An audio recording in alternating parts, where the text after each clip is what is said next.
Hello, beautiful people. How are all of you doing today? Chat,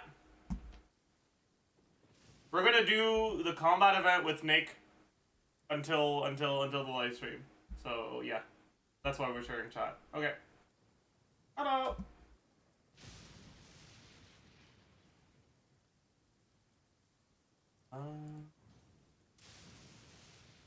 All right. Hello. Oh. You ready? Yeah. Unable Do you to join join my from world? Fan's world. You can request. You can request.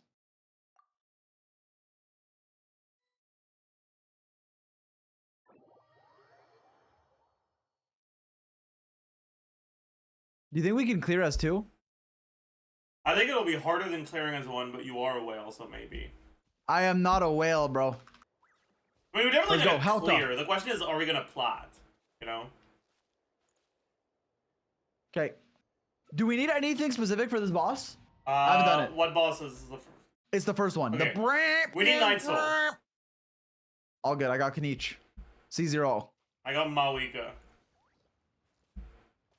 Fun character. How do we do this? Talk to Helka? Yeah, talk to him once so we can leave, and then go to the. Do I have to click everything? Just the first one. What do you mean? There's like 4 research topic things. Do I enable all? Oh yeah, yeah. Okay. It says never get hit.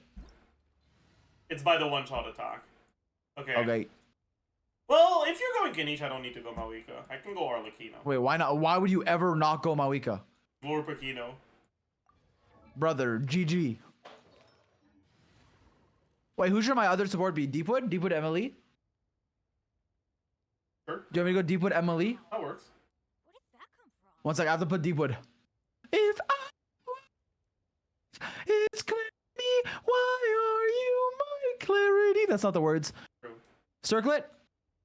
Boom, I'm fucking geared. GG, that was fast. Only need to activate 2? Yeah, if you don't want to get plat like a loser. Oh my god, my Kanich is on a free-to-play build! I was like mimicking this account I'm reviewing. Find some treasure. And recommended orders making everything harder. Bro, whoever designed recommended order, I need to have a fucking conversation with you. No, it's helpful, motherfucker. Don't even think about talking to me. I just saw a comment in my chat that makes me smile, Nick. Where did that come from? I know there's gonna be some bullshit. It's not. It's actually a nice comment. Okay, read it. It's wait, I just realized that got so much skinnier holy. Wait, what? They noticed the weight loss. Feels good, man. Oh, W. Join me on an adventure in ages. W comment. You ready? Yeah. Come here. Oh. One of us is losing weight, the other one's losing hair. That's all I'm saying. I'm sorry, bro. It's not true. It's not true. It's not true, bro. Teamwork is dreamwork. It's just like too free. Like it's too easy to farm chat. You have a special face. Bro, Kanich was shooting his fucking thing. Bro, I was shooting my fucking thing. Try again. I have to turn my sounds down. I'm not even coping. Like my sounds are so loud, I'm gonna die. I have to turn them down. That means you But gotta bro, leave. Kanich is literally. And then I die. Is Kanich a bad pick here? Oh, I can't turn my sounds down. Whatever. Ready? Yeah.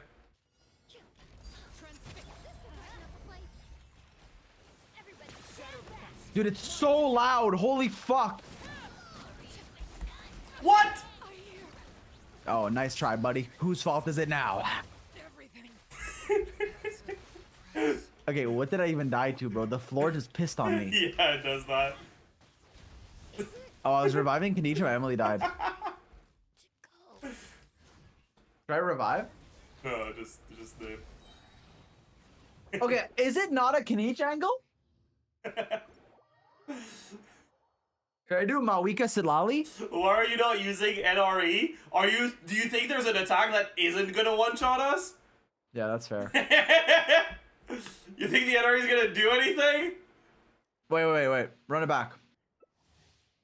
Oh, I didn't turn my sounds down. Fuck. Use Zhongli, and the Zhongli only shields one person. C2 Zhongli Havers, mod check. Yeah, I'm not a whale, I'm only brother. one constellation away.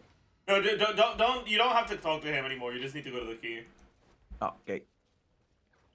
Wait, but who are we playing? Same team? Whoa, Oh, whoa! Fuck, Whatever. what the? Hey, fuck it, brother, fuck it! I didn't even let my thing cook. Wait. Bro, this is so loud, I'm gonna die. I died.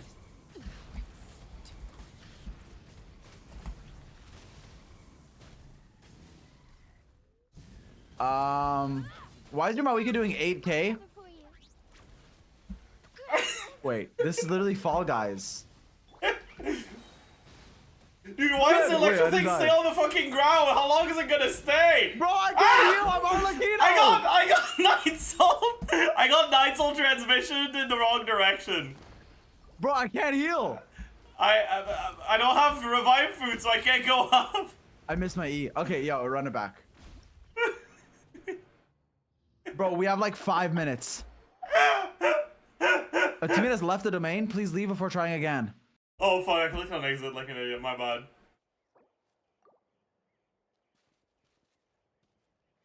Sorry. Okay, we need like the most Oonga Boonga teams that we can win. Please. Do you just not want to try to go for plat? Wait, we need plat. What are you talking about?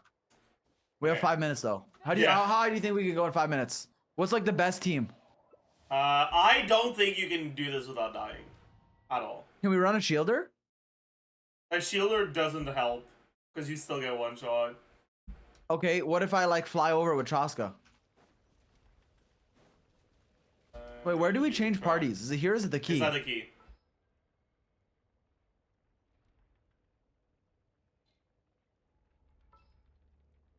What about Silali, Mawika, Bennett? My Mawika is like 1.5. Yeah, I can play support. I don't mind. That's a lie, but I'll do Silali, Mawika. You could do 1 DPS, Bennett. You don't have to go full support. We gotta have 2 DPSs, I think. Thoughts? Aw.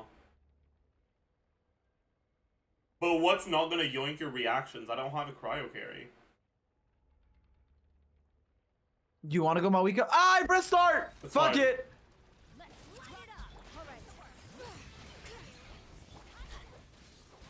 Everybody stand back. The flame is on. This is Mono Pyro. Oh yeah, I forgot to not to Eon Bennett. Okay. Let's light it up. Happens. All right. Wait, what if I play Shao? I forgot to burst. I just did 20K.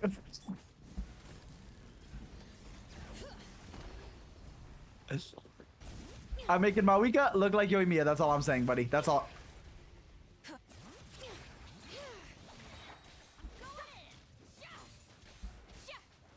You trying to give me 1 particle? Bring it. Burn it down. Suffer the wrath of E. Wrath from the sky. I didn't crit.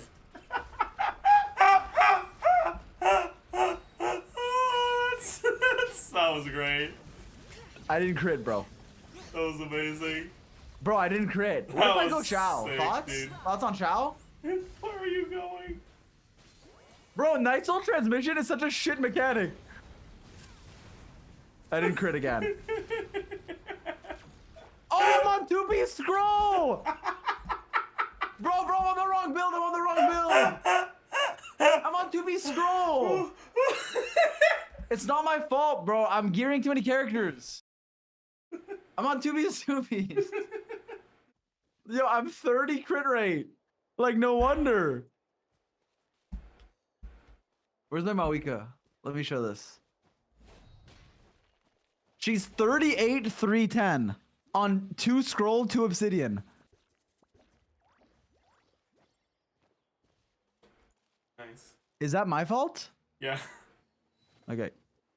Are you sure? Wait, you know what we should do? I should go Mawika dude, and you bro, go the stream's Navia. Bro, the stream's gonna start. We still have 9 minutes before it starts. We can do one more. Okay, one more. What if I go Shao? Sure. You can go Shao. Okay, let's hurry. Last try, chat. I'm locked in, brother. Should I disable something or just fuck it? Do you want to clear? Okay. I go Shao, you go who? You said Mawika? I mean, that was the plan, yeah. Okay, you go I'll go Mawika Sitlali, you go Bennett. Shao Bennett? Yeah. Or should I go Navia Bennett? I think Navia Bennett is better, But like, you don't know my Shao, brother. That's true. You wanna go Chat- VV Shao? Lock in, no. Lock in, lock in. Well, how am I gonna get my burst back? It's co-op. Okay, true. Alright, I'm ready. Ready? Yeah. This better heal me. Okay, it did. I'm Bennett bursting. I'm lamenting. Suffer the wrath of the pyroclastic surge. Incinerate.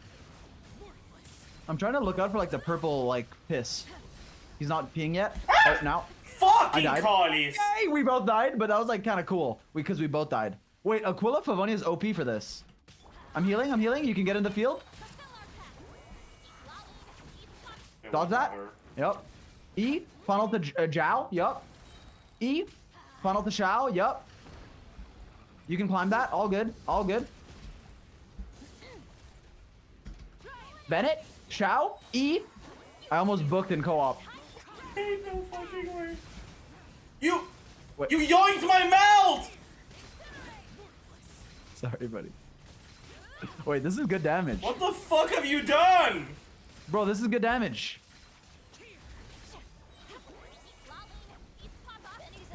I thought Aquila would save me. I thought Aquila would save me.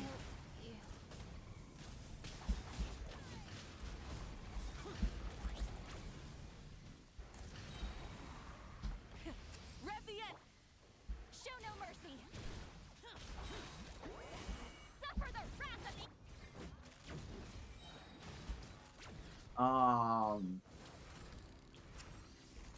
Well, we're not getting platinum, but we can clear.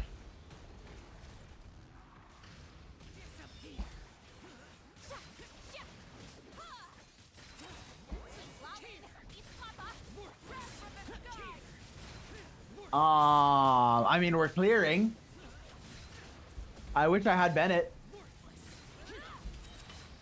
Yeah, where did your Bennett go, actually? What's up? Where the fuck did the Bennett go? Bro, Bennett got. I tried to Aquila tank something, he just died. suffer the wrath of pyroclastic surge. You don't know about the Aquila tank? Yeah, I mean, I do, but I don't think that's what you're supposed to do against. Show no mercy. That's fine. I have Bennett res in 6 seconds. Next cycle, next time he goes down, we win. I have Bennett. Oh, I need his burst though, low key. Oh, I just got zapped. It's fine. My Bennett's back, baby. Boom. Damn, Boy, that was pretty good. that was awful. We didn't even That get was 2 terrible. stars on the gold one. I can't. Yo, I'll get plat solo though. All good. You think so? I don't think you're good enough. Wait, you're trolling. I definitely can. Alright, There's I'll be not. There looking hasn't been a forward to single it. event where when I tried, I didn't get plat. Also, the stream just started. Wait, it's 6:55. Why did it start? Well, it's like the program will begin in 4 minutes. Oh, okay, that's fine then. But like, you gotta stay on it for a bit so your thumbnail becomes that, so people click. I see. It's the meta, you know. It's like you gotta like, yeah. That's smart. Let me go find out on YouTube instead of Twitch, because Omega little yeah. Twitch player. Yeah. But isn't the YouTube one sometimes delayed? Or no, maybe not actually. It used to be. Hey, yeah, it used to be, but not anymore. I see. Adventuring. This one premieres at 7 though. Dude, are you excited for YUMEGLORP GLORP? I'm excited for Do you have YUMEGLORP. YUMEGLORP GLORP on your chat? Yeah, I have YUMEGLORP GLORP. That's pretty good. It made me like the character more.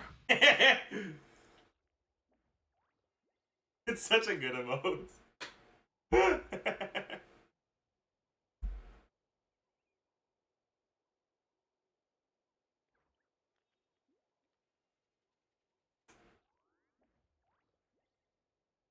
All right. Dude, I want to do more of the event, but I don't know like when. Because I can't. You just It's want to like do it that ends- after the live stream, or do you have to leave? It depends how fast it is. If it ends before 8 a.m., I'm down. My goal is like, I want to be done by like roughly 8 a.m. Like, done with the stream? Done with your Yeah. stream? Yeah. So at best we get like 5 more minutes. Okay, whatever. Well, no, but what if it's like 30? Okay, we'll see. We'll see. Okay, we'll see. Maybe like Benched one run. friend. You get me? Yeah, I know. Hmm? Bro, what? I have a flight. I know. I mean, There's I'm down always for a like one flight. run though, on the low key. Okay, I'm down for one run on the low key. There's always a flight. Bro, what?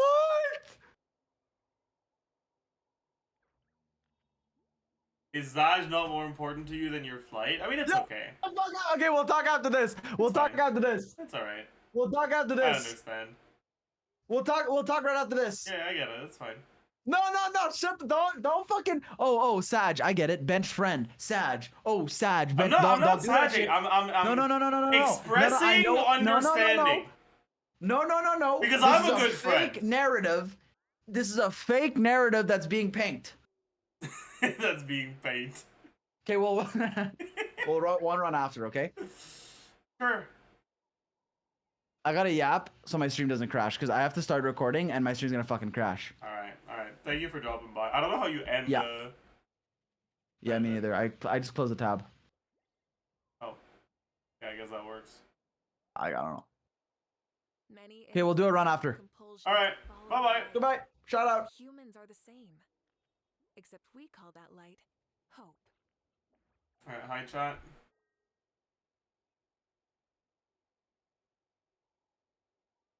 How have you been? How do you do?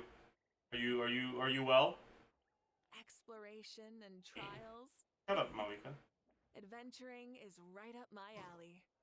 Oh, I'm in fucking co-op, so being in a menu doesn't make her shut the fuck up. Damn it. The time for you right now is 6:58 a.m.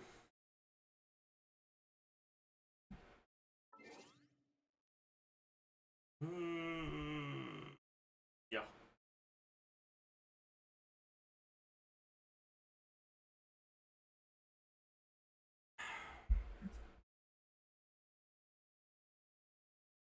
So yeah, I didn't get a lot of sleep because I wanted to get up early today.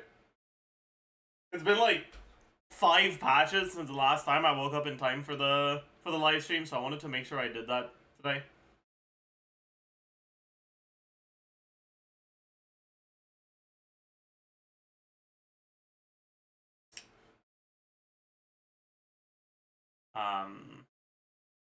For the worst live stream, yeah, you're right. But YUMEGLORP. Chat. You know what I was thinking about? I was thinking about the fact that my job and hobbies pretty much literally never introduce me to new people. So if I want to So if I want to socialize with new people, I need to fucking do something about that. And so I was thinking, all right, what is an activity that I could do that could like allow me to start socializing with people more? And I think I'm gonna try to join a book club. Like, that sounds like something that would be fun. Cause like I really enjoyed my language classes that focused on like yapping about the book you'd read. So I would probably enjoy a book club. Anyways.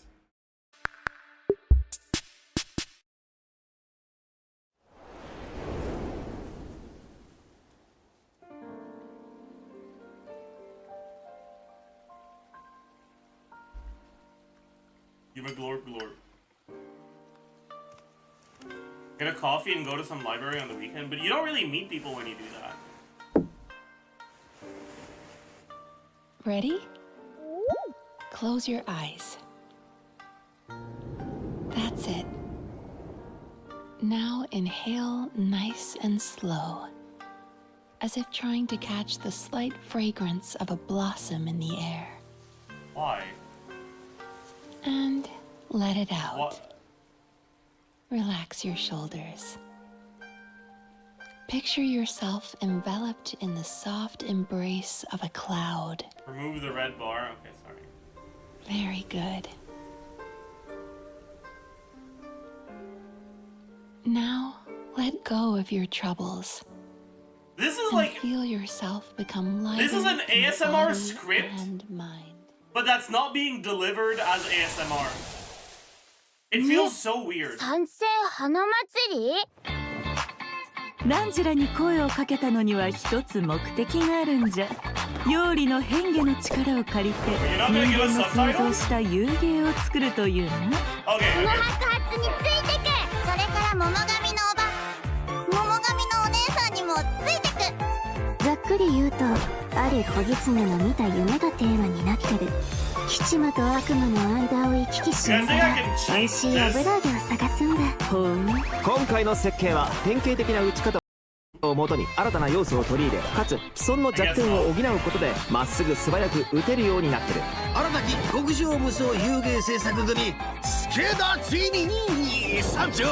先日受けた広告の仕事がまだ終わっていない。大したことでもね、すぐに片付けてくからよ。七星召喚、勝者は常に人生の勝ち組だ。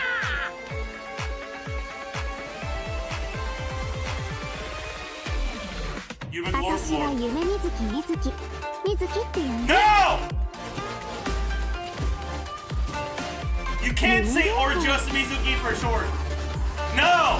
悪夢の悪夢よ飛んでいけ。夢食いバクには人間の悪夢を食らう能力があるの。食べた悪夢は自分の夢の中で消化する必要があったね。まず目をつむって深呼吸を。この香りをじっくり嗅いでみて。次は視覚的な準備をしよう。私がいいって言うまで目を開けちゃダメだぞ。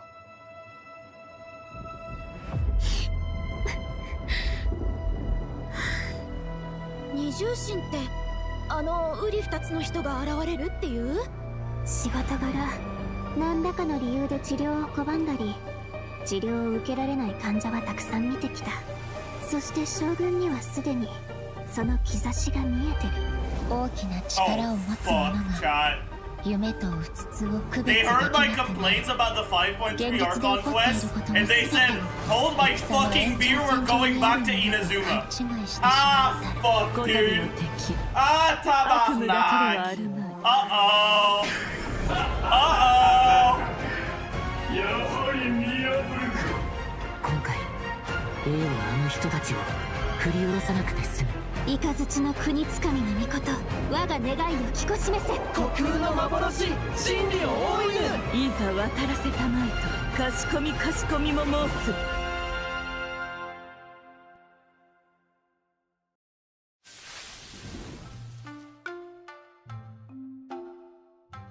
GI, oh my god, the redemption codes are words now, that's crazy. Okay. You go. Genshin code redeem.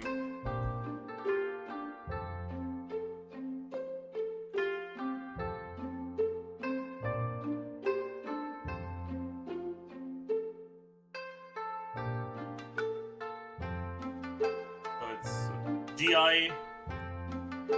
GI Special Program 54.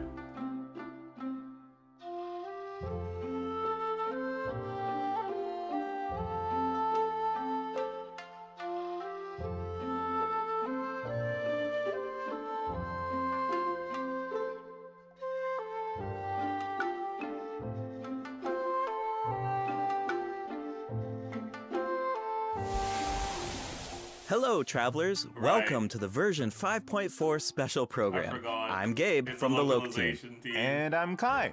We meet again, everyone. Although this time, a mysterious voice guided us here. Yeah, that must have been Mizuki, right? Yes, and speaking of Mizuki, Stop does calling her everyone that. remember Isa Bathhouse? It's Sorry, one of the stop calling businesses near Yumemizuki Tenshukaku. that. Oh yeah, I remember talking to the owner. Apparently, the inspiration for the business comes from Netland's hot springs. Well, Mizuki happens to be a major shareholder of Isa Bathhouse. Major shareholder? Wait, Wait, there so are tons of rumors about canonically, her. I heard she returned from the abroad Inazuma to Hot put Miko Springs out are of inspired business. by Natlan's Hot Springs. And she used to... Let me guess. She used to sneak into Grand Narukami Shrine to pour hot water on the sacred sakura? Or that Interesting. Isa Bathhouse is coming out with a promotional duo to compete with Miss Hina? Well, yeah, that's exactly what I heard. Those rumors are a bit misleading. What? Okay. So, what's the truth? Well, first, we need a bit more context. This is YUMEMIZUKI. Oh, I love the YUMEGLORP, sound of her GLORP! name. And look at her outfit. It's like a combination of a kimono and a maid uniform. Yeah, it incorporates a few fusion elements, which makes sense for someone who often travels abroad. Yeah, oh, and she has a tail. Does that mean she's a yokai? Yes, but don't worry, definitely a friendly one. Mizuki is a why is Yumekui she Baku, moving a type so of much? yokai that use their powers to eat people's nightmares. She also happens to be a clinical psychologist. Hold on. Clinical psychologist? Yeah, maybe that's kind of hard to imagine. Here, these anecdotes should help paint a better picture. Let's see. Mizuki once treated a warrior who returned from Night Warden Wars. After consuming his nightmare, she passed out for several days. Sounds like that nightmare didn't go down easy. That doesn't Definitely sound not. like what a Certain nightmares are clinical difficult for psychologist Yumekui does. Baku to digest and can even become poisonous. The nightmare of a warrior who has seen the horrors of the abyss, it's too intense for the Baku to consume directly. So, as a psychologist, that's where Mizuki comes in. She You uses wouldn't clinical methods understand. to help her patients reach a point where their nightmares are safe to consume. If the Baku tried to intervene Listen, without my those mom methods, has a PhD in in terms of psychologist. consequences, passing out Psychology, not is psychologist. only the tip of the Not iceberg. okay. Wow. So, Baku's job is a lot harder than I thought. Yeah, but Mizuki doesn't mind. To her, consuming people's nightmares is what it means to If be a she Baku. aged people's It nightmares, I think inspired that's her to weird. travel all around Teyvat, learning everything she could about psychology. That's what makes her practice so unique. She combines her clinical knowledge with yokai power. Oh, I was wondering how she encountered a warrior from Natland. So, she's a traveler too. Yep, in addition to clinical methods, she also uses hot spring baths, music, and incense during the treatment process. Actually, travelers can even check out Isa Bathhouse for themselves. With the relaxing hot springs and delicious food offerings, you can bring your stress and you'll leave refreshed.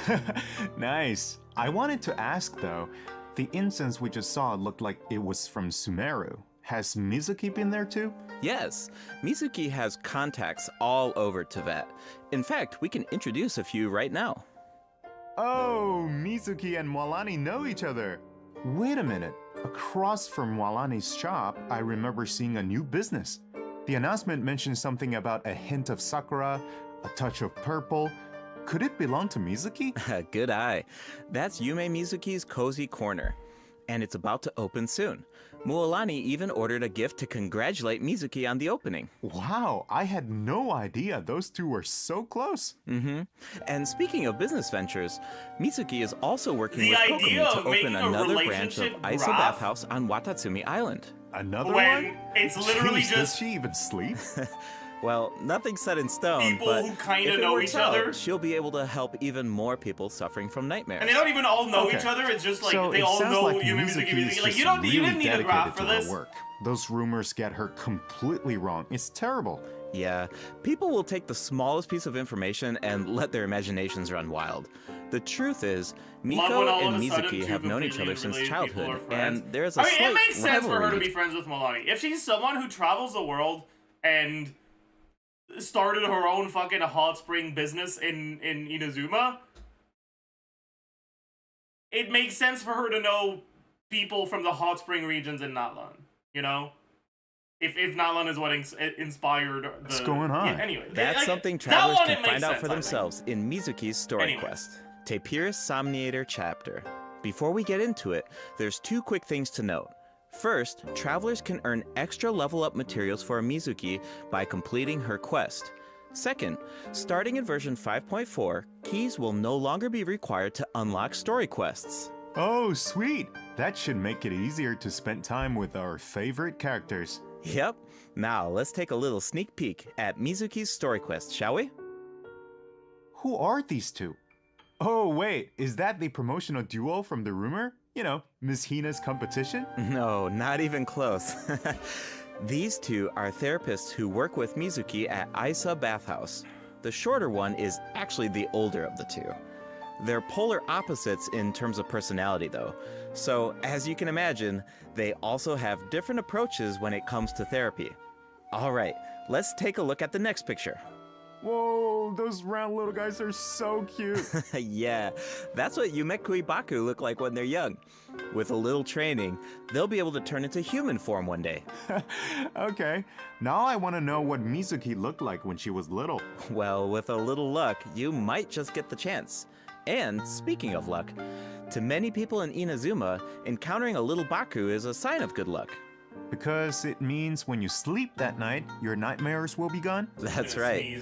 But in Mizuki's story quest, travelers won't need to rely on luck to experience Mizuki's treatment for themselves. That sounds pretty lucky to me. I guess you're right. Okay, on to the next picture. Whoa, what is that thing? It looks very unsettling. And did I mention dangerous? You're not wrong. God. Mizuki and the Traveler have a few crises to resolve in this quest. So, I think this is a perfect time to check out what Mizuki can do in combat. Scary colors!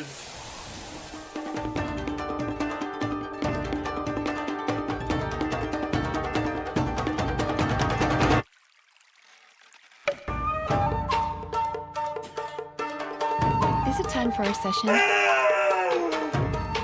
Oh, that was so goofy. What the fuck? Yachan, T-chan, let's go! Oh, that was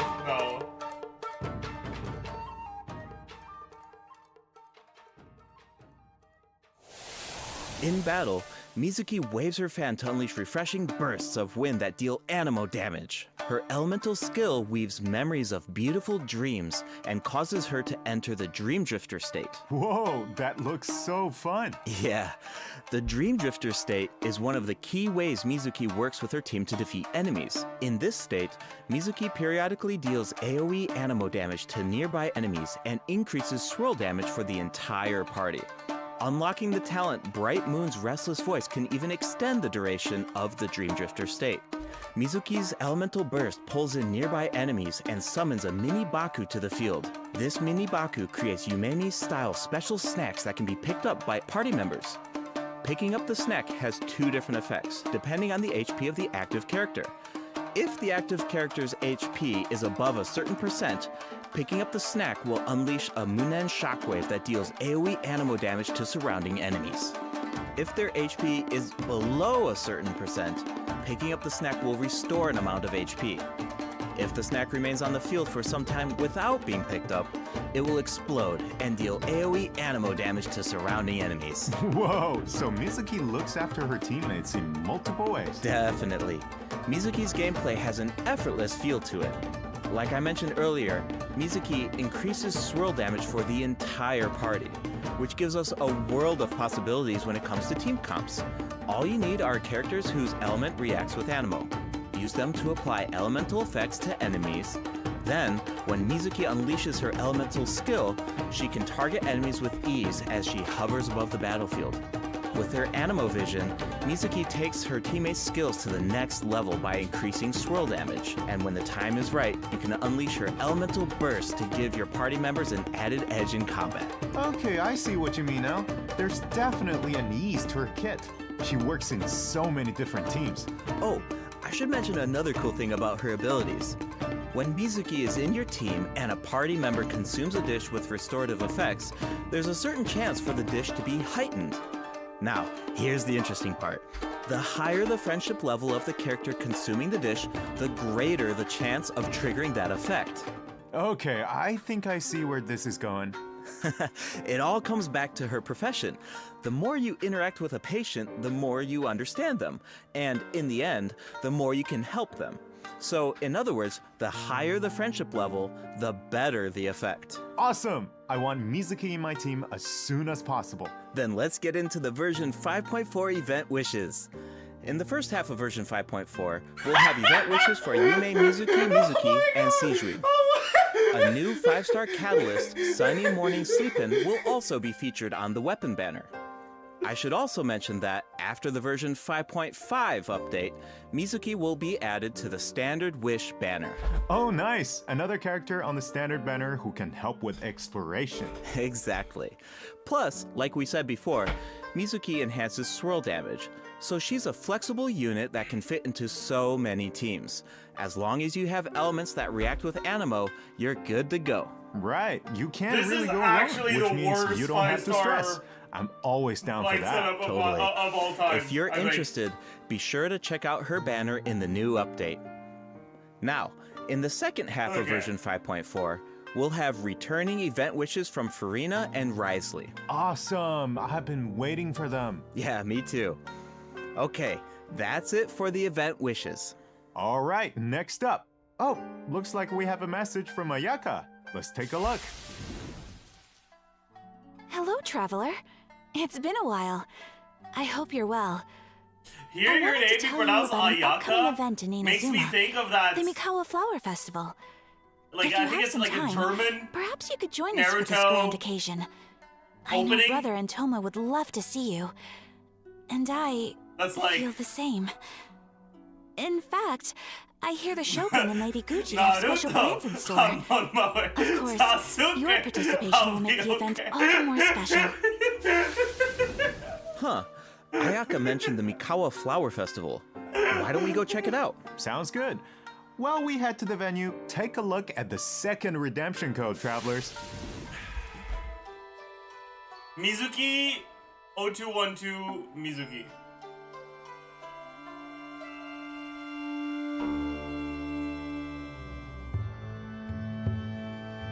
Are there any caps? Mizuki 0212 Mizuki. Huge.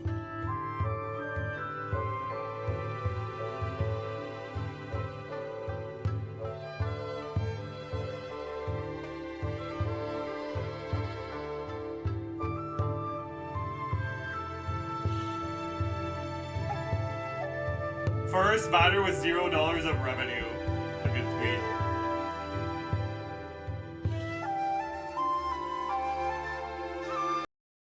So she's a flexible unit that can fit into so many teams. As long as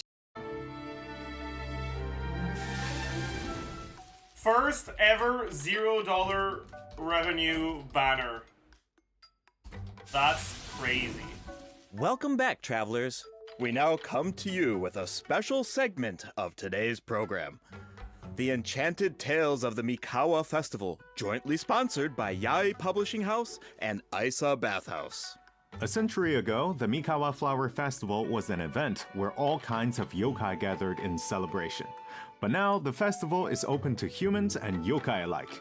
Preparations are already underway for the upcoming iteration of the Mikawa Flower Who's Festival, running with you, set to Mizuki, take place Mizuki? at the foot of See Mount you. Yogo on February 14th, 2025. Oh, hey, that means it's been over 2 years since the last Mikawa Flower Festival. Do you still remember it, Kai? Of course, Ayato's test of courage feels like it was just yesterday. I still remember playing Akisu Yuge on the beach and bonding with our yokai friends. I really had fun during that event. Yeah, I remember thinking, if a game on the beach is this fun, imagine what a full-blown Mikawa Flower Festival could be like. Yeah, looks like we finally have the chance to find out. But it's not just for yokai this time. That's right. The Shogunate is finally organizing a celebration for humans and yokai to enjoy together. It's a joint effort in every sense of the word. There's so much to look forward to. So let's give travelers a sneak peek at the festivities. Wow, things are looking lively already. Yes. These are the participants in the 48-hour game development competition. Wait, so they only have 48 hours? I think it would take me that long just to come up with an idea. Yeah, that's why the collaboration between humans and yokai is so important. With the help of a kitsune meal, certain yokai can now communicate in human speech, which means the game development teams have human ingenuity and yokai power on their side. The sky's the limit. Wow, I can't even imagine what the teams are going to come up with. Speaking of teams, let's take a second to introduce the contestants. And we can give an overview of their games while we're at it. All right, take it away. All right, let's take a look at our first team, Mizuki, Gyobukoban, and Kokumi, and their game, A Little Fox's Daydream. Players will need to guide a little fox through different dreamscapes, collecting fried tofu along the way until you reach the ramen stall at your destination. And if you make it to the final checkpoint, a very cute, very special little Baku will appear to congratulate you. Oh, but you didn't hear that from me. Yeah, okay. As for the identity of the little Baku, I'll leave that for the travelers to mull over. Here's a tip. As the setting changes between dreams and nightmares, make sure to watch your step. Otherwise, it's not a pleasant way down. Uh-oh. Oof. Ouch.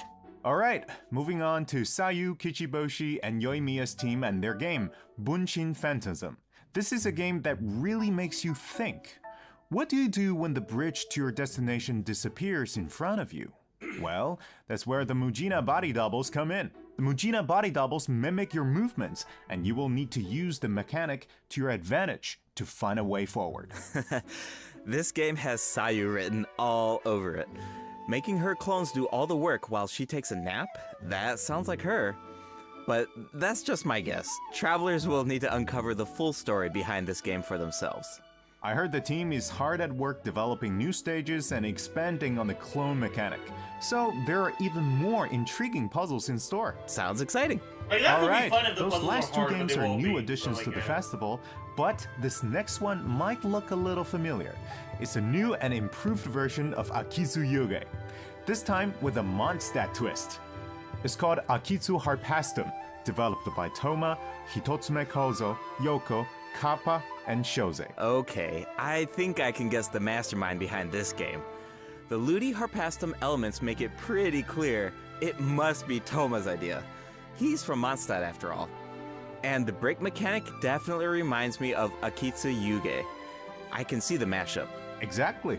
Plus, with Shoze's yokai powers, there are even special effects this time that really take it to the next level. We should also mention Akitsu Harpastum can be played solo or in co-op, so you can put your skills to the test on your own or with friends. As you can see, there are a lot of fun games in store. Cool, Maybe I you even guess. have a favorite already. If so, you're ahead of the game. Because in this competition, the winner of the award for Best Game is completely up to the traveler.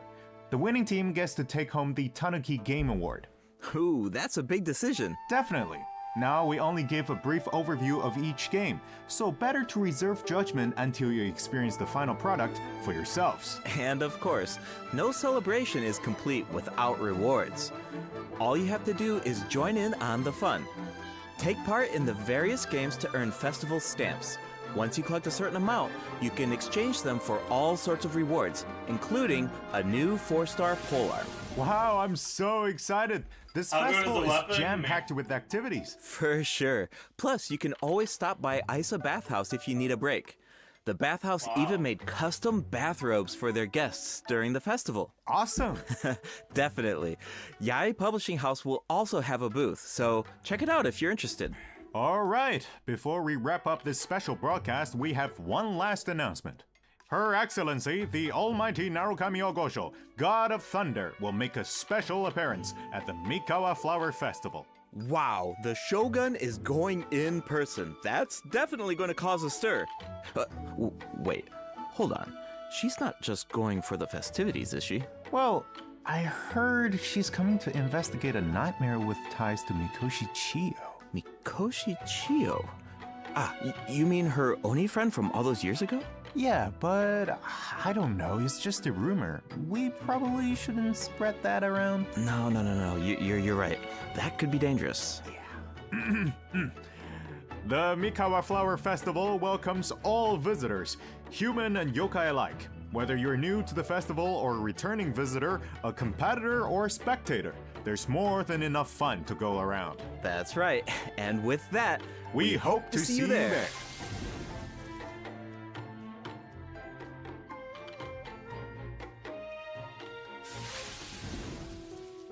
Okay, dude. Isa Bathhouse. Isa Bathhouse.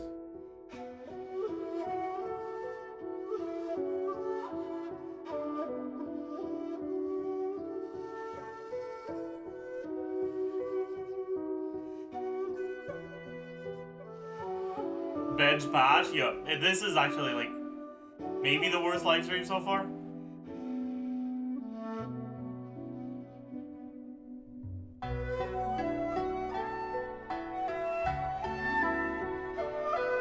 Are you glad you woke up for this? Fuck you. I am pissed, yeah. I don't mind that I woke up for this, but I should be reading manhwa instead of watching this, dude.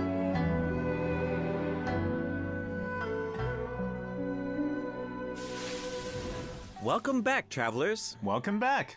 You know, another cool thing about the Mikawa Flower Festival is that we get to reunite with a bunch of old friends. It makes me wonder what some of our other old friends are up to. Yeah, I'm sure you're not the only one. That's exactly why the dev team designed this next event. Let's take a look.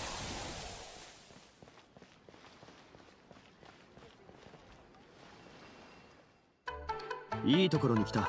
座ってくれ。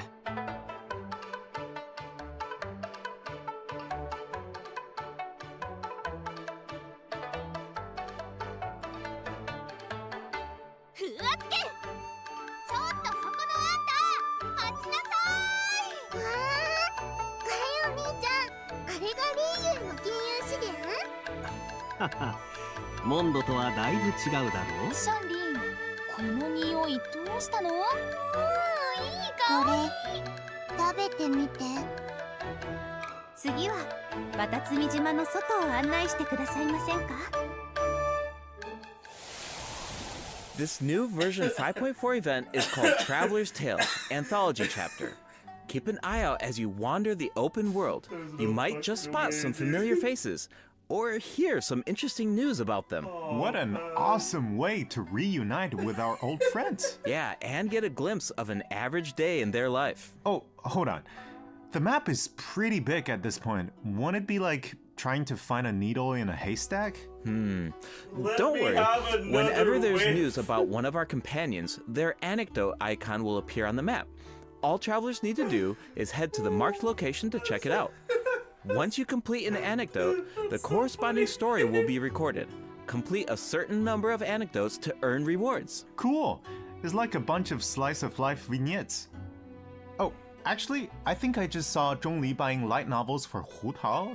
I can't wait to see how that turns out. This kind of mechanic has so many possibilities. That's true. So, if the name of the event is Traveler's Tales Anthology Chapter, does that mean there will be more chapters in the future? According to the dev team, this is sort of like a trial run. They're hoping to refine the experience in the future after receiving feedback from travelers. Cool. Now the open world has even more secrets to uncover. Yeah. Alright, let's take a look at the rest of our version 5.4 events. First up is a combat event called Realm of Tempered Valor. In this event, each challenge is made up of 25 floors of combat stages. The level and HP of opponents within each challenge increases as you ascend from floor to floor. Yeah, Travelers must clear the stage within 30 seconds to move on to the next floor. Sounds like an opportunity to test our limits. Yeah, for sure. Also, if you reach a certain floor in single-player mode, you can grant a buff to your friends. Of course, your friends can also do the same for you. I should also mention there are different ways to take part in this event. You can choose to take on the challenge solo, or team up with friends in co-op. Whatever you choose, there are ample rewards to collect along the way. Nice! I feel like travelers will really get to put their bills to the test in this event. Definitely. And speaking of rewards, if you reach a certain floor, you'll even receive an event-exclusive name card. A baby Tepetlisaur punching an abyss mage. So cute. Alright, let's move from the combat arena into the great outdoors. Invasive fish species have been spotted in the waters of Fontaine, and a rather peculiar individual who calls herself an unchained hunter needs our help. In Invasive Fish Wrangler, travelers will need to head to designated fishing zones to address the crisis. Travelers can take part in two different modes, co-op mode and fish-off mode, meaning you can either work together or compete against each other, maybe you don't need to while do the collecting fishing primo gems along the way. And in the end, your efforts help Fontaine avert a major ecological crisis. So that's an added bonus. Plus, competing to see who can catch more fish is just really fun. Yeah, if you are the first to catch the giant bejeweled unicorn fish, you can even receive a higher score. hold on. Doesn't the so-called Unchained Hunter look a little familiar?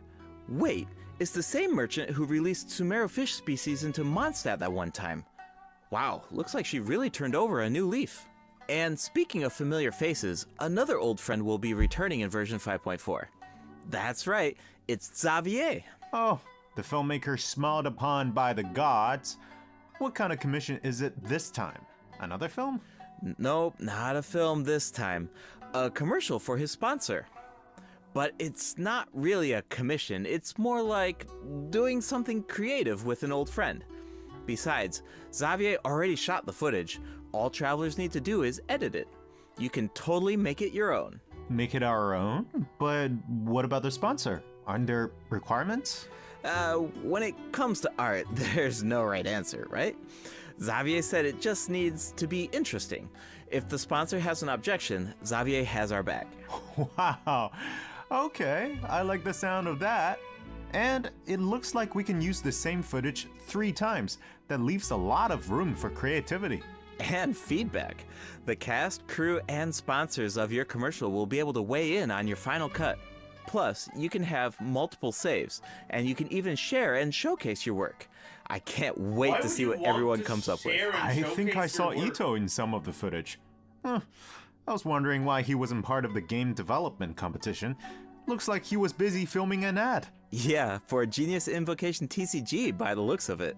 Which is perfect, because we have some Genius Invocation news of our own. Automatic Artistry will be returning as a part of Heated Battle Mode in version 5.4.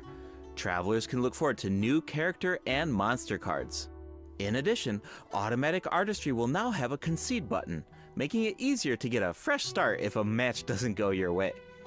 Updates and optimizations have also been made to regular Genius Invocation TCG, so keep an eye out. Finally, the Leyline Overflow event is returning in version 5.4.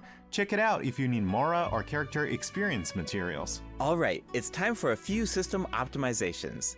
In version 5.1, a calculator was added to the crafting bench to make the enhancement process easier, but the dev team thought that there was still some room for improvement. So, in version 5.4, travelers can look forward to more sweeping optimizations to the enhancement process. First up is an optimization to enhancement material collection. In the training guide, you can now add level up plans for your characters. All you need to do is set your level up goals, and the system will display the materials you need as well as where to obtain them. In addition, once you set a goal, reminders of the required materials will be displayed in various key interfaces, including the Adventure Handbook, Domain Entrances, and Domain Completion screen, and the Battle Pass rewards. And when you click on a certain material, you can see your collection progress as well as whether you reach your goal. Nice, I like all the reminders. It saves a lot of time when you don't have to do those calculations yourself. Plus, the interface seems a lot more intuitive. Also, certain common interfaces will now display your current resin count. You no longer need to exit to a separate screen. In addition, if you can craft a certain material, clicking on Craftable Amount will display the crafting bench in your current region on the map, and you can click on it to teleport. The character list has also been streamlined by reducing the number of steps needed to navigate the interface. For example, say you just obtained talent upgrade materials for Risley, and after upgrading his talents, you want to do the same for Sijuin. Now, when you switch characters, you can remain within the talent interface instead of exiting to the attributes page.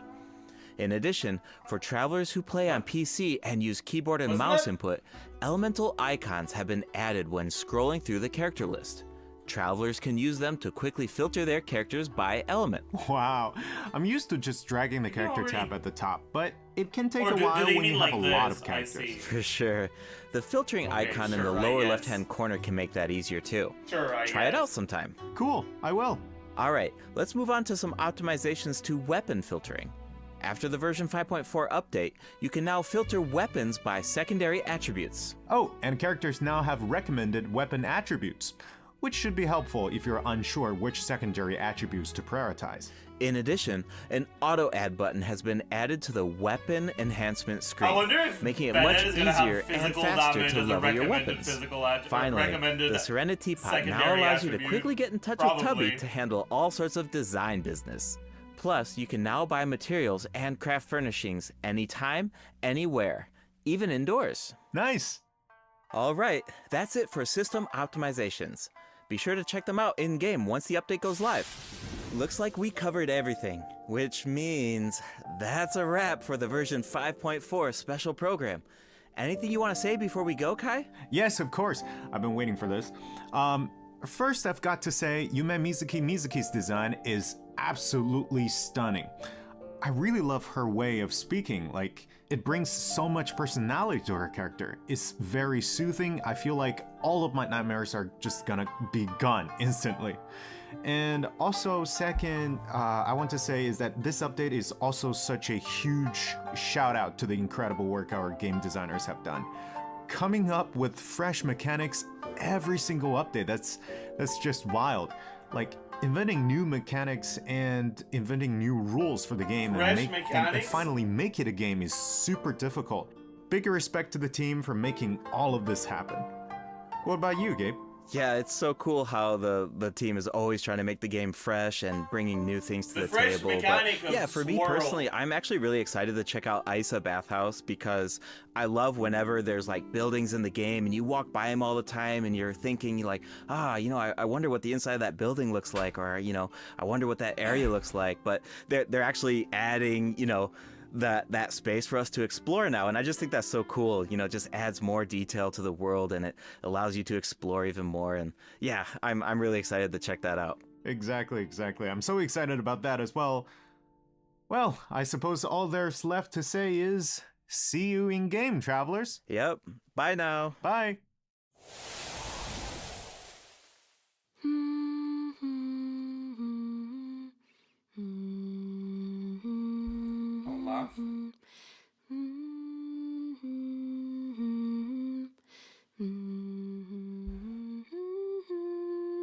Oh, you're awake.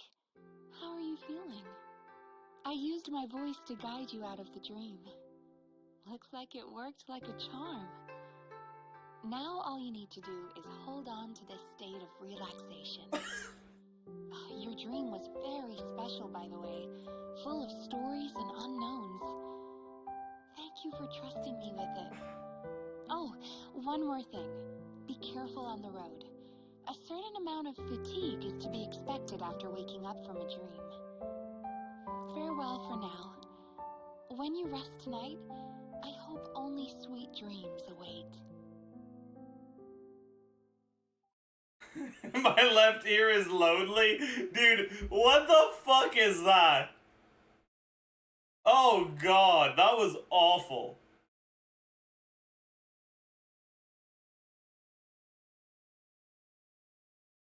That was fucking awful.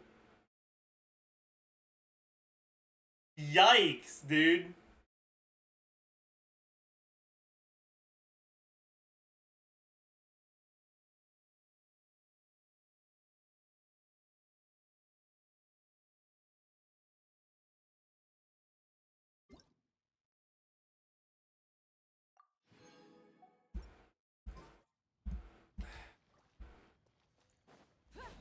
Wow, that was an awful fucking patch thingy.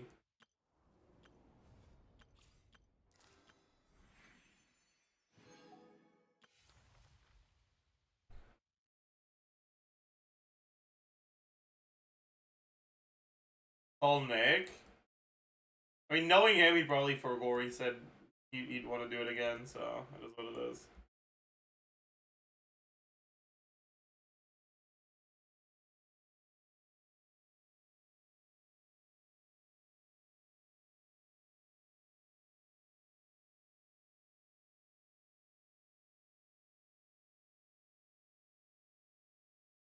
Anyways. This is about to be the driest patch. Yeah, it is not looking good for this patch, honestly.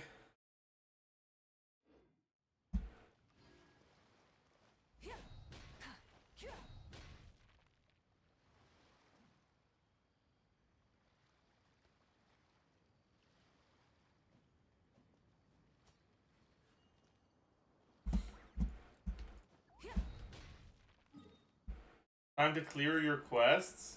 I don't wanna.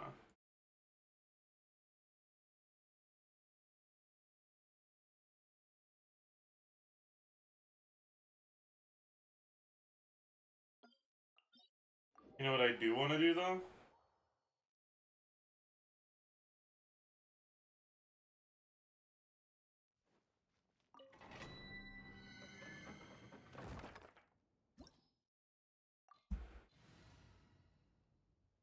I want to spend my resin and get an insane artifact. That's what's about to happen. I wonder how many people will pick up C1 Risley and realize it's a DPS loss. Prassel, what the fuck are you talking about?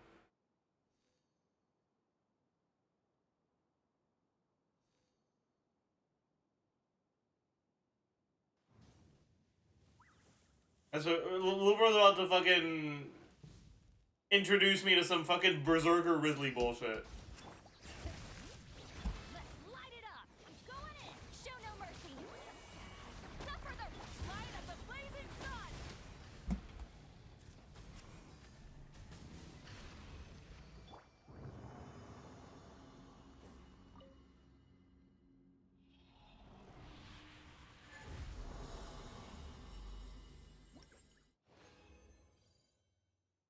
Not some N2C or Lakino again. I mean, there is no amount of weird stuff you could do that could make a constellation that just makes your numbers bigger into a DPS loss.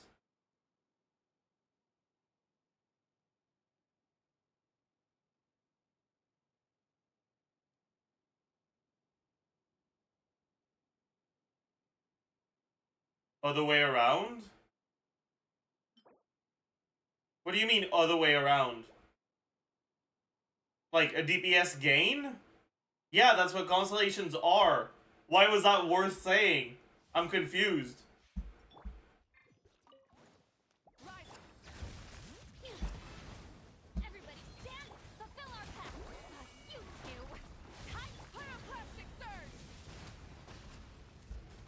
And 5C is just less melt if you're playing Risley, Shalom. Okay, but like, you can just still do N3C and it's more damage.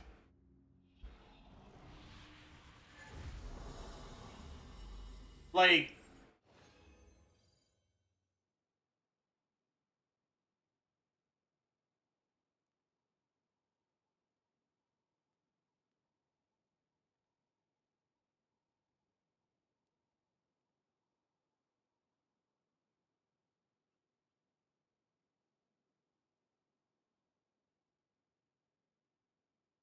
Like... Huh? Also, N3C Risley is like... so fucking fake. Yes, I will do N3C with my 50 stamina charge attack. On teams that don't have resistance to interruption. And I will not run out of stamina in 3 seconds. I promise.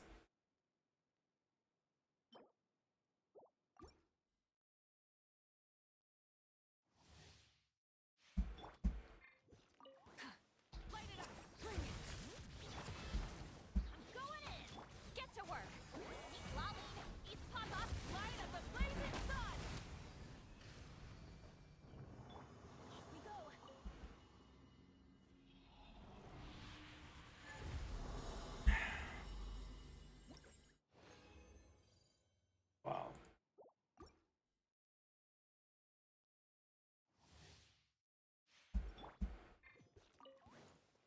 Stunlock server for no reason? Actually, very true.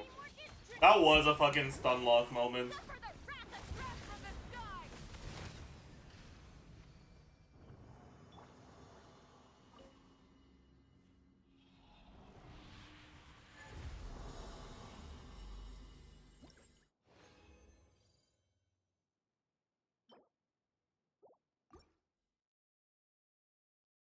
I won't get stunlocked again. I'm sorry.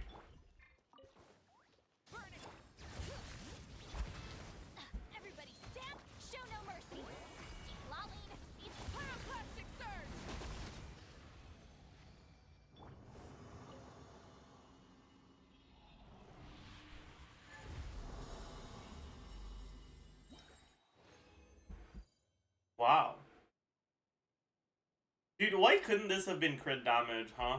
Whatever.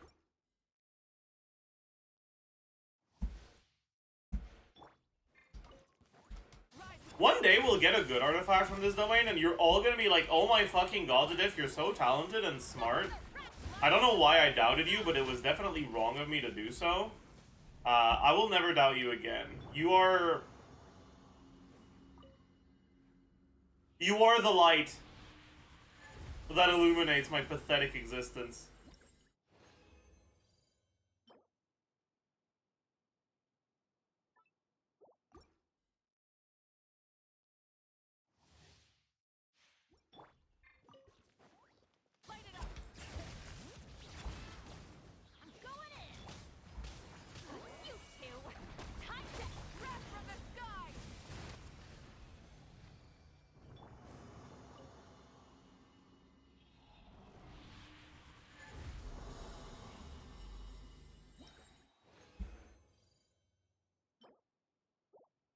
I don't think we get anything good today.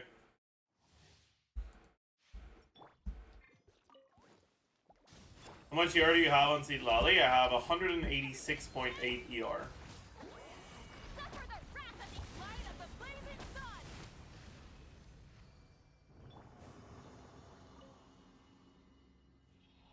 That's artifact of the day.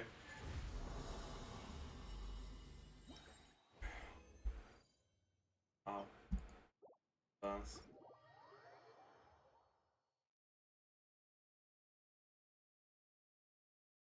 Where can we see your builds? Exclamation mark builds, but some of the newer ones aren't there yet.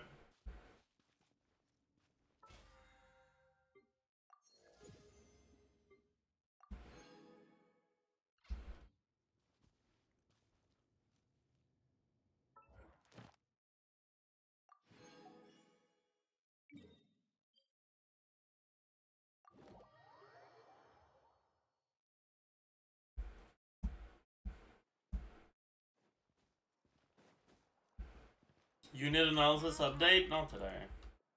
Thank you for Sorry, I have to record the YUMEMIZUKI pre-release today. Is it just me or was the live stream like really early into the patch? Isn't it usually later than 19 days before the patch? 1 week earlier? Yeah, okay. Chinese New Year, I see.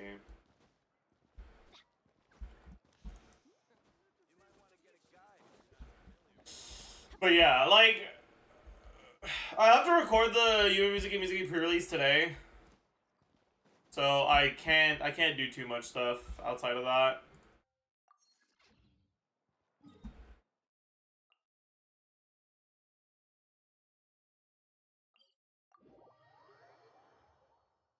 Wait, I'll be right back, chat.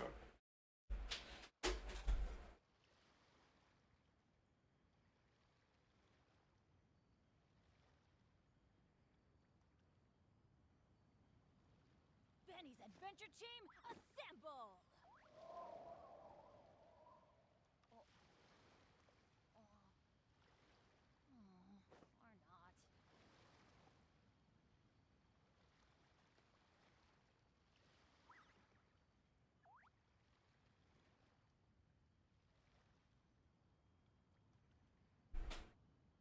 I have returned.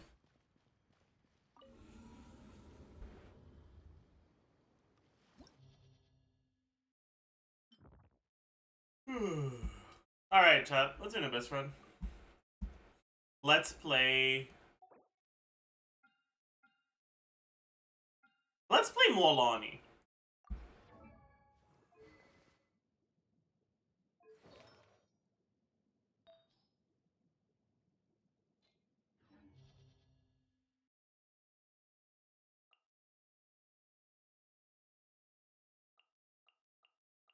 What's the rotation for this again?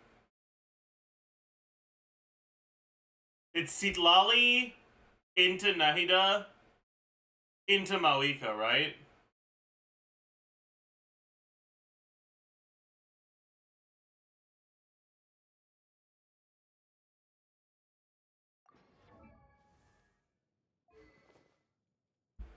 I think Nick is calling you right now. He's not.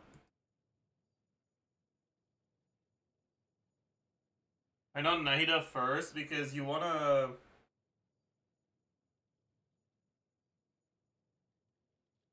I guess it doesn't matter. Does it? I guess it doesn't matter.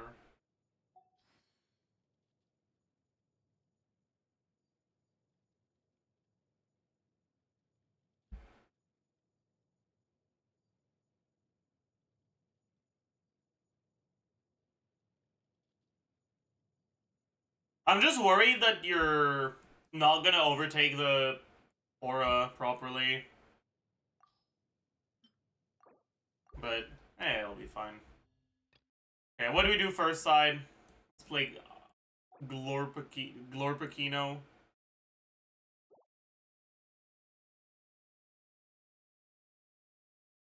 It's been a while since I played Kea. This.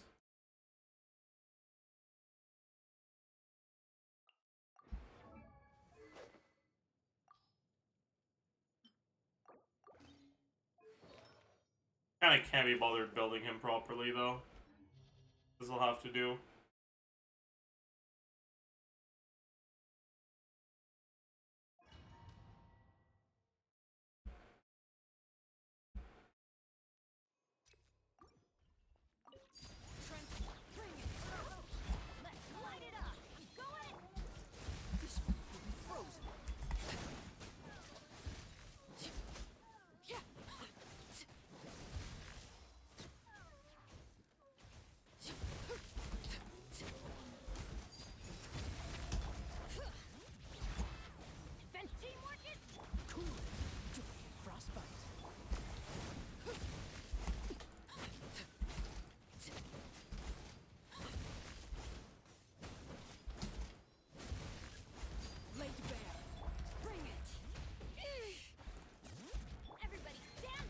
Fucking Collies.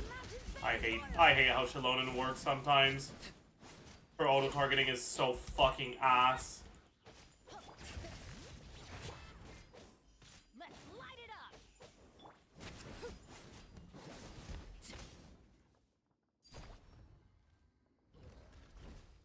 That's fine.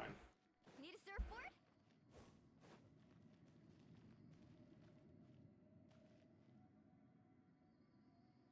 Alright.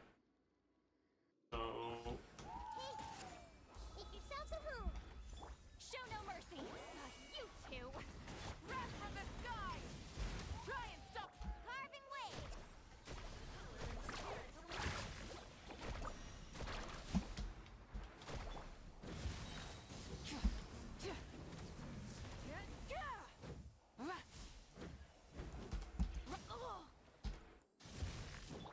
Get to work. Wait, why am I not doing this? Am I an idiot?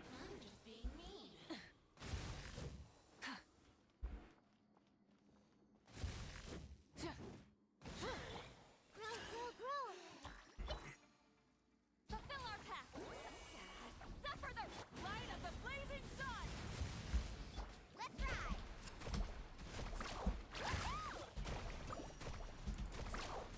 Amazing.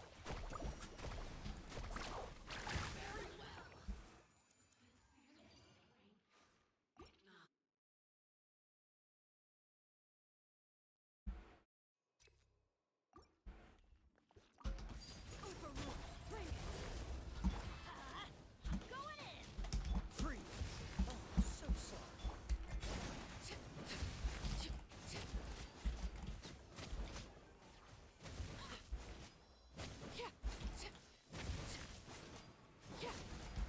Transfixed.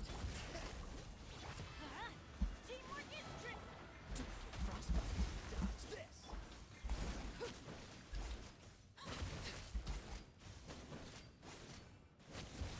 Oh, we missed our mouths because of the fucking bullshit aura stuff, but it's fine. Let's light it up. I'm going in. Cool it. This one will be frozen.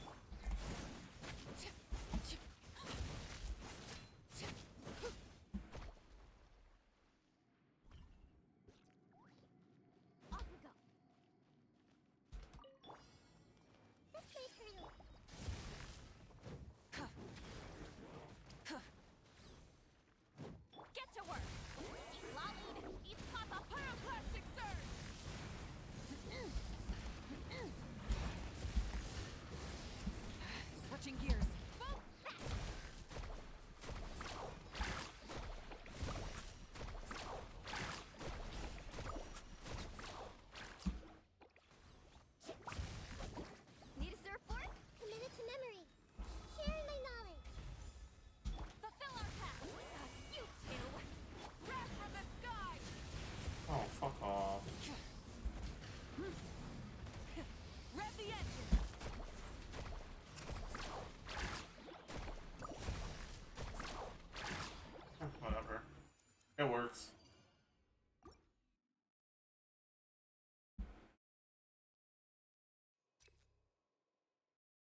was alright. That felt pretty okay.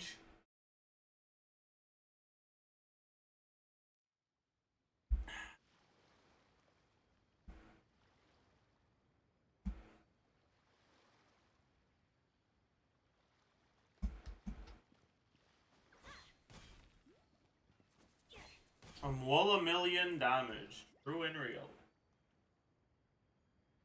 I wonder if Imidi would be better than Nahida in a team like this. I'd probably be alright, you know?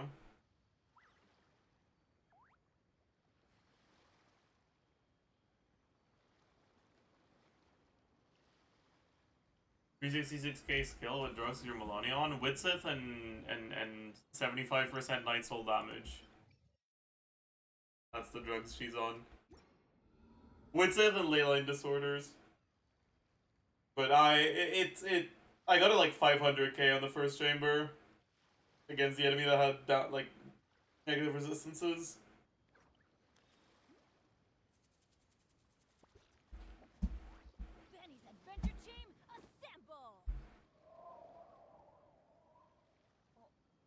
I mean, these should be better before cons. That makes sense.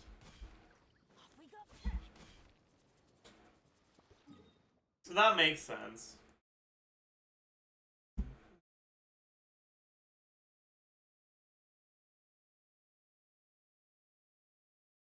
Anyways, chat. Unfortunately, some of the dulls have already been done. Okay, so I can't do the same stall as I usually do. But some of them haven't.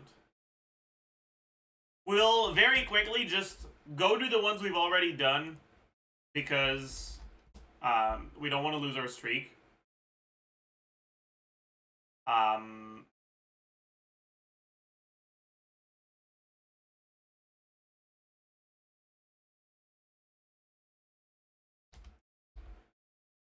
Although I will say I did get this in one try.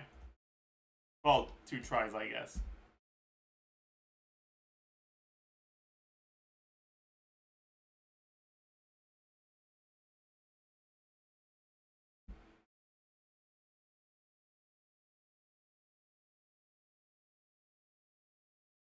Alright. Let's do the mini now. Boss. It's made to measure.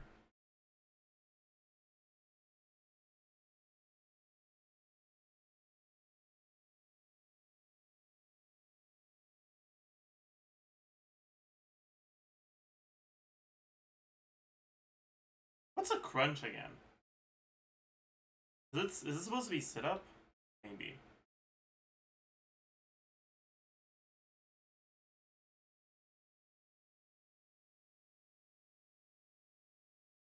Grass. Pop-up button? Don't know. Classic blackboard material. No clue. Concentrated form of many cosmetics. No clue. Ready to eat as fruit. Ripe. It's made to measure. Ruler. Video game company. I'm guessing this might be Atari? This is sit up.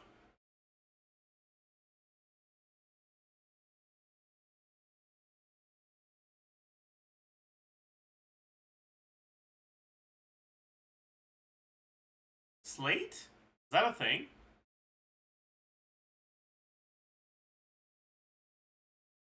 Okay, maybe it wasn't ruler.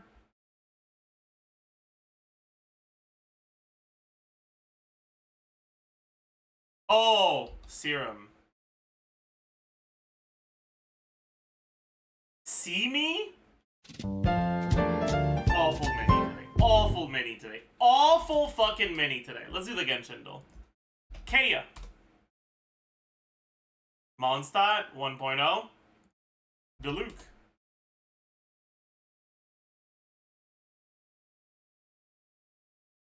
Mona.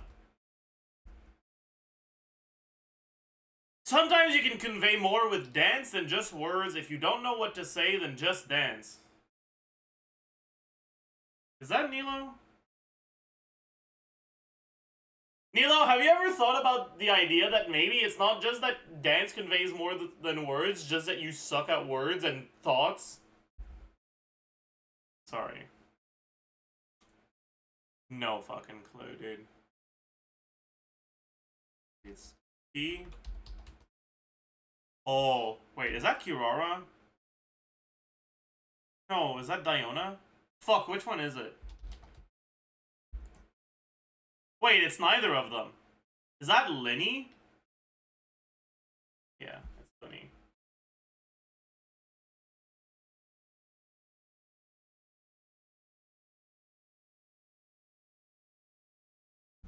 Huge. Is it a bald day today?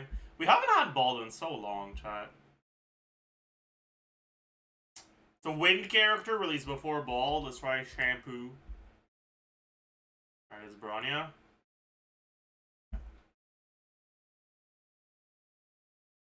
See you around, Nameless. Try to stay out of trouble, especially the next time we meet. So that's probably Silverwolf or Kafka? I don't know. Wait, who calls the Trailblazer Nameless? It has to be a Celeron Hunter, right? Maybe not.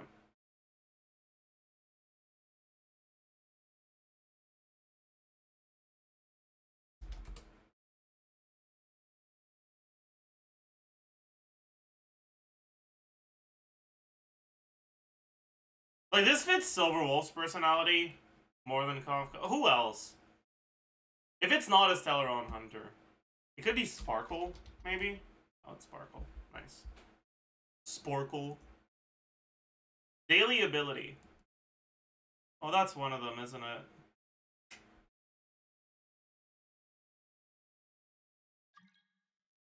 Maybe it's not, but I think it is.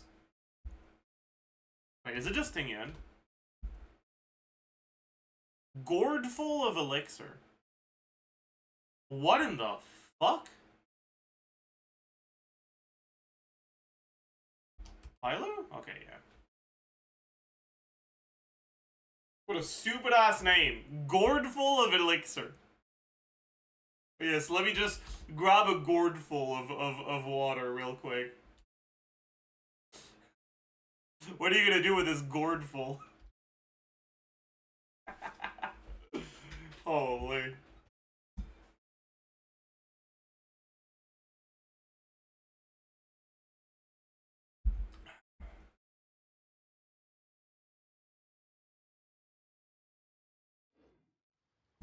You see the 3 new ZZZ character? I've heard of them. Oh god. A Balatrodol.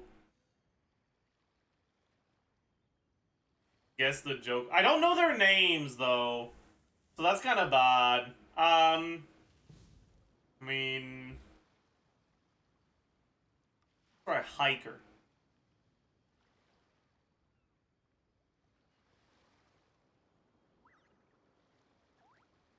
Wait, is that right or wrong? Is that right or wrong? I'm confused. And humans are the same. What does it say if they're? Oh, are these two right? But these are wrong. Green background is right. Okay, it should be red background, but okay. So it's a rare Joker. It's a rare Joker that doesn't give chips, that isn't scaling or RNG. Would DNA be classified as scaling? Let's try the family. Okay. It's an $8 rare Joker that doesn't give times molt. Is Blueprint 8? I think it is. Oh no, it's 10. I'm an idiot. I'm Cornge.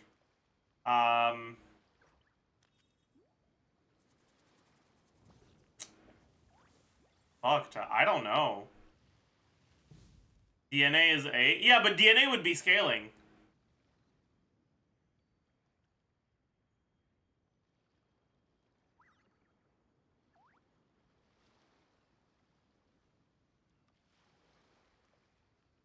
Not direct scaling? What the fuck is scaling? Hiker literally makes your card stronger and it's not considered scaling. Okay, I just shouldn't look at the scaling thing. I think it's fake as fuck.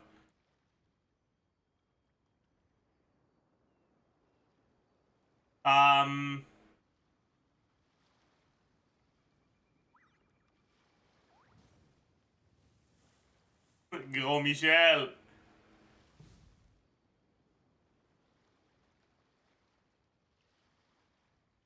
Yeah, I don't fucking look at the names, man.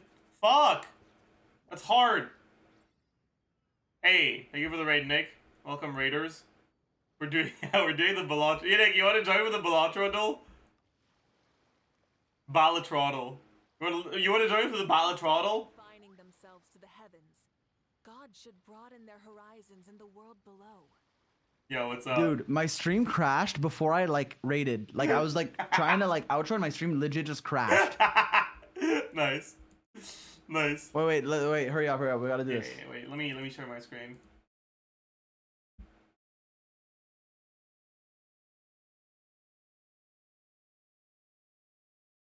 Okay, I can see it. Wait, so what are we guessing? A random Joker? Yeah. It's an $8 rare Joker that's not RNG. It's not times molt plus chips or retrigger / copy. Could it be the obelisk? No, it's times malt. Oh, you know what it could be? It could be my favorite Joker. Wii Joker? Wait, no, that's plus chips. And scaling. Okay, never mind. It can't be that. A rare that's like plus malt, maybe? Is there a rare that's plus molt? There might be a rare that's like oh, no. It's not chips. I was thinking like stuntman. Maybe it's the burnt Joker. Ooh. No. No. Rare Joker. What if it's like DNA? It's not copy. Oh. But maybe DNA is something else. Like, initially, I didn't want to guess DNA because DNA is a scaling Joker, but I don't think that's what they mean by scaling. Okay, it was DNA. Oh, shit. That's fucked, dude. That's ability actually creation. Fucked. I said ability creation. That's crazy. Yeah. Yeah. What's your favorite Joker, by the way? Favorite Joker? Yeah. Huh. I don't know. I'd have to think about them. I like when I see Blueprint, I'm pogging, but that's just good. Yeah, I mean, obviously. When I see my favorite Joker is Baron. Wii Joker because it's just such a funny one. Oh. My favorite Joker to get is probably Ancient Joker. Ancient Joker is fun to play with. Fuck Ancient Joker. All my homies hate it. Oh, dude, Rough Gem is lit. True. It's not Rough my Gen A is favorite. pretty fucking pog. I like I don't know. I like what's it called? The fucking Tuh. True. I just thought of it and I lost. Oh, fucking retrigger all face cards. Cock and busting. Oh. Yeah, it's alright. It's fun. I don't love it. No. Mine is Hiker. There is no way anyone actually likes Hiker. that can't be real. There's no shot anyone does. I don't know. I can look up a Joker list. Joker list Balatro. Oh. It's unique. Yeah, it's uniquely ass. Oh, never mind. Sorry. Gros Michel. True. Okay, that's a fair point. That's a fair point. Gros Michel is the Definitely goat. Gros Michel. It actually makes me happy when I see it. Me too. I almost always buy it, even when I already have 5 good Jokers. I like Hologram and Vagabond a lot. What are those again? Hologram is when you add a playing card, gain malt. And Vagabond is if you're broke, get a tarot card. Oh, yeah. Yeah, those are pretty pog. Oh, I also really like Lucky Cat. Lucky Cat's cool. I Lucky only Cat get a is lake so usually. fun. Wait, I don't have Seeing Double. What the fuck is this? Never unlocked that. Anyways. I've also never unlocked a Marry Andy or Hit the Road Jack.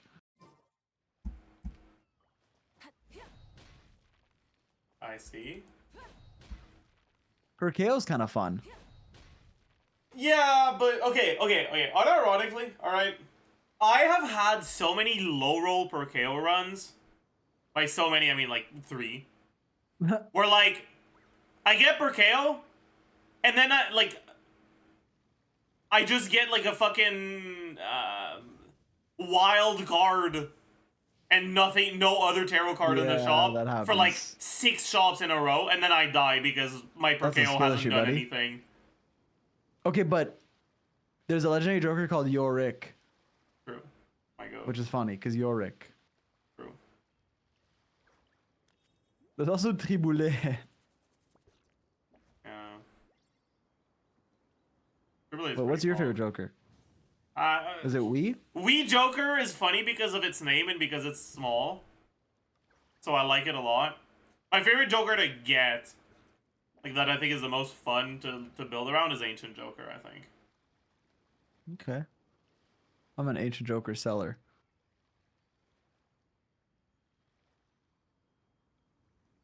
Mime also makes me happy. That's fair, honestly. That's fair. That's fair. That's fair. I want to do more. Me when I don't know what Balatro to say, Dueling, that's what fair. the fuck? Oh shit. Dude, ride the bus in the Joker in the fucking Ancient Abandoned deck, hogging. Ride the bus everywhere else, I break my streak because I'm stupid. Many insects have a compulsion to The hell is this follow tier the list? I don't know. It's a community tier list for Balatro, but maybe I should make one myself. Is Balatro a gacha game?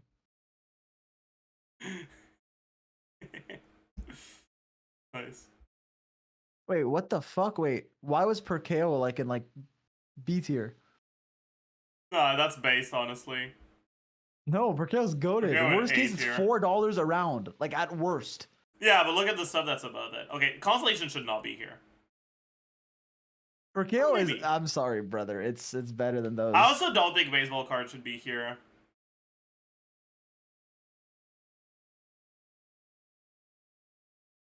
I think Fibonacci should be up here, though. Yeah.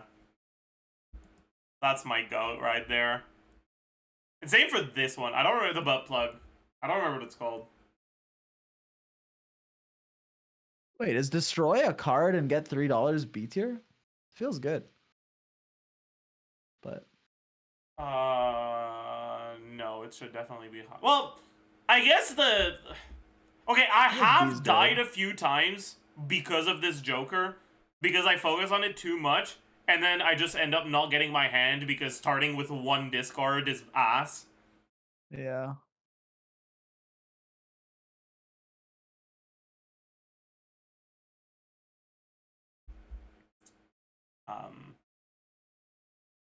Should definitely be better than this. Why the fuck is this here?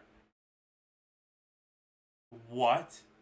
There's no way. Gary fakes. There is no way this should be here. Ride the bus? Like, nah, dude. Wait, where's Huh.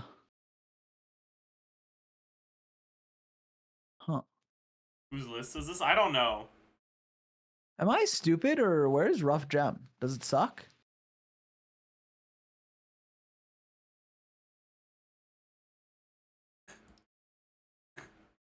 Yeah, I mean, that's fucking wrong for It's sure. D.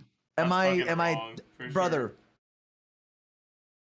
Do you know how many Same- times I've gold staked with the Rough Gem? Bro, same You for literally this farm shit, like dude. 30 gold.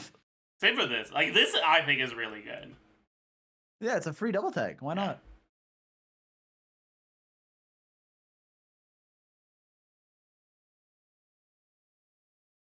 I also think this is a fucking broken Joker. Yes, I agree. But it doesn't last long. But when you have it, it's fucking goated. It actually does last long though. That's the thing. Dude, I got it once and it was like about to leave, so I just skipped both blinds and then beat the boss. Yeah. Fuck. Like if you get this before NT like 4, it's a good early game Joker. And if you get this after NT4, it's like the best late game Joker. Like it's really good. I like high key gotta go pack before it's late. Alright, understandable. Have a nice day. Okay, love you. Oh wait. Alright, Balacho later? Yep. Alright, Pog. Let me know. Alright, chat. Satellite should be F tier. What's satellite again? If you show me what it looks like, I'll know it. What does satellite do? $1 for every different planet. Ah, I see. Right. This one. Yeah, I don't think it's very good. I agree. I also don't think this is very good.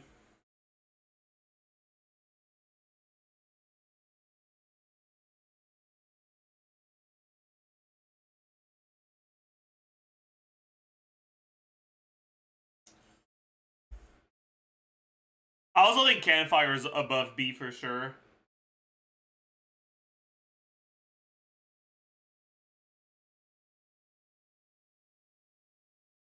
Why is Credit Card not in D tier?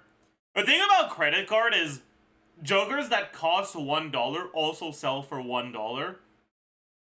Which means that you will never get punished for buying it.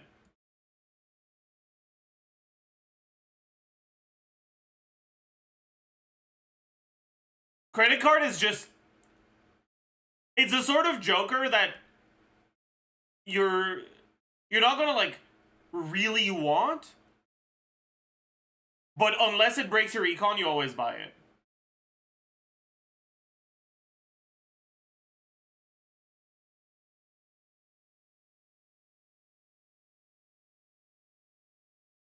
Nah, why would you not buy it?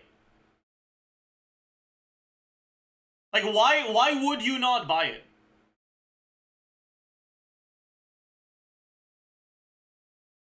What is the downside to buying it?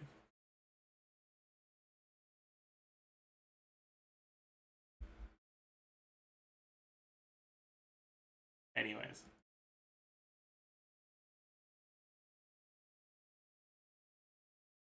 -1 Joker slot? Yeah, but that only matters once you have 5 Jokers. Like, yeah, obviously, if your Jokers are full, you don't buy it, but, like, yeah. Burglar is broken? What's Burglar?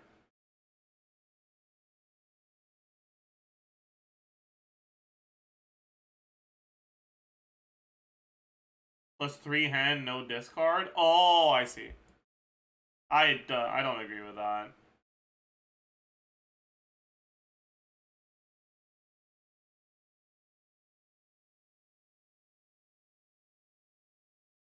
You can blueprint it without a drawback? I mean, okay. But, like, is it the best blueprint synergy? No, not even close. And is blueprint common enough that that matters that much? No, not even close. So, like, I don't think that matters very much. Is it good enough without blueprint to justify that? I also don't think so. So, yeah, no. I definitely wouldn't call it broken.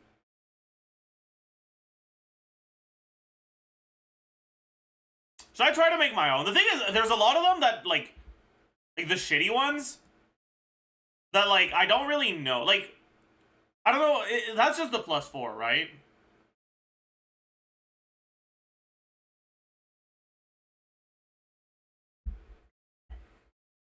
Anyways. These are all the +3 mold per card of a given suit, right? Okay, no cap. These are all A tier. Alright, I have really grown to appreciate these jokers a lot more.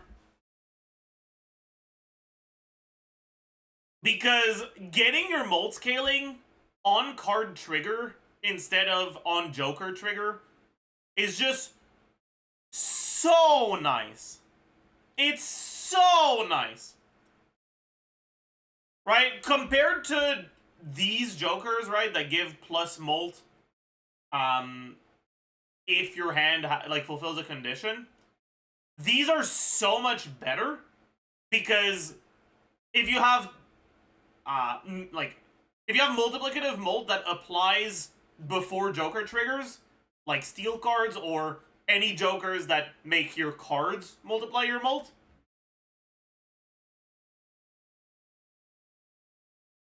these properly work with it and these don't. It's the same order as Wiki if you want to check. That's a good idea. I mean, fuck it. Let's do a Bellator Joker tier list. Why not? Alright, Joker.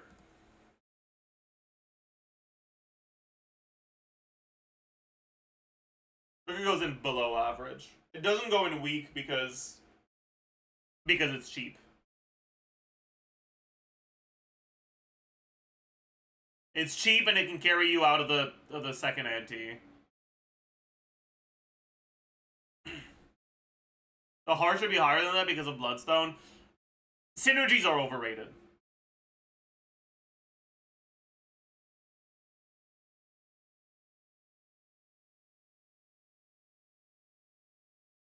Like, if I have the hearts one with the spades one in the shop. Okay, maybe the spades one isn't a good comparison. If I have the hearts one with the diamonds one in the shop, I'll pick the hearts one. But if I have the hearts one and then my shop if I have the diamonds one and my shop offers me a hearts one, I will not change to the hearts one. I don't think it's worth losing money for that. So I definitely don't think it's a tier above.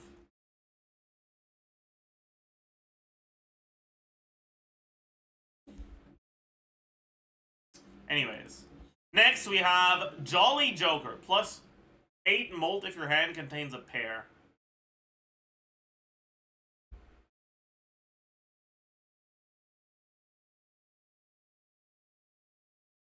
That's pretty awful, honestly. It's fine. I'll leave the F tier for like stuff that like you just don't buy. Zany Joker, plus 12 molt if your hand contains 3 of a kind. Yeah. Mad Joker, plus 10 molt if you have 2 pairs. Yeah. Drawl Joker, plus 10 molt if your hand contains a flush. It's actually above the other ones because the problem with these is that the only hand that doesn't suck to play early that fulfills these conditions is Full House. And full houses are harder to do than that's a straight one. Is it? Am I an idiot? You're right. I am an idiot. This is the flush one. The straight one is also better, but it's not better enough. So, yeah.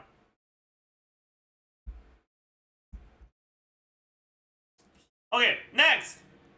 Sly Joker, I think is also here. But I like the chips one a lot more than the molt ones.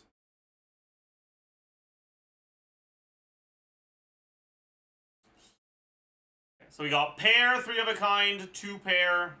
Okay, yeah. 3 of a kind goes here, 2 pair goes here.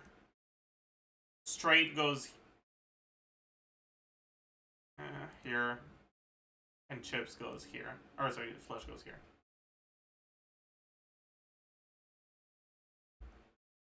Plasma deck goats. Yeah, that's true. They were pretty good for plasma deck, but meh. Alright, next we have Half Joker. Half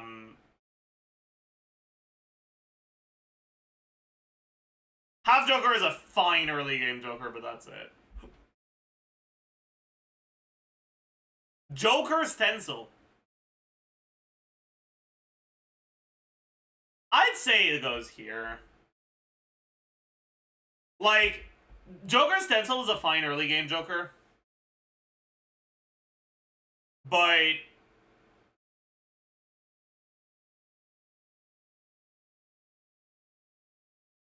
it's not that good.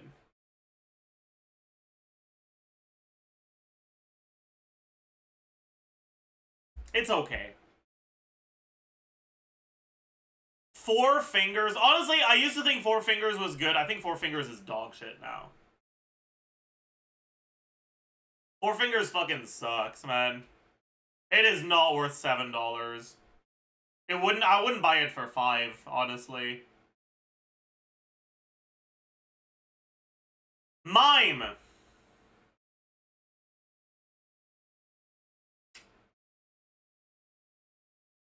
Mime might be our first. No, it's not. Mime goes in A. The biggest issue with Mime is that it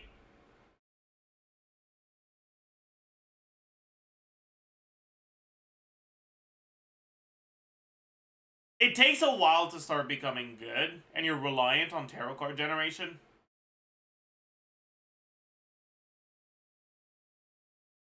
Yeah, it's really good for endless runs, and it's pretty good in general, but it's really bad early. Like, it doesn't do anything early, and it's, yeah. So it's okay.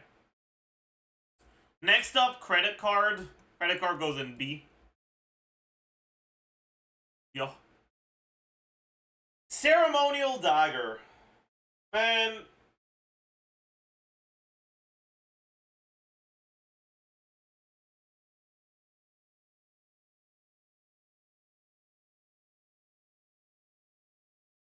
Ceremonial Dagger is, like, fine. Dagger with Riffraff is peak. It's not, dude. The way that they work together is so cringe, where if you have both Ceremonial Dagger and Riffraff, if you go into a blind with 3 jokers,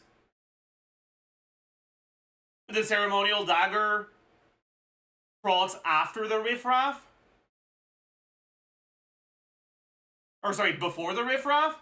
But if you go into a blind with full jokers, or with 4 jokers, the Ceremonial Dagger procs after. Like, they trigger in order from left to right. That is not true. Maybe I got a bug, and that's why my perception of it is warped. But when I tested it, Riffraff did not work with Ceremonial Dagger. Like, I tested it both ways, and both ways it worked in the cringe one. Anyways. Ceremonial Dagger is pretty good. It's a fine molt thing. It's a fine flat molt generator. The biggest issue with flat molt generators is that if they're flat molt generators that trigger when your jokers trigger, that flat molt is not as valuable as if it triggers at the start. Because stuff like steel cards doesn't multiply it. And so, Ceremonial Dagger is only good if your multiplicative scaling is directly in your joker with stuff like family and stuff like that. That's the biggest thing that's preventing Ceremonial Dagger from being very good. But it's still pretty alright. I think it goes in C.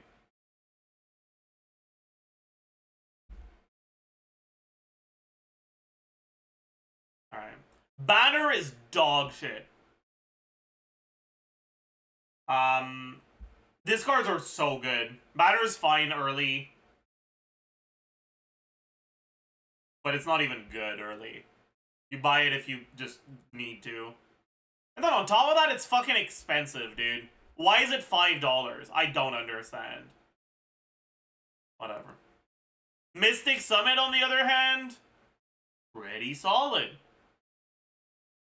One of the better jokers to get out of your early game with.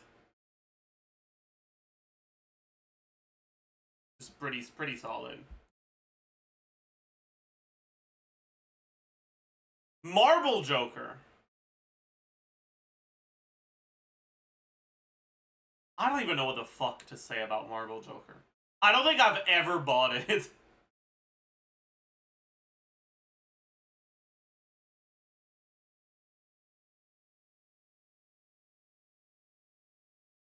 Bilateral payment, true. It's really good for Plasma Deck. Okay, but we're not ranking this on Plasma Deck, okay?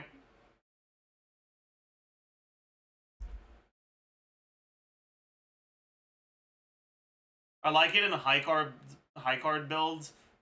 Usually, you don't go high card builds unless you have a reason to keep cards in your hand. Like with a bunch of steel cards. And you don't want to dilute your deck with stone cards if that's the case. One more steel card in your hand is better than four stone cards.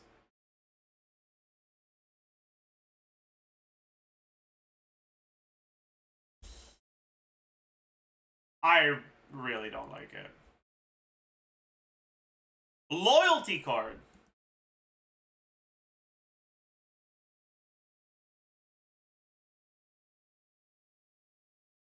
Loyalty card is fine. The main thing I found myself using loyalty card for is in runs where I already had a solid setup, but the boss blind was scary. I use this as a pseudo of this guy. Where like I set it up so that it'll proc on the boss. But like, yeah, I'm gonna go with below average. So I'll be right back.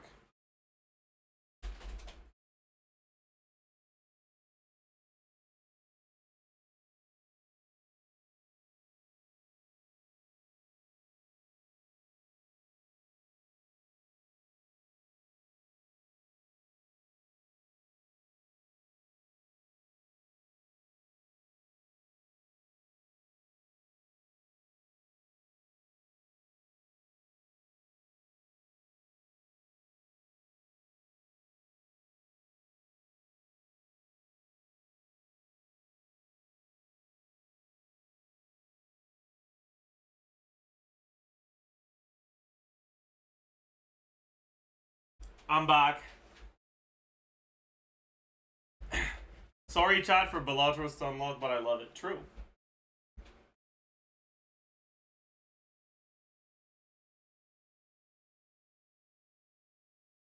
Alright, Magic 8 Ball. It's pretty dog shit. I've had runs where I've used it, but it's not good. Misprint.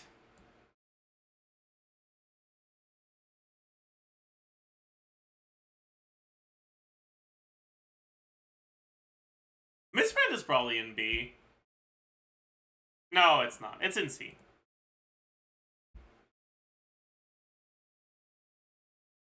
Yeah.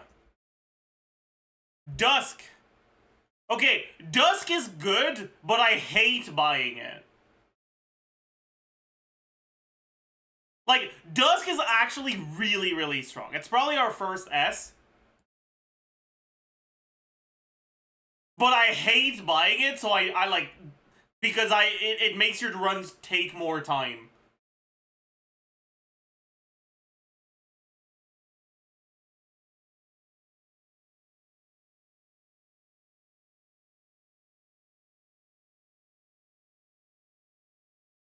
Honestly, it might even be S+.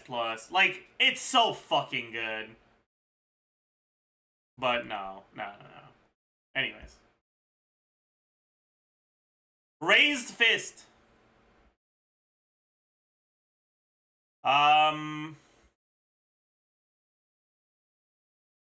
Raised Fist is okay.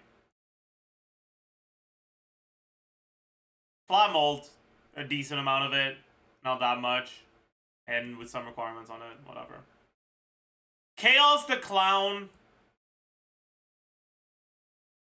I think is quite good. Above average, yeah. Fibonacci.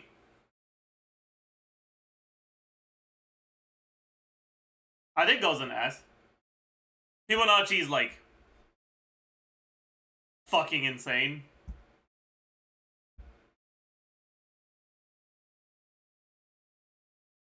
It's one of the few early game jokers that's good enough to still be good in late game. So yeah, that's pretty cool.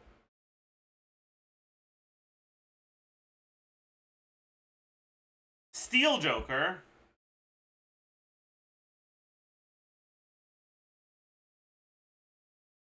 Okay, this may be a hot take. Steel Joker is below average. Like, obviously it's good if you have a bunch of steel cards, but it takes so many of them. And by the time you have enough steel cards for Steel Joker to be good, your run is probably already won. Like, by the time you have enough steel cards for Steel Joker to be a good Joker, your run is over.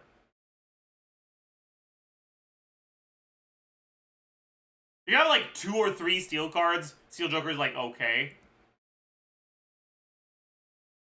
Like if it just gave 1.6, it would probably be like above average.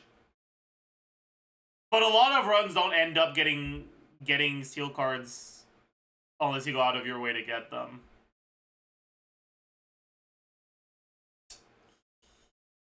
Next up, Scary Face.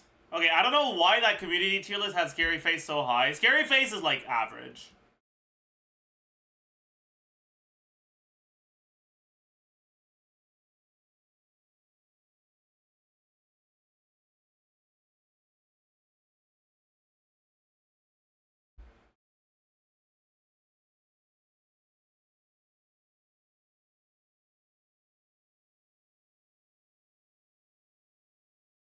Yeah. Next up, Abstract Joker. So Abstract Joker is this but worse. So it goes in C. It's a fine flat mult Joker that gets you out of your early game. Delayed gratification. It's one of the worst econ Jokers. I think it goes in D. Like, yeah, you can make money out of it, but like, 1, it makes your hands weaker because you can't discard.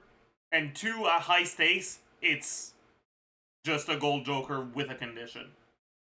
So like, it's not it. Hack. Hack is an interesting one. I think Hack is in B for me.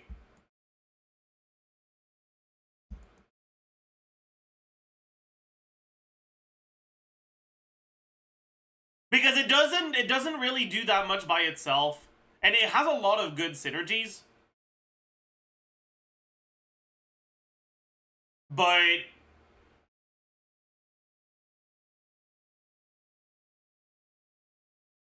Fibonacci over Hack, 100%. Not even close.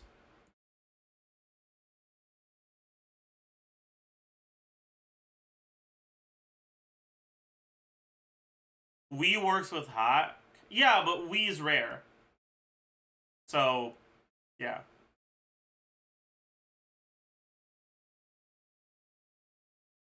Anyways.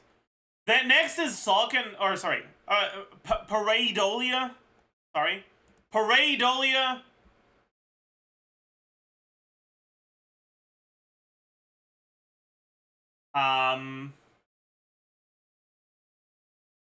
The plant. I don't like Pareidolia. There doesn't tend to be enough face card synergy. Like, you only buy that when you already have a face card synergy. You don't buy it to set up face card synergy because it doesn't do anything by itself.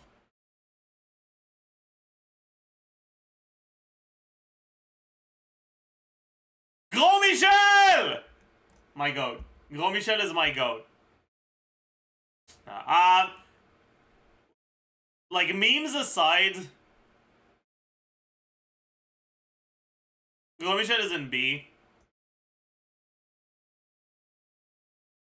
15 Molt is just solid, and it's more, like, you're not reliant on already having other jokers like Abstract Joker or RNG like Misprint. And if it does end up breaking, you unlock the ability to buy Cavendish, so it's not even that bad. Next is Odd Todd.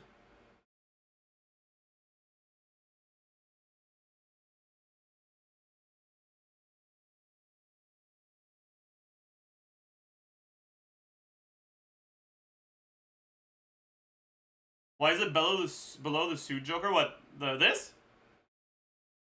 Because Suit Jokers give you your molt during card scoring, which means that multiplicative scalars, like steel cards that that trigger before Joker procs, will happen after the Suit Jokers.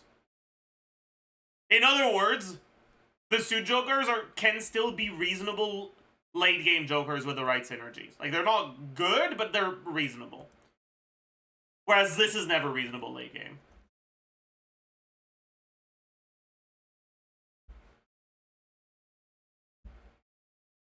To be honest, every chip Joker feels like Plasma Deck Hostage for me. I heavily disagree with that. I think Odd Todd is a solid A-tier Joker. It's like this, but significantly better. Because there's just so many more procs for it.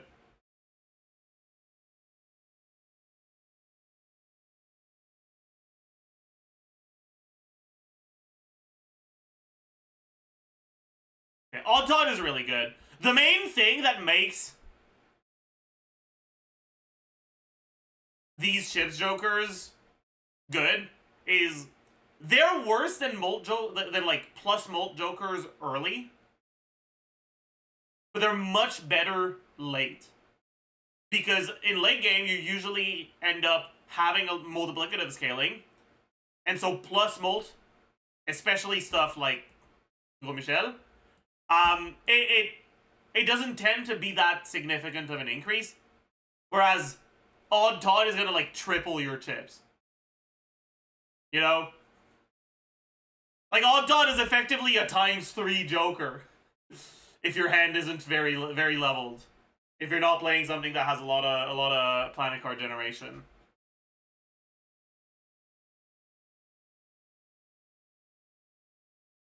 Yeah, Odd Todd is just really good. Even Steven is less good. But it's still pretty good. Solid. Okay-ish.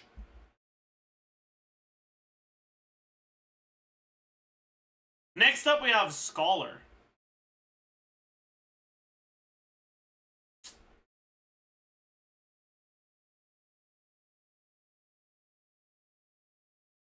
Scholar is probably like low B.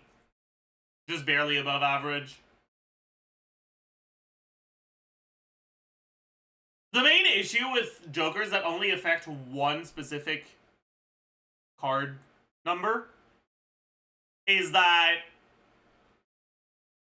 especially at high stakes with less discards, it becomes more of a possibility that you just don't get a hand that triggers with it.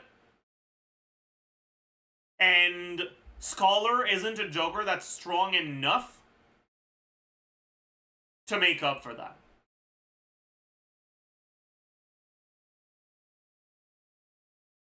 Basically, if you end up being reliant on the Scholar for your score, you get punished too hard for not having it, but you don't get rewarded enough for getting your aces. Anyways. Business card. Business card is fine. It's an okay econ Joker. Without retrigger synergy, right? If you play a hand with 5 face cards, that's an average of $5. But most of the time you won't do that, unless you're starting to get a lot later on. Usually you'd expect like maybe 3 face cards per round, so it's like $3 per round. Better than this, but not a great econ Joker.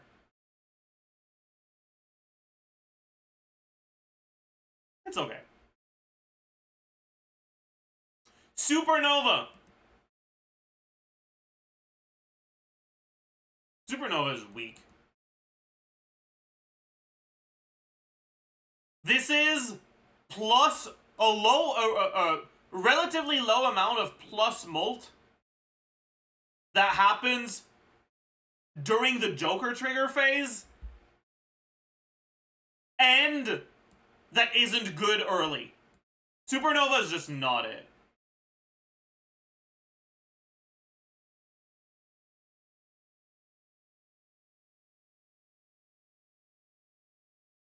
And honestly, neither is Ride the Bus. Ride the Bus is better than Supernova, but honestly, I'm a fucking Ride the Bus hater. I don't know why anyone likes this card, or this Joker.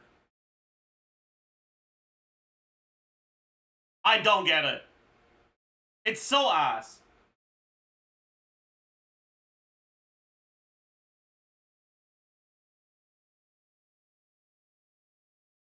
Like, Bus is S plus the moment you start grinding gold stake. By the time Bus is like anywhere fucking close to Gros Michel, you're dead on gold stake, okay? If the Joker you bought is this garbage.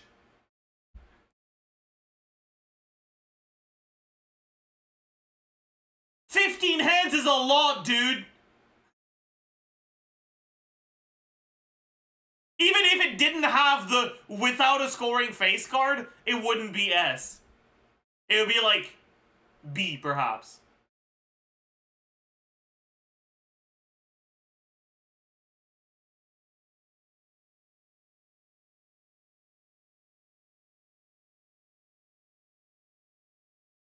Anything scalable is valuable in gold. But this doesn't scale enough.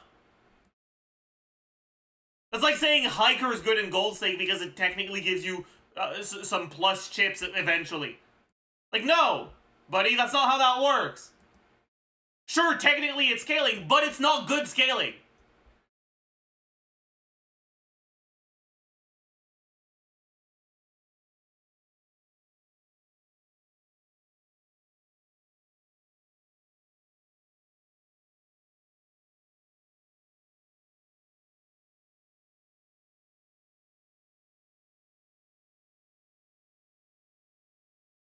Anyways.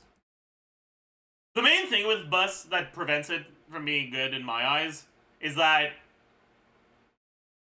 if you want to scale Ride the Bus properly, a lot of the time you're going to have to intentionally go out of your way to play bad hands so that you scale it faster.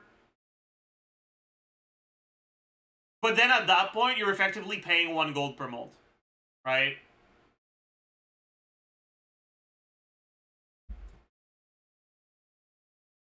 Like you are with Ceremonial Dagger. But it has more conditions. I really don't like Ride the Bus. Anyways. Space Joker. Space Joker is F because it never procs. Egg.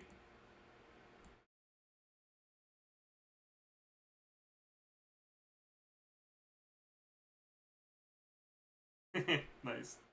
Thank you for the 6 months, holy. Egg is one of the better econ Jokers.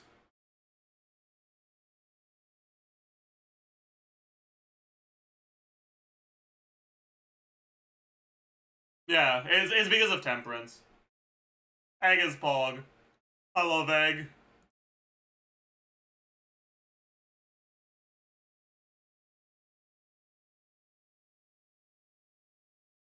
Burglar.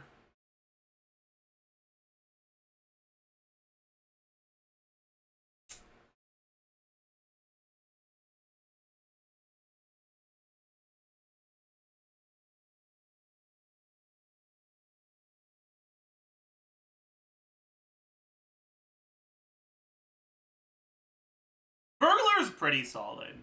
I don't buy it very often because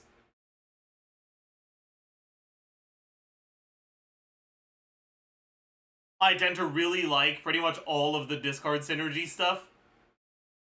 So I very often end up having some form of discard synergy that makes Burglar not worth buying.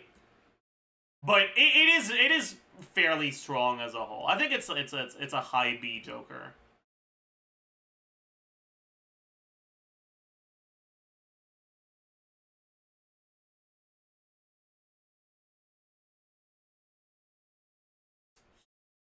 Blackboard.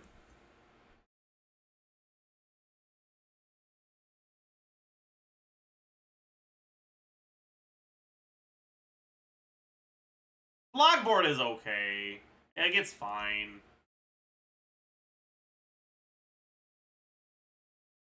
The thing that I don't like about Blackboard is just how unreliable it is. But, I mean, it is what it is.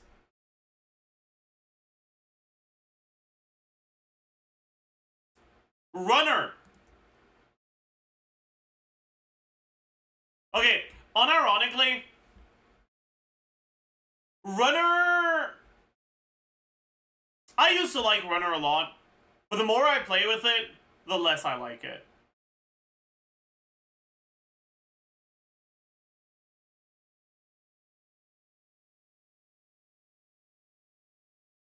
I still think it's a fine scaling chips Joker, but like, I think it's worse than Odd Todd.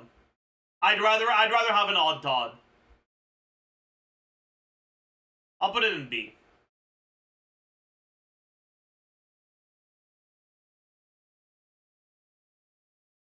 Ice cream.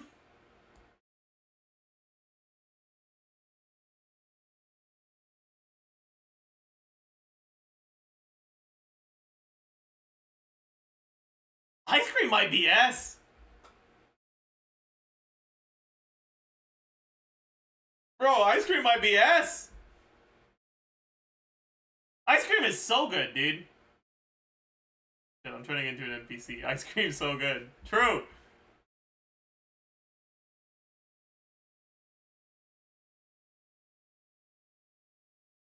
But yeah, just 100 chips without a condition is pretty much almost always worth buying in the first 5 antes.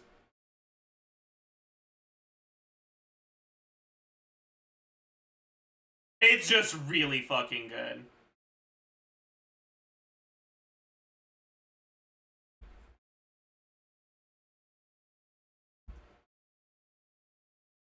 DNA.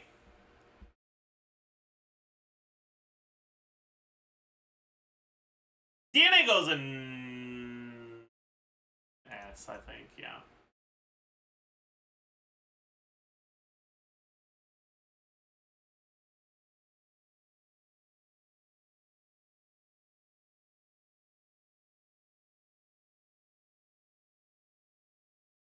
DNA with steel cards is just too good.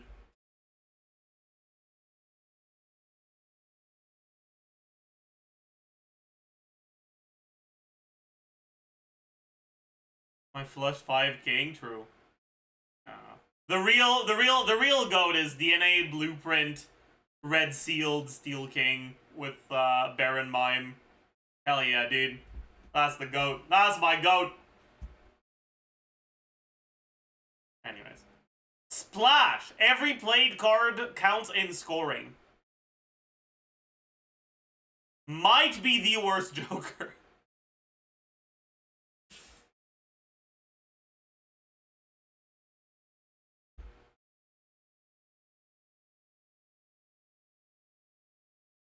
This only matters if you're playing a high card or pair or 2-pair deck where you already have a bunch of enchantments on your card.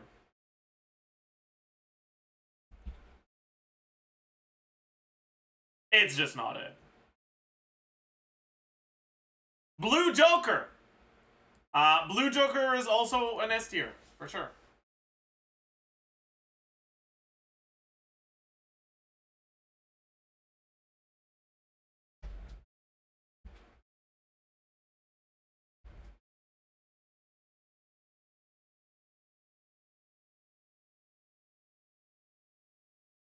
Cards that, or Jokers that just give a decent amount of chips without a condition are just really good Jokers. They all are. Alright, 6 cents!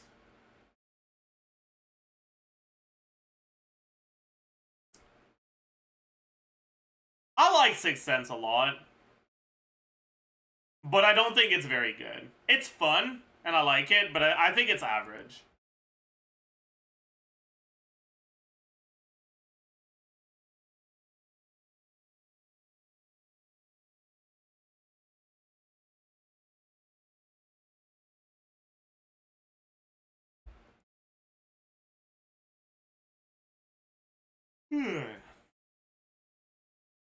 Yeah. Constellation!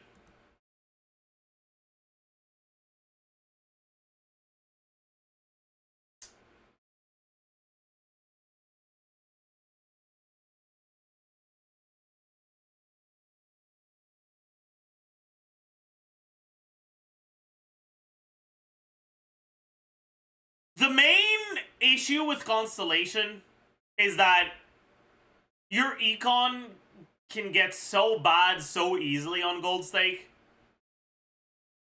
And Constellation is a Joker that needs money to be good. I think that's enough for me not to want to put it in S. I think it'll go in A.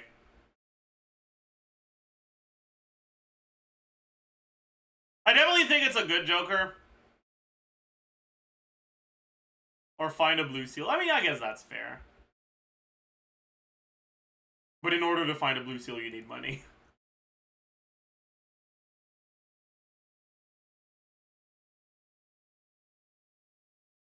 Hiker! Dude, why does Hiker exist? By the way, like, does anyone fucking know? I guess Hiker's probably fine with, like, hanging Chad. I've never tried Hiker with hanging Chad, but like I'm sure it's pretty good. Right? Because you score 3 times, so it gains plus 15, and it re-triggers. Like, I'm sure it's pretty good.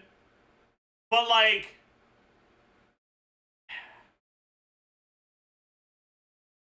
it's an uncommon Joker.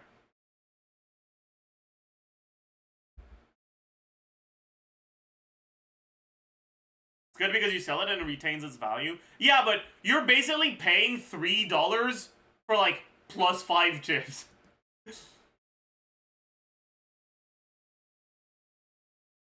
Why is DNA S tier $8 and it feels very niche? It's really good. Unless you can't afford to sell any of your Jokers, DNA is pretty much worth picking up in every run.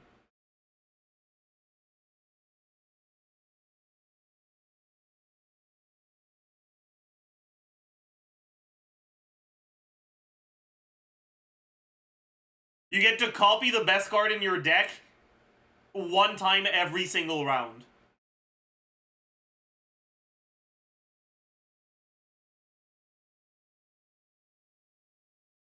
Anyways, I'll put Hiker in F, honestly. I still haven't made it work. It's kind of slow in Gold's sake, you just kind of die. You're being too greedy with it. Like, DNA, buying and then selling, you go minus $4. And if you get literally only 1 proc of DNA on a good card, that's worth $4. If you feel like DNA is too slow in Gold Stake, it's probably because you're being too greedy with it.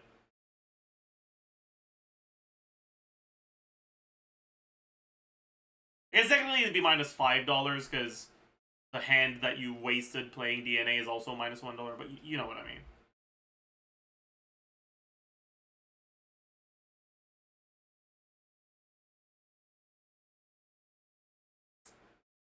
Anyways, Faceless Joker. Faceless Joker is a fine econ Joker, but honestly, I don't think it's great.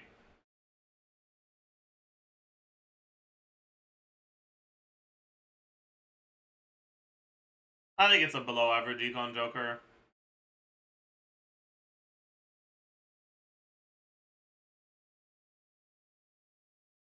Green Joker.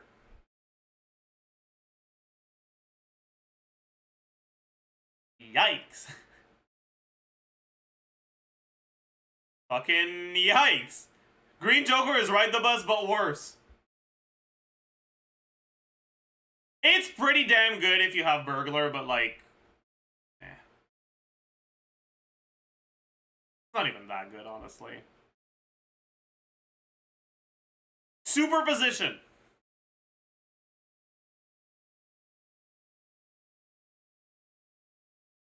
Dog shit. This is an awful Joker.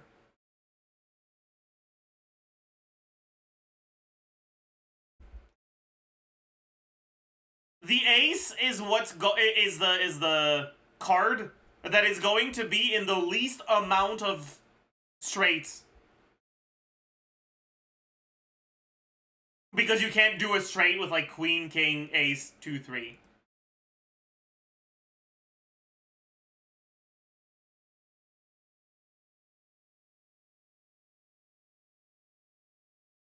Chat, if you're ace, you can't be straight, okay? So the fact that this requires you to be ace and straight, SMH my head. True! That doesn't actually make a lot of sense, whatever. To-do list! Wait, no, we have Cavendish first. Oh, whatever. To-do list! To-do list is one of the better Econ Jokers. You won't proc it every round, but the rounds where you can proc it, you can usually proc it more than once. So, to-do list is probably like high C for Econ Jokers. But there's some really good Econ Jokers, and they're common, so yeah. Cavendish! Maybe, probably the best Joker in the game.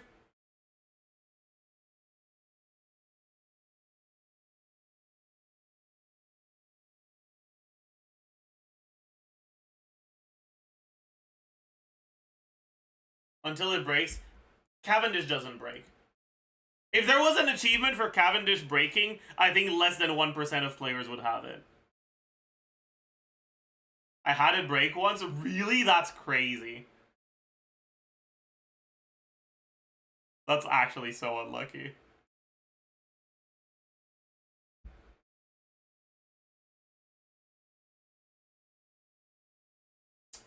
Alright. Card Sharp is an S tier Joker. Card Sharp is real good.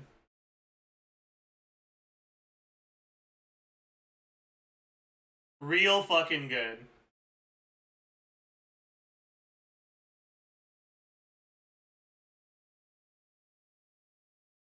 Red card.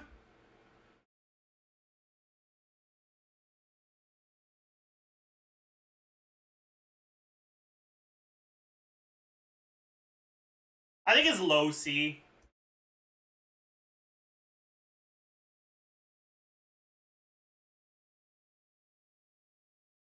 Red card is one of the best flat mold Jokers in the game. It's not. The thing about red card is if there were more booster packs in the shop, it could be good. Effectively, when you buy a booster and then you skip, you've paid $4 for +3 mold, right? Or more. But four on average 6, but like 4 to 8. Whatever. You might not buy the +8s just for that. And like I guess if it's an 8 cost, you would take one card and then skip. So like it's whatever. Anyway,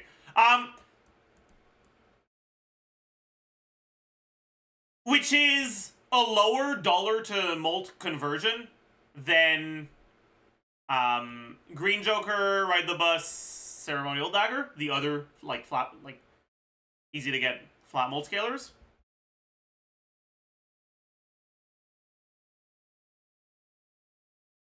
But in exchange for that, unlike those things, that money isn't wasted, right? If you buy a pack and you, like with red card, you could always decide not to skip if the cards are worth taking.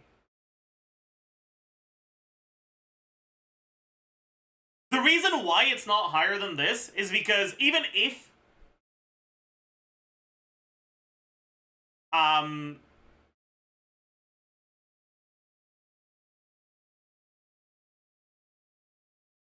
even if you play it optimally and you take the cards that are worth taking and skip in the other cases, it's still not a better scaling Joker than Ceremonial Dagger. You know, like it's still $4 for three molt.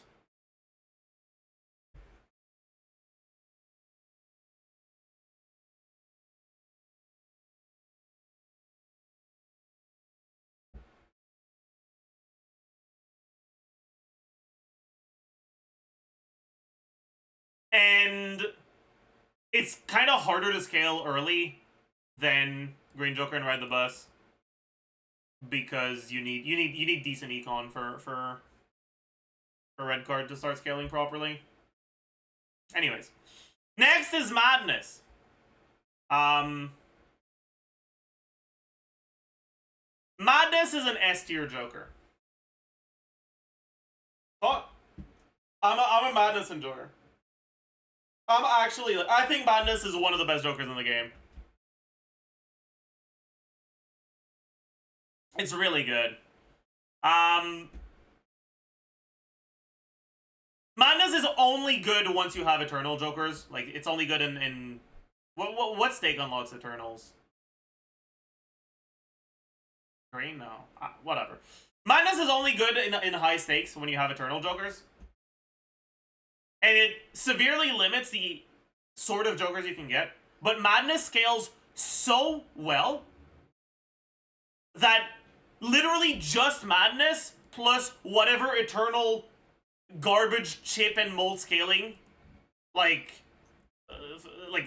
these fucking losers, or these fucking losers, right? Take whichever ones are Eternal, take Madness, your run is over. It's really good. Madness is really good.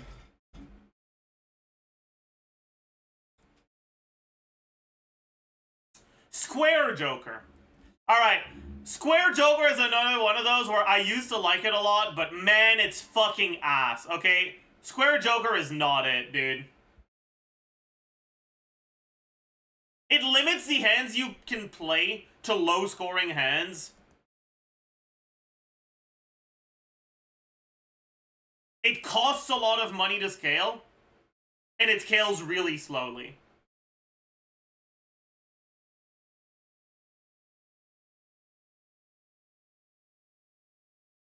It just ain't it, man.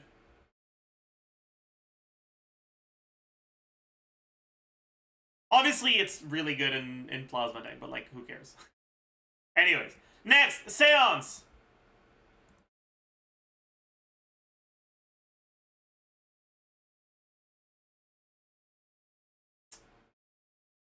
Out of my, like, almost 200 hours playing Balatro, I think I've had Seance proc twice.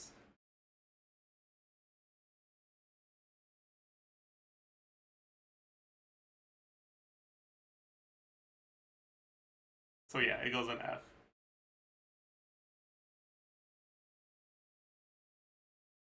Riff Raff! Okay, Riff Raff is actually my GOAT, okay? Like, straight up, my fucking GOAT.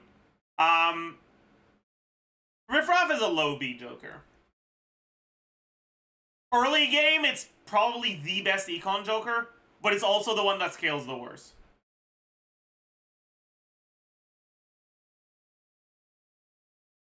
I didn't understand why people liked Riff Raff so hard until I started playing Gold. So yeah.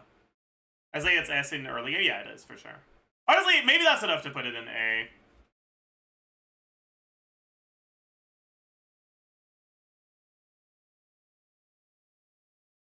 But yeah, because you have so much garbage in the shop early game that you just can't justify buying, like, fucking rental Eternal...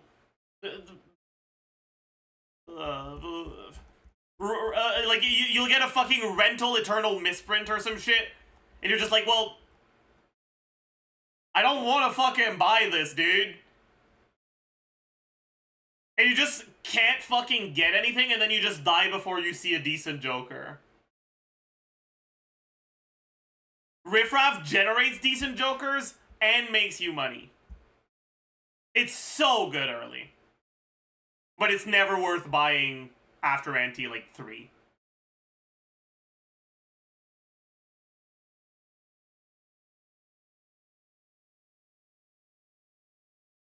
Anyways. Vampire. Vampire is not good. Vampire has some synergies, but getting enhancements to remove requires setup, and the payoff on Vampire isn't good enough. If it was 0.2 per enhanced card, I think Vampire would be pretty good. But it's just not good enough. Yeah, like, Midas Vampire is good, but, like, it doesn't happen often, right? Because both Midas and Vampire are uncommon.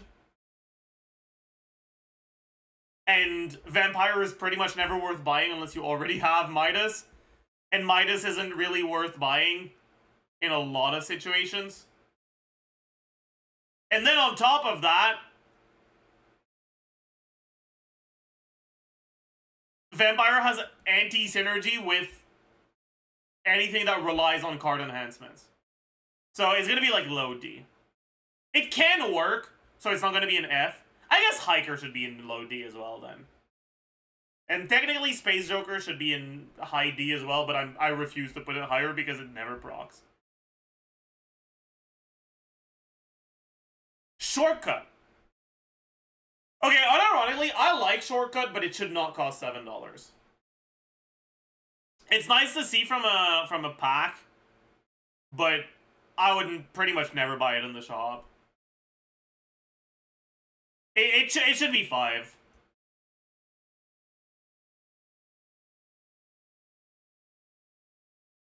But yeah, having gaps in your straights effectively allows you to enable straights incredibly easily.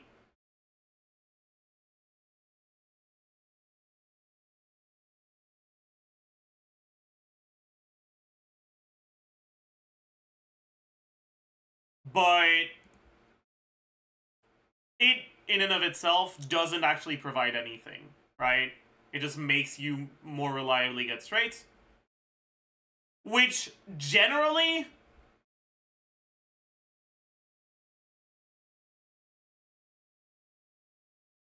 allows you to play more hands that will be straights, right? So it has good synergy with Runner, because it means that you're more likely to get more than one straight in each round.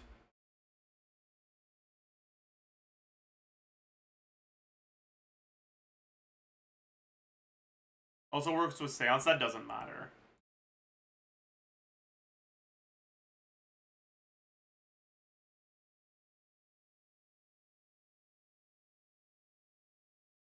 But yeah, overall, I'd say it's probably a high C Joker.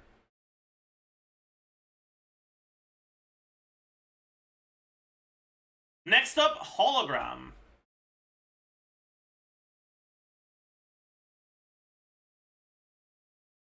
Hologram is probably... I don't know if it's high A or low S, honestly. It's better than Constellation. For sure.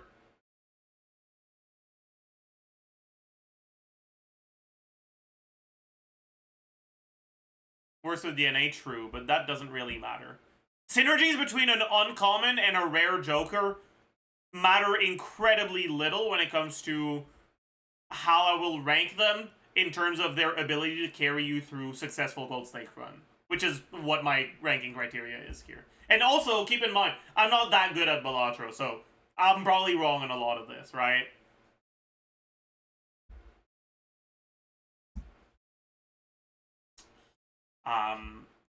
Fucks up your deck? No, it doesn't. Like, yeah, if the cards you're adding are fucking unbuffed garbage cards, then sure, it fucks up your deck. But it's very rare that card packs only have garbage in them. There's usually at least one card that's fine. Often, one card that's very good.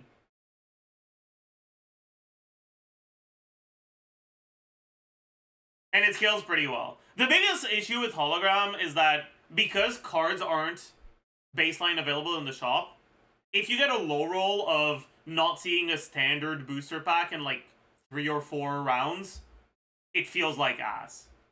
And that's happened to me a few times when I've picked up hologram.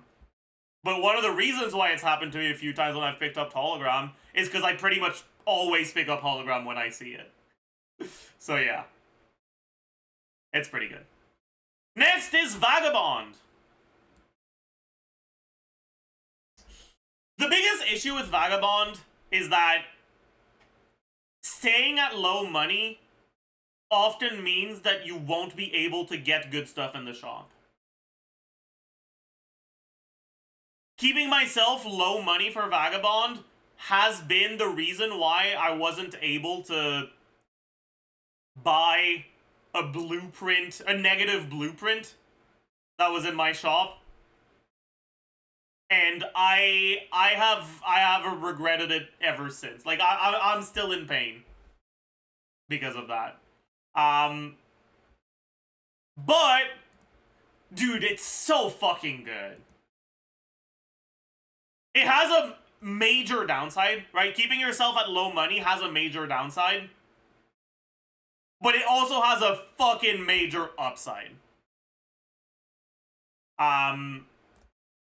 That's multiple tarot cards every single round. Like, that's really, really good.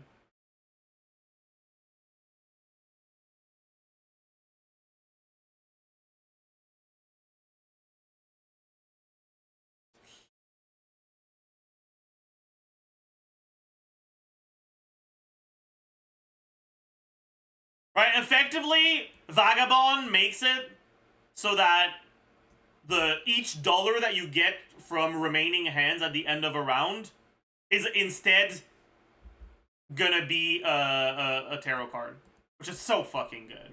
Like, it's really, really, really good. But it also has a major downside. So I don't think it makes it an S, but it definitely does make it an A.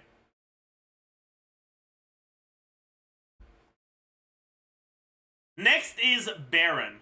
And unironically, I don't like Baron nearly as much as most other people do. I like Baron. It's a good Joker.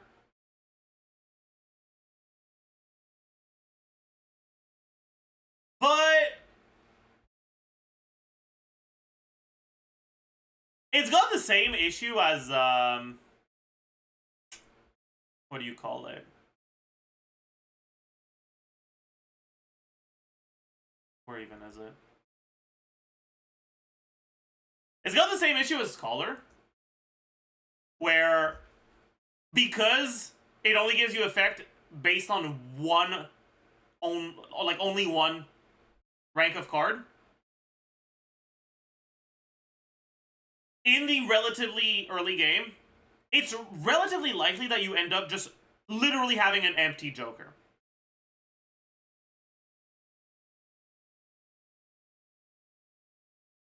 On top of that, because it's molt scaling that happens in the hand trigger phase, it tends to have bad synergy with a lot of the common molt scalers that you'll find in the early game, right? All of the like these guys that are molt scalers, Joker, Gros Michel, this shit, Raised Fist, Misprint, right? Like, all of these are really bad with Baron early. And Baron is expensive, right? It's rare, it costs $8. Baron is probably the directional Joker that I die the most often after picking up.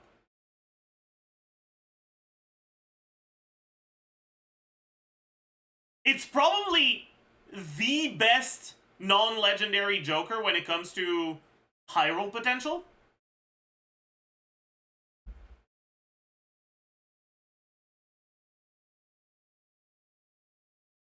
But it's also one of the Jokers that punishes you the most. It's the directional Joker that does the least on a low roll.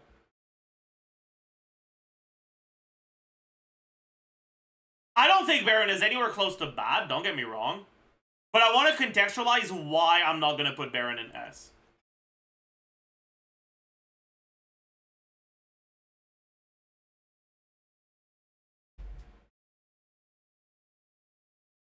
If Baron was uncommon, even if it still costs $8, I think it'd be a lot better.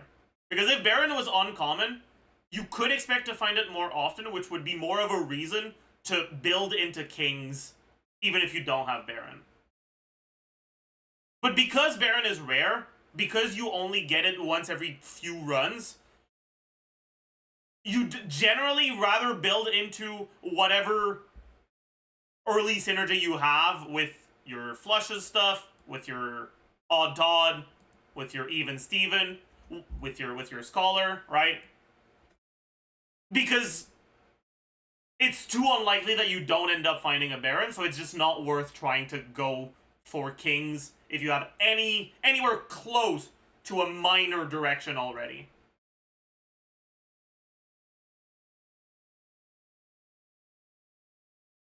Anyways. Cloud9!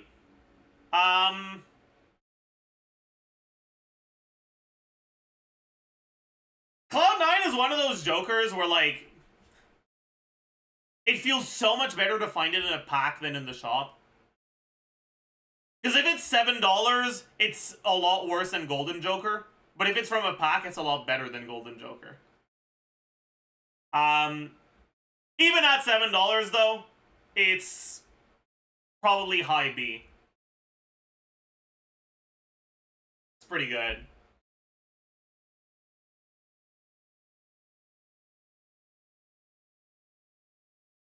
Rocket.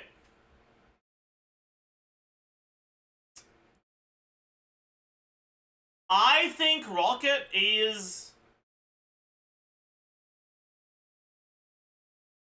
high B as well. The thing about Rocket is that Econ Jokers don't tend to be necessary in the late game because you have interest.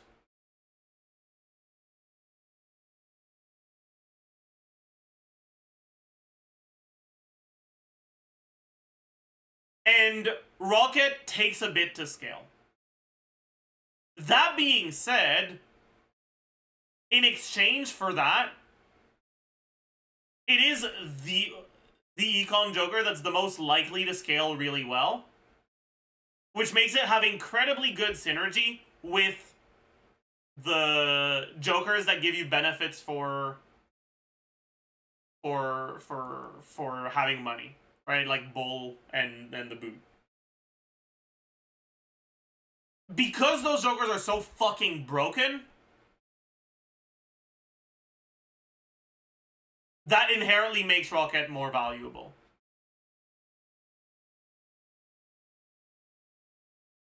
I'd say that as long as you get Rocket before NT, like, 4, it's pretty good.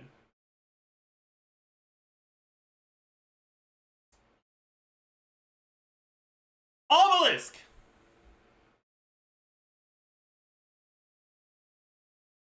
Obelisk is interesting.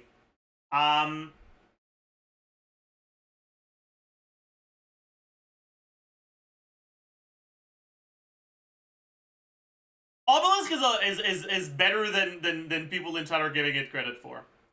The main thing that about Obelisk is you have to think about it the same way you think about Ride the Bus and stuff like that, where it effectively costs money to scale.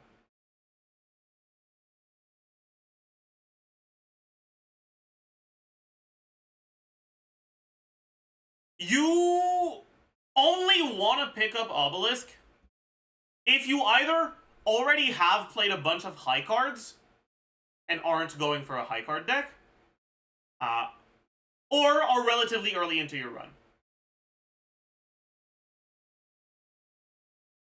The main way to use Obelisk that I've found to be successful is spamming high cards into doing your hand for the round for like 2 antes.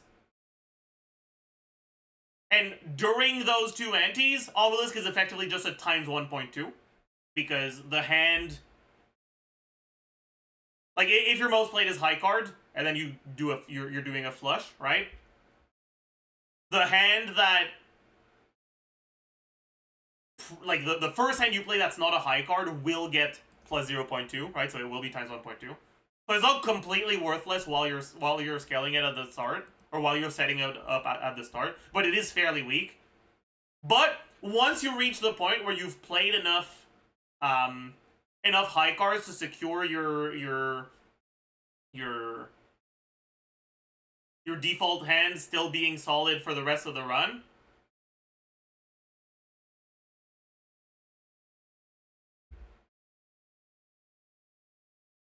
Obelisk starts scaling up and up and up, and it reaches like, again, times 5. It's one of the scaling jokers that requires the most setup.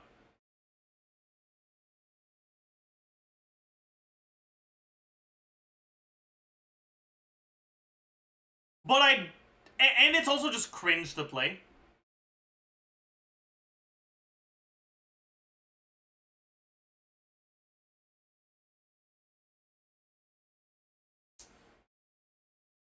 But the reality is that when you're looking at the sort of stuff that you need for a decent run, right? Generally, runs are unlikely to be successful if you don't have any sort of multiplicative joker. If you don't have something that multiplies your mult, you're unlikely to clear gold stake anti-8 boss. It's possible, but it's unlikely.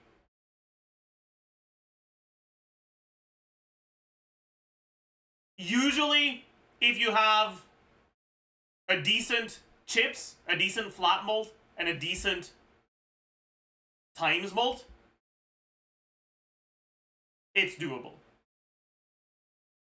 Obelisk is one of the weaker times mult because you have to set it up.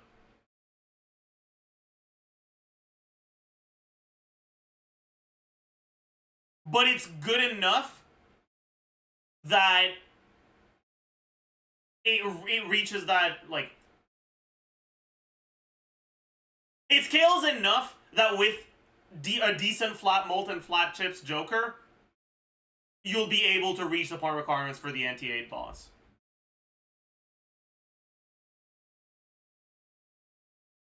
It's just Omega cringe. Like, I understand not liking it. I think it's in low C.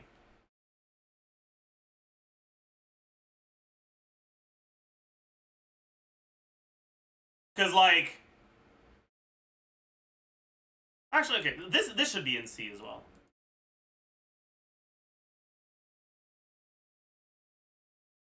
Yeah.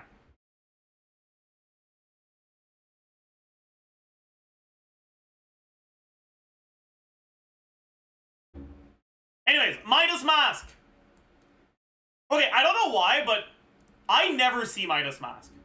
It's like, it's so rare. Like, it's uncommon, but I feel like I see it less often than most rares. I think I've only bought it like twice. Midas Mask is okay. It's fine. It's kind of just like,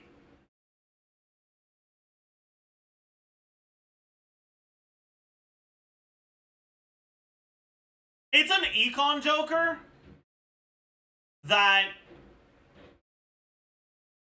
doesn't give you any econ for the first few rounds you play it, but in exchange for that, it gives you econ even once it's sold.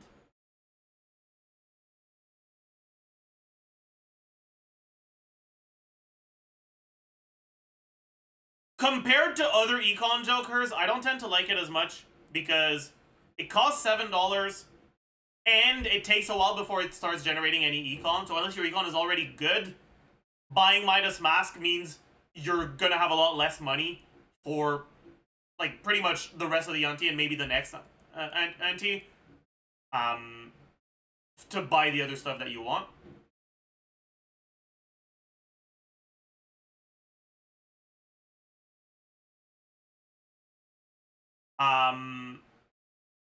But yeah, so I don't think it's as good as the good econ jokers, but I do think it still makes it into low B.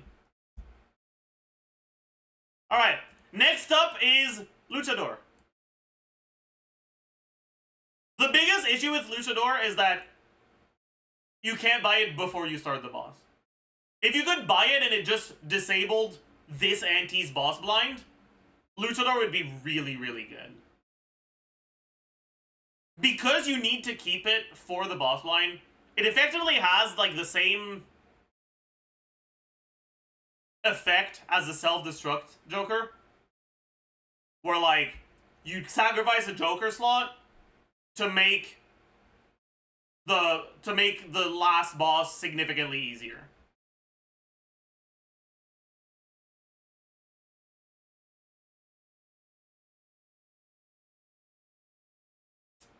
If the vouchers that allowed you to reroll boss blinds didn't exist, I think Luchador would be a B.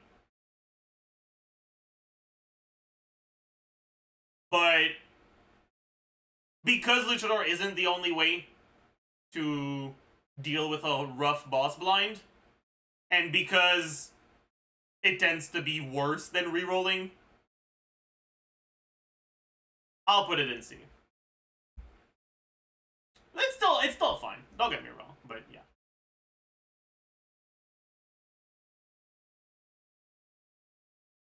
Next up is Photograph.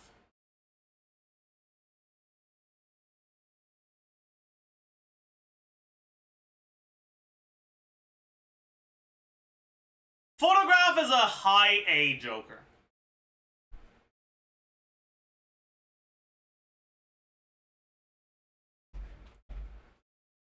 Unironically, the biggest reason why Photograph is good is because Hanging Chad is a common Joker. If Hanging Chad was not a common Joker, I would put Photograph in B.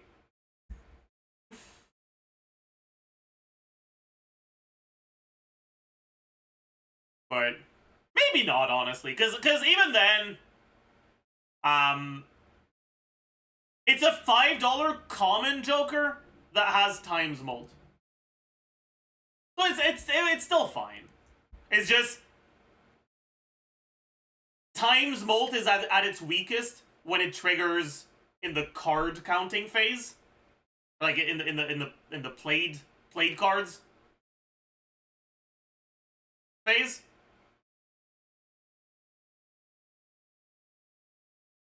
And because it's the first phase card, it's gonna happen relatively early, especially if you have Hanging Chad, but like whatever, relatively early into your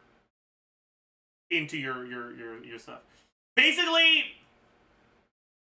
Photograph has pretty bad synergy with most other Molt Jokers, which means that the only good, reliable way of making Photograph a proper times Molt scaler is with planet cards.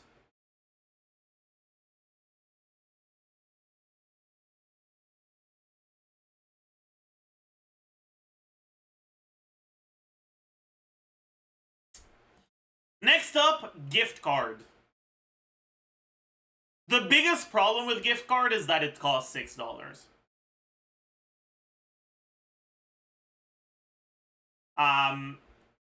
Gift card is a good econ Joker, but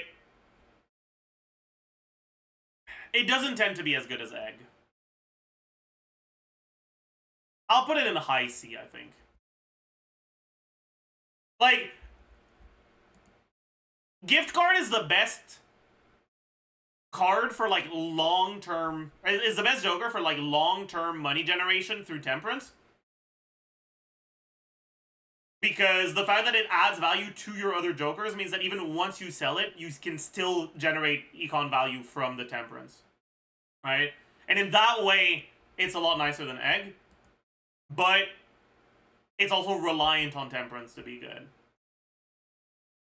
So if you don't have tarot card generation, it won't be that great.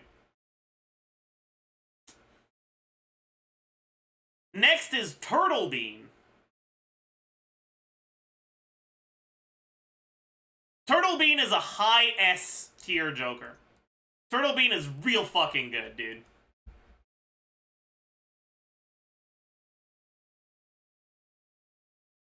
It's very rare that you have 5 Jokers that you absolutely need. And usually, you'll be able to find a Joker that's better than your worst Joker relatively reliably if in the next 4 shops.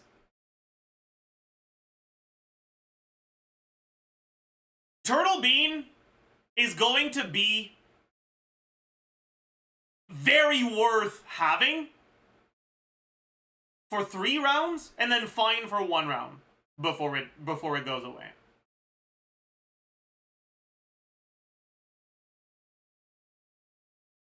It's just almost always worth picking up.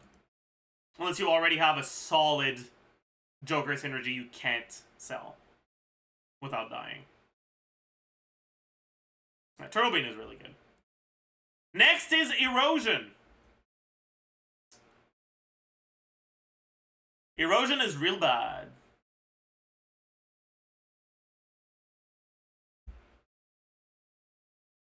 Erosion's high roll is one of the best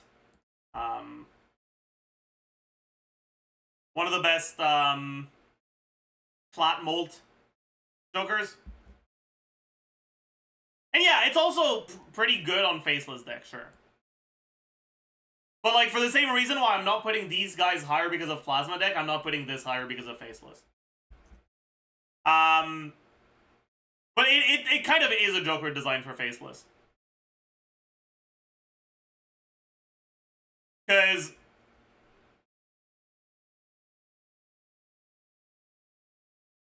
adding cards to your deck tends to be really good.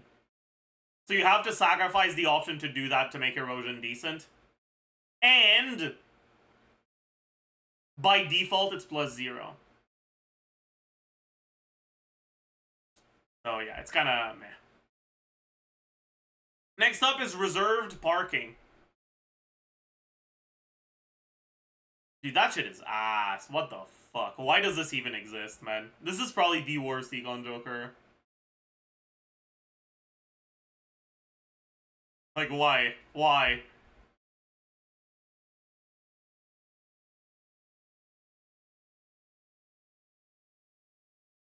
Then, Mail-In Rebate, which is probably the best Econ Joker.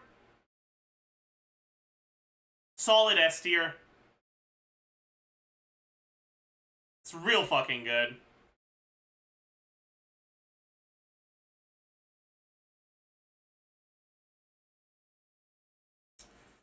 Next, To the Moon.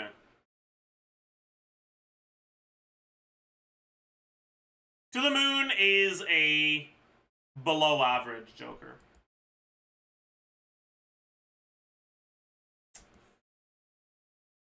It can be good if you have the vouchers that increase interest cap, but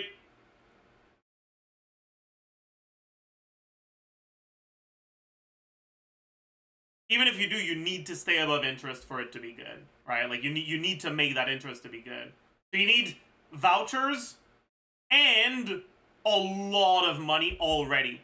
And because this doesn't give you money unless you already have money, getting to the point where you make interest with this is a lot harder than getting to the point where you make interest with like, Golden Joker.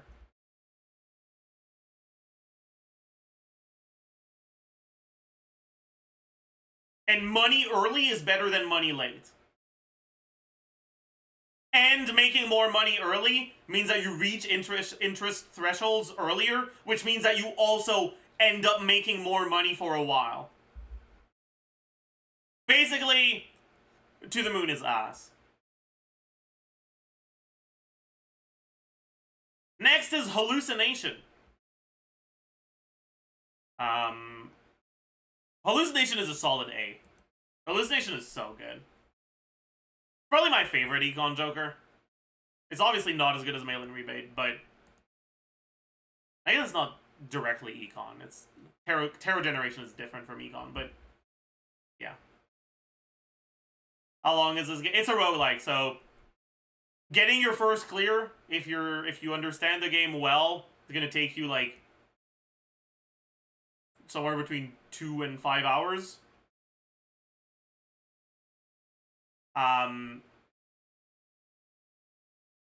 Clearing all the content the game has for you that isn't like intentionally repetitive is gonna take you like probably 50 hours, right? So clearing gold stake on your favorite deck, and then clearing all the stuff, including like getting the highest difficulty on all the different decks, is probably like 300-400 hours.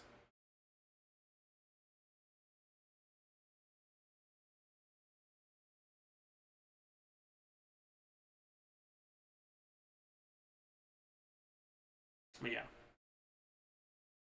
Anyways, next! Fortune Teller.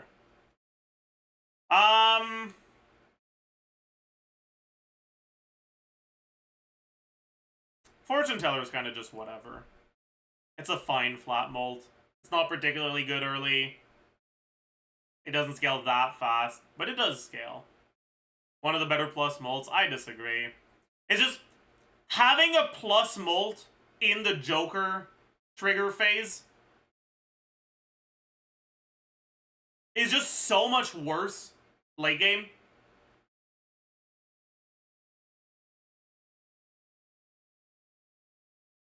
And Fortune Teller isn't good enough early game. Right? So it only works with specific builds late game because there's a lot of builds where their times mult happens before the Joker phase, that making Fortune Teller bad for them. And it's not good enough early game because it doesn't give you a lot of mult early. Next up, Juggler.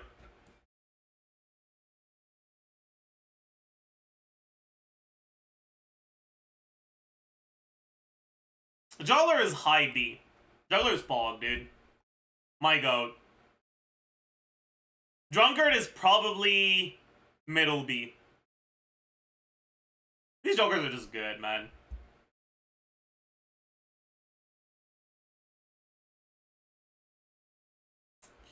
Next up, Stone Joker. So, Stone Joker is really, really good if you have, what was it, Marble Joker or whatever?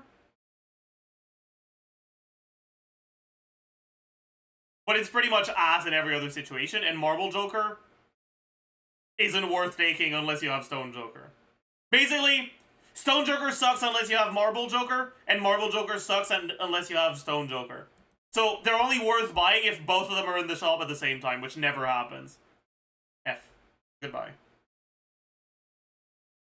I don't get the appeal of Stone cards. The main thing with Stone cards is if you're not doing a flush deck. Like if you're doing builds that only take 1, 2, 3, or 4 cards. The problem is that those builds can't clear the early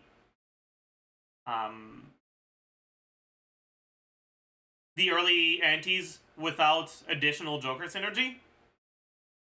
And they tend to have less Jokers they work with when it comes to ways to build around your late game.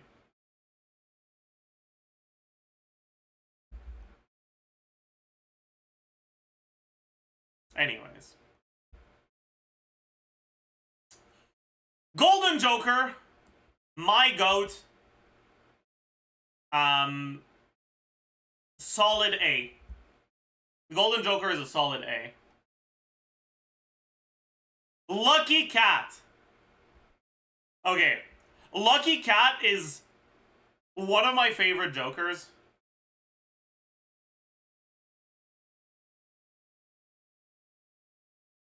But I'm not delusional. I know it's not that good. It's so fun. But it's not that good. Lucky Cat is really good if you have a lot of tarot card generation. And yeah, it's also pretty good with re-triggers. But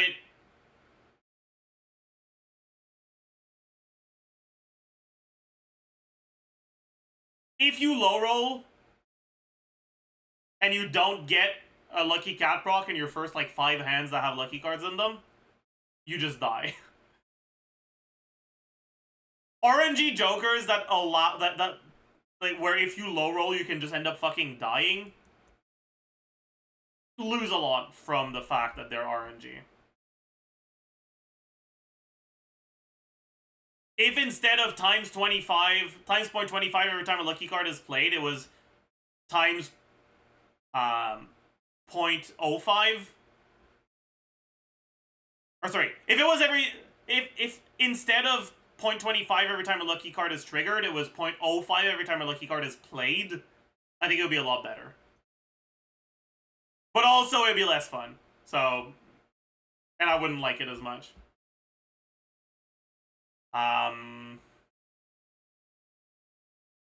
Wait, I'll give it above average.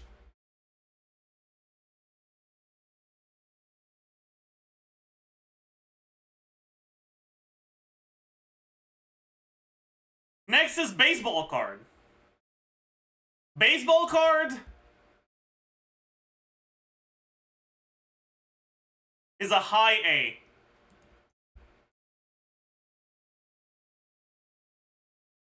Reason why I like baseball card is because there's just so many uncommon Jokers that are solid carries for gold stake runs that baseball card often tends to be times 2.25. But it's a conditional times 2.25. Technically, sometimes it's even more than that, but generally it won't be. And it's conditional, so... But still, that's alright. Next is Bull. Plus 2 chips for each dollar you have.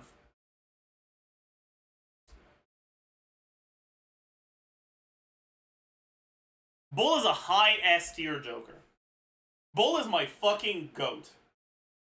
Goodness fucking gracious, I love Bull. Bull is probably... It might not be my favorite chips Joker, but it's one of them for sure. Bull is really good, dude.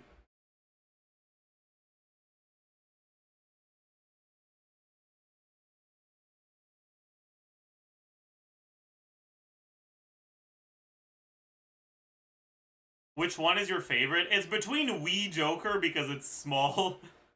And Gros Michel because it's funny.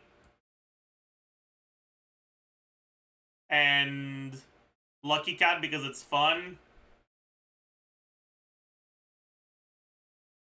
I don't know what else. A lot of them are nice. Anyways. Next is Diet Cola. Sell this card to create a double tag.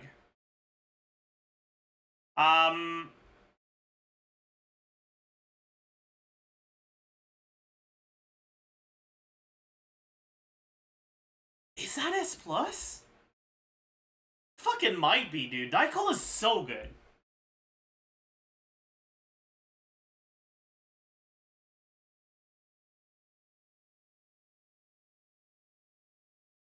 I guess it's not. It's high S. It's not S+. Diet Cola is really fucking good. Skipping isn't good enough for it to be S+. That's fair.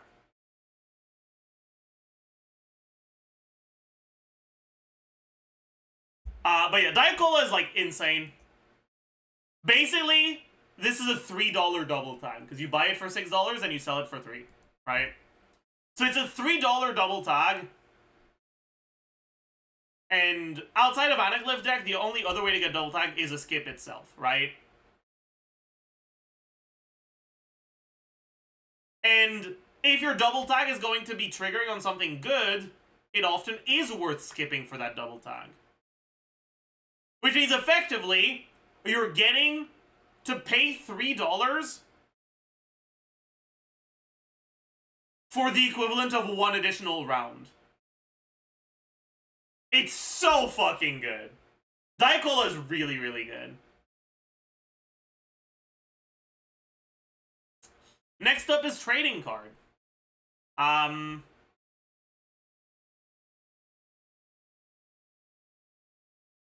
Trading Card is in the running for the best econ joker in the game, but I don't know if it's better than Mail-in Rebate. The main issue with Trading Card is that on high stakes, you only have 2 discards to start with, so if you don't get a discard voucher, Trading Card can lead to situations where you can't find a good hand with only 1 discard. Because eventually you're trading 1 discard for deck thinning and synergy, right? And in the early game on Gold Stake, that can make you die.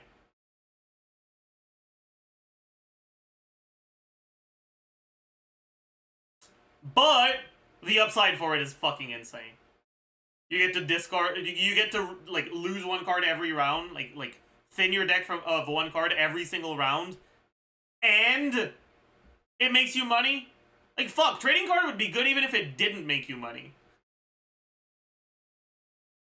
Yeah, it's really good.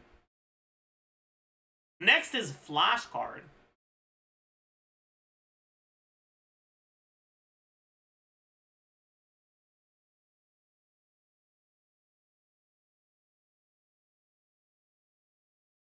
The thing about Flash Card is that it tends to be worse than the other jokers that turn money into Molt, right? With the Ceremonial Dagger and the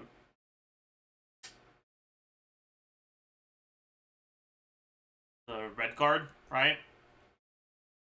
But in exchange for scaling slower, it can scale higher. If you have a lot of econ generation, if you get the vouchers that give you rerolls for cheaper, Flash Card can pop off.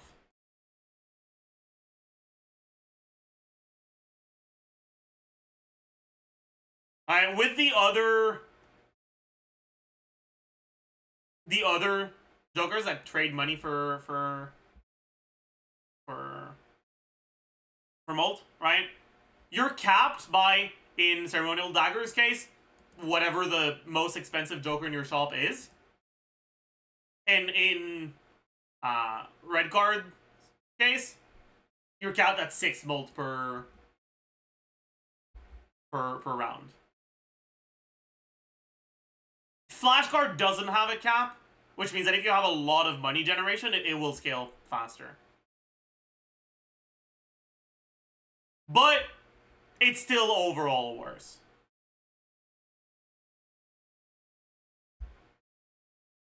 Next is Popcorn. Plus 20 Molt, loses 4 every round. Popcorn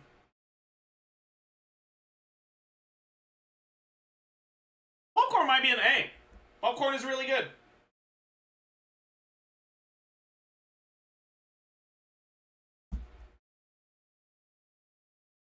Popcorn is Pog. Actually, no. Popcorn is B. It would be A if it was $4. Does anyone know what happens if you get an Eternal Popcorn? Or like an Eternal of a Joker that deletes itself?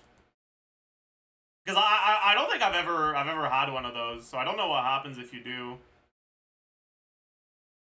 You can't? Okay, I see.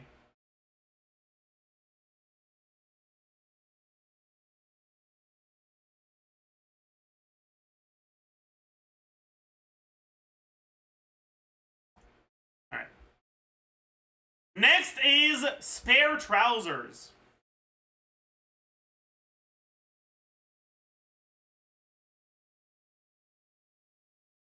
Spare trousers is probably my favorite of the flat molt scalers that depend on the amount of hands you play. I like them quite a bit. And I think they're significantly better. I'll put it in low B.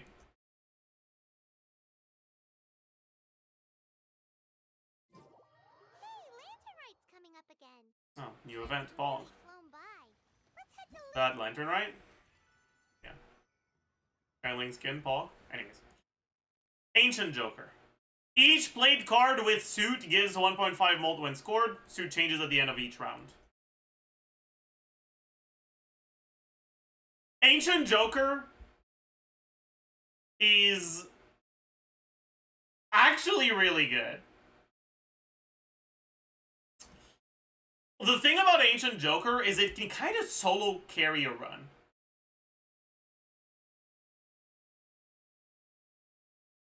Ancient Joker plus a few planet cards plus one Chips Joker is pretty much enough to win on gold stakes. I fucking love Ancient Joker. But it's also one of the Jokers that allow for low rolls the most. Right? Because one, you can end up getting an unlucky draw and not getting the flushes you want. And two, you can get a boss blind that disables the suit that you currently have. You can deal with that by using skips, right? You can check which suit is currently disabled, and if your boss blind disables a suit, you can skip once your Ancient Joker is on a different suit to make sure that you don't end up getting fucked by the boss blind. If it wasn't for that, I think it would be a tier lower. But because of the ability to skip, I think it's actually an A tier Joker. I really like Ancient Joker. It's grown on me a lot.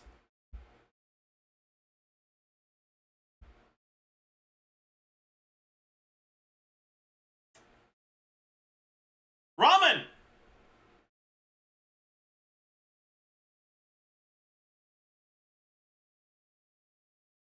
Ramen is A. Solid Joker.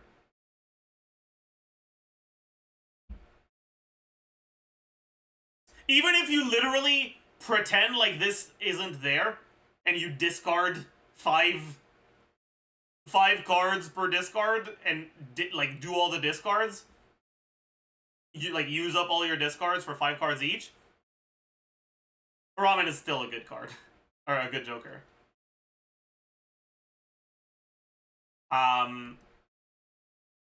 It's not that expensive.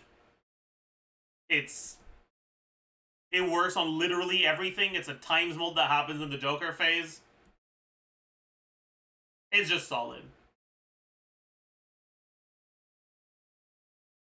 Problem is it doesn't take into account the cards. I think you mean the cards in your deck, so you can have so many of a single suit. Yeah, you're not supposed to thin your deck with Ancient Joker. Like, with Ancient Joker, you're not supposed to go for a flush, or for flushes with any specific one. Like, with Ancient Joker, you want wild cards. That's what you want.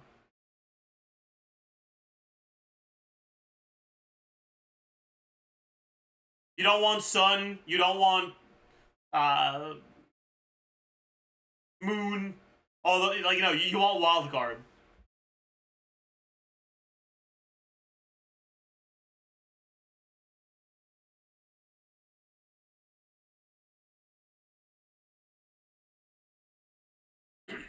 Anyways, walkie-talkie. Each blade 10 or 4 gives plus 10 chips and plus 4 molt when scored. The problem with walkie-talkie is that it's kind of just a worse version of Even Steven. Like, yeah, you'll get a bit more chips, but it significantly limits the amount of cards that you can get. Right? Instead of 10s, 8s, 6s, 4s, 2s. It's only 10s and 4s. It's still fine. It's a decent early game Joker. It gives you both chips and molt, which makes it also like pretty decent as a. Or if the early stuff you get is like econ Jokers and not chips or molt.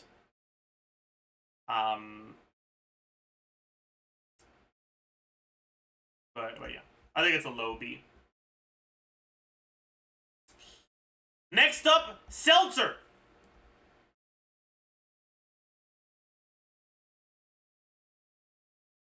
Seltzer is an S+ Joker.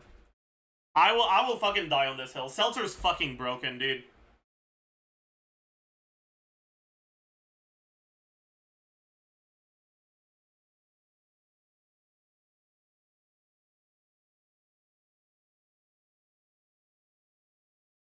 Because in the early game, where you could end up in a situation where, like, with Seltzer, or your Seltzer won't last very long, you usually have free Joker slots anyways.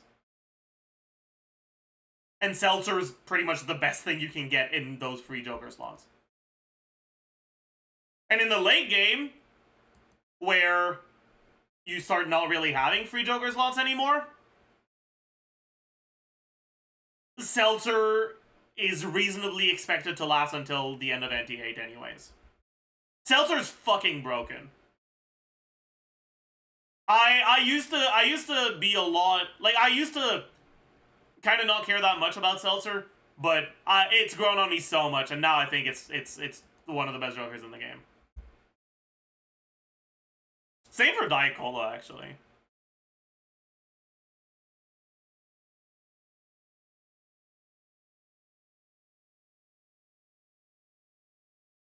Castle! This Joker gains +3 chips per discarded suit. 2 changes every round. You can ask me again later, Lombros. Castle might be the best flat chips Joker.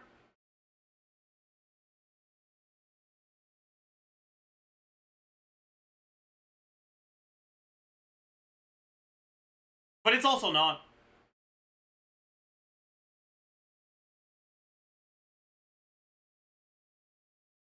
The biggest issue with Castle is that you start with 2 discards on high stakes.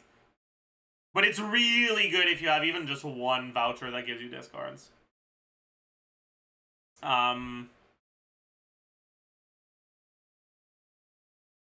All the other chips Joker in S tier right now are either early game or bull. I think Castle also makes it into S. I don't know if it's better than bull, but it's good.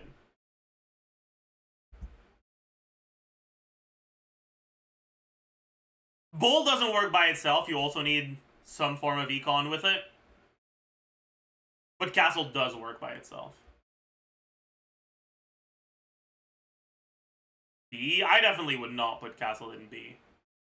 I could see the argument for A, but it's definitely not below that, in my eyes. Smiley Face! Okay, Smiley Face is ass, dude.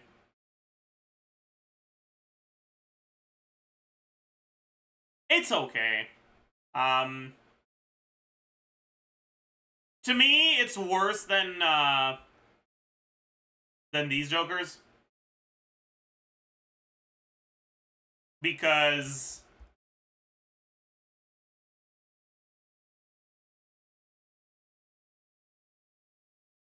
it tends to be harder to have multiple, or to build a deck around hands that only play face cards.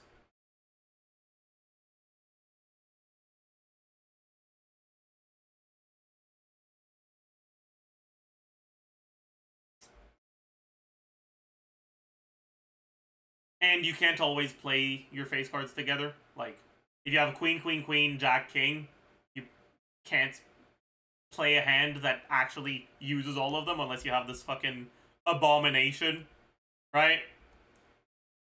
Whereas with these Jokers, if you have 5 cards of a suit, it's a flush, right? That's just how it works.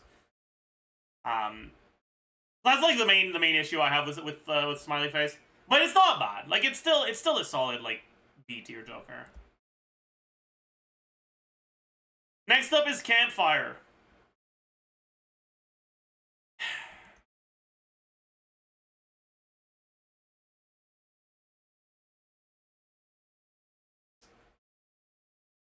Campfire makes me want to fucking shoot myself, dude.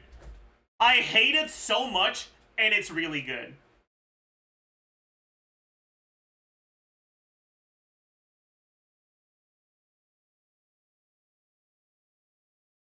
I never use Campfire. I also don't use it often because it's too cringe for me to use. But if I was playing slowly and like properly making the right decisions, I think you almost always buy a Campfire.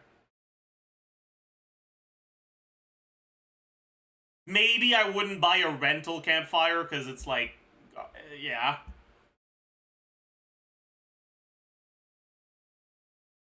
But, yeah, no, Campfire is just too fucking good.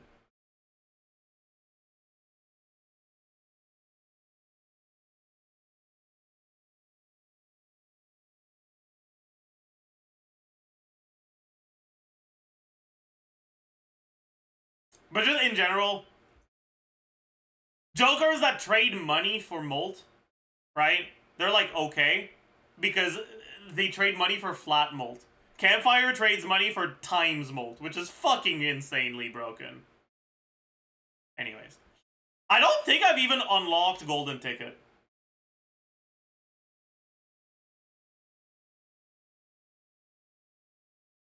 Yeah, I don't think I've done that. So, but I mean, it's ass, right? Like, this is not good.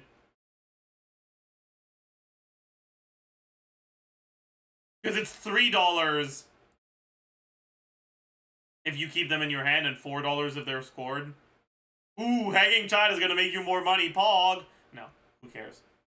Yeah, Golden Ticket is definitely not it. It's probably like D. Fine.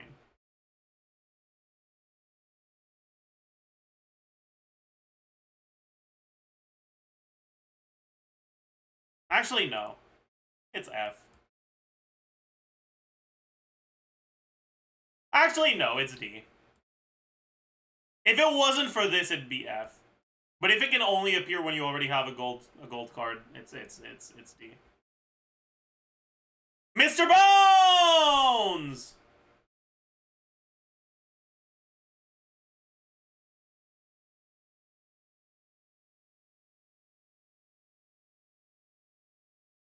Okay, unironically, Mr. Bones is high A. Alright, like, I'm sorry. It's true. It's true. Mr. Bones is high A, okay?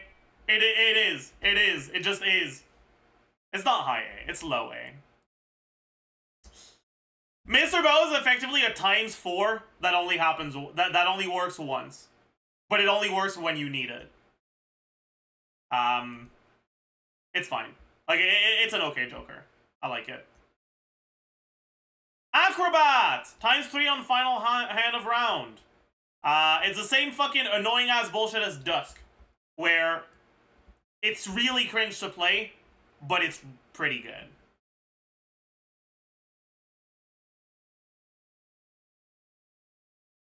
Socken Buskin! Retrigger all played face cards. I don't like Socken Buskin very much. I'm sorry. Alright? Socken Buskin is only good on fucking Triboulet runs. And that's a legendary Joker. Alright? Like, sorry. Sorry! Sorry!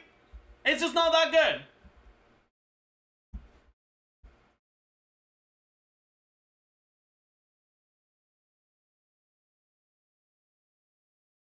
There's not enough face card synergies, right? Like, Scary Face is not that great, and neither is Smiley Face. And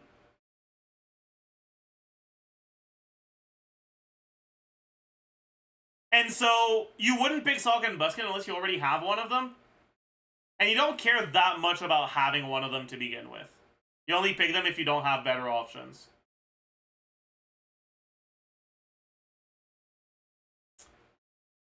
Yeah, it is good with photograph, I guess. I guess that's the main thing it's got going for it, is that it's good with photograph. I guess that's enough to make it a high B. Sure. But I don't think it makes it an A.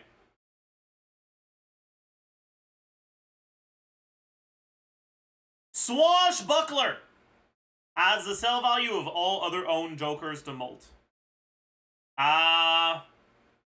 It's a C. It's fine. It's good with gift card, but meh. Troubadour! +2 hand size, -1 hand per round.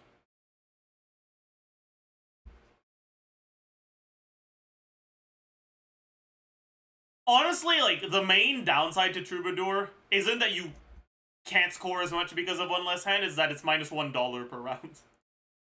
But it's still good. Troubadour is pretty damn good. Not pretty damn, but like, it's pretty okay. It's like high B.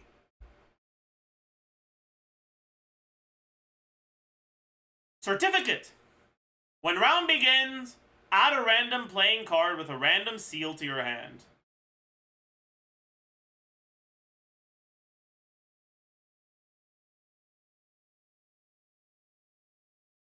I think certificate is high B. It's not always worth picking up if you don't already have like hologram. But if you don't have direction yet and you get it relatively early, it can be pretty good. I love that it adds it to your hand. That is true. Smeared Joker. Hearts and diamonds count as the same suit. Spades and clubs count as the same suits.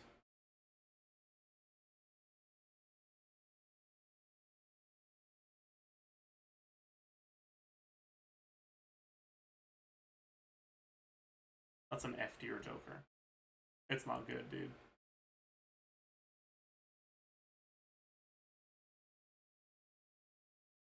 Why is this uncommon? Why does it cost $7? Why?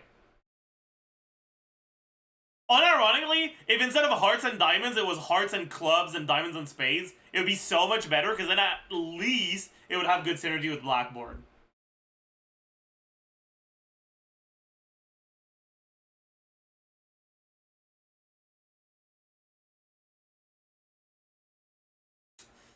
Throwback. Times 0.25 molt for each blind skip to this run. Throwback is a B tier Joker.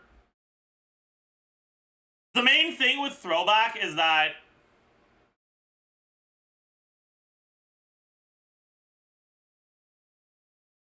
it's often decent, but it's never amazing, but it's also never really bad. I guess it kind of depends. Personally, I hold R until I find a good skip tag on my NT1 when I do gold stake runs. So Throwback is literally always at least 1.25 for me. But a lot of people don't do that, and they just actually try to win every run instead of resetting until they get a good start.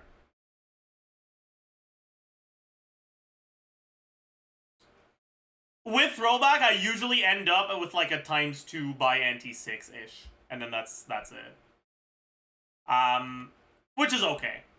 You know, it's fine. It's reasonable.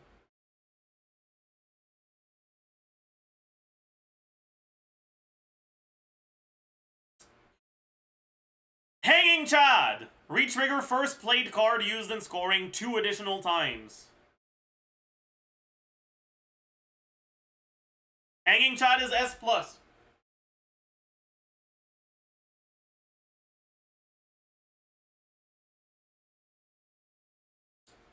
Hanging Chad is just fucking broken, dude.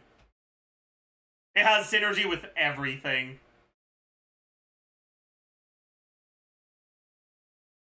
Worst possible case scenario, it's +20 chips, pretty much. But, like, in pretty much every scenario is going to be more than that. Hanging chat is just way too good. Rough Gem.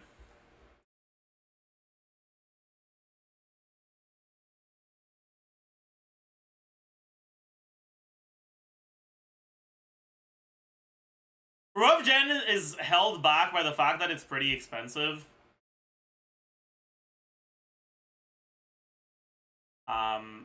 But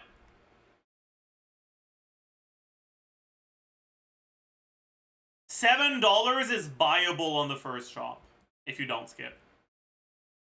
Or the second shop if you do skip, obviously, but like, yeah. And it makes a lot of money.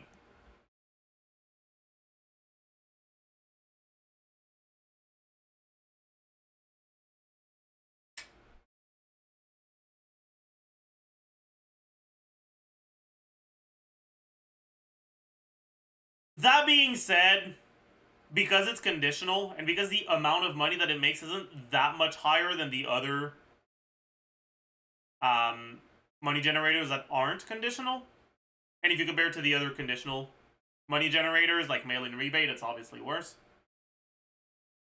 And it's more expensive. I think A tier is fine. Low A. No, high B, I think. Bloodstone!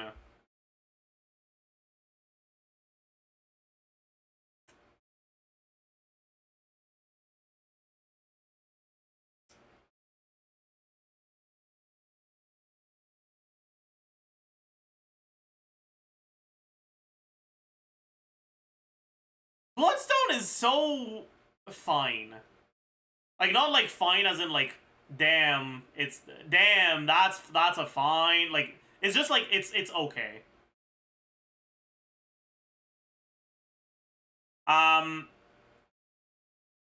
The more I play, the more I start preferring Ancient Joker to the Bloodstone.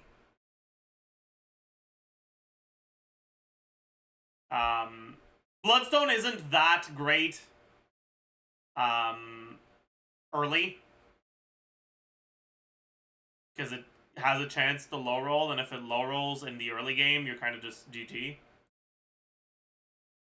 And you don't have a lot of hearts in the early game. But it does scale quite well, especially if you start having re-triggers.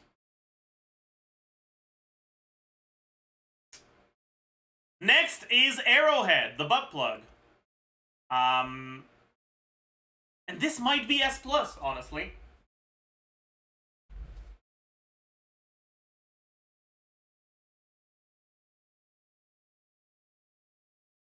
Butt plug might be the best Joker. The best, like, directional Joker.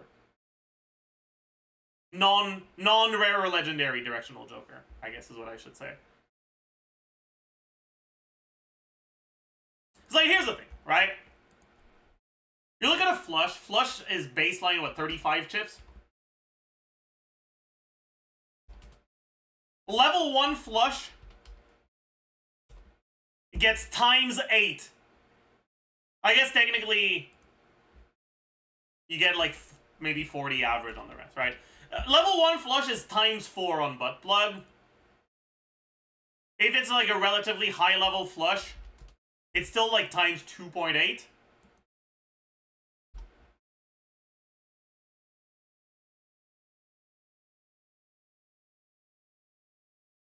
Which is about as much as Bloodstone.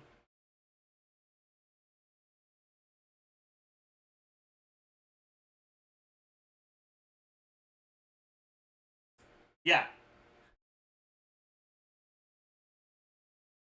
You need to have your flush level at like 6, 7 plus for Bloodstone average to be higher than Arrowhead.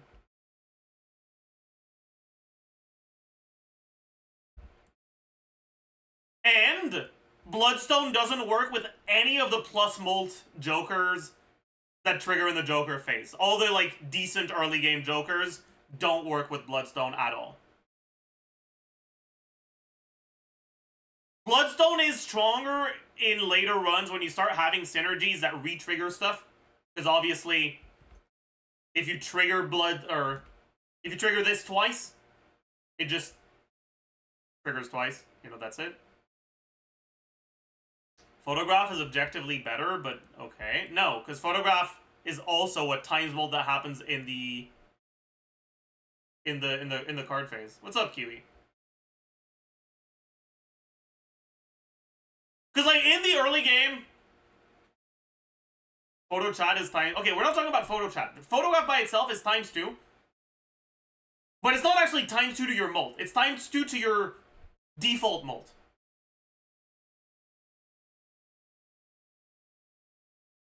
But like, with a level 3 flush, that's +8 molt.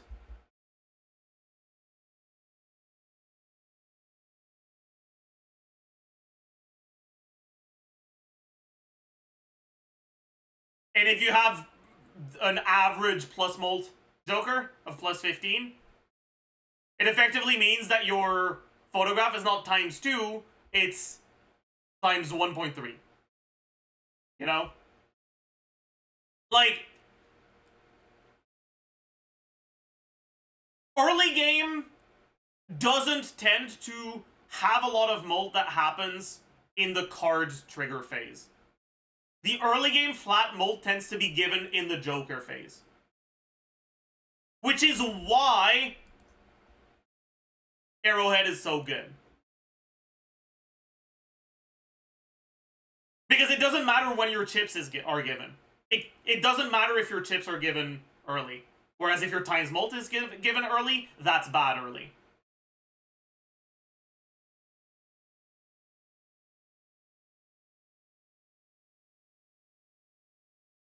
Anyways, Arrowhead is just really, really good. On low stakes, it's less good because you have a lot more flexibility and your early game is a lot easier.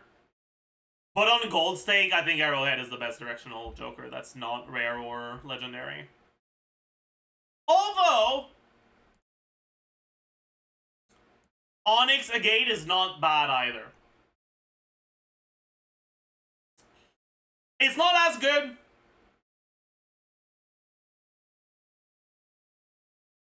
But I think it's better than Bloodstone.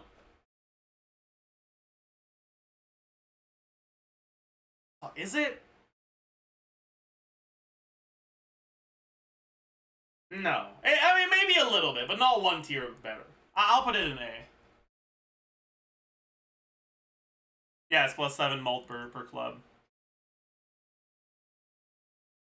Yeah, Kiwi, if you don't know what's going on, it's because you don't play Balatro. You should play Balatro. Balatro's a great game.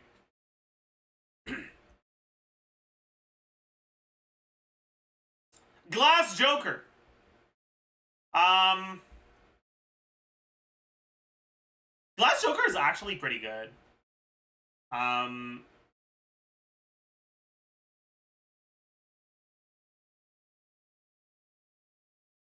It's not amazing, but it's like okay.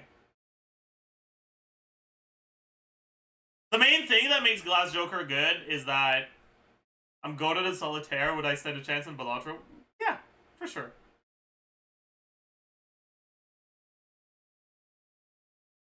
The main thing that makes Glass Joker good is that it can only appear if you already have a Glass card in your deck. If it wasn't for that, Glass Joker wouldn't be good. Showman! Showman is pretty bad. I buy it often in endless runs, but it's never good outside of endless runs. I guess that's not true. It's like okay, but like yeah. My girlfriend loves Solitaire and she's now addicted to Balatro based. Flower Pot. Hot Pot?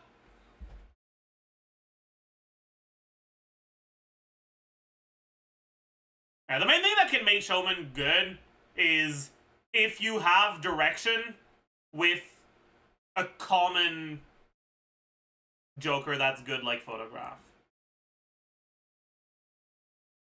And that scales well with itself. Otherwise, it doesn't tend to be worth it. Are there any other situations, and if you already have a photograph, where I would like buy a showman in the shop?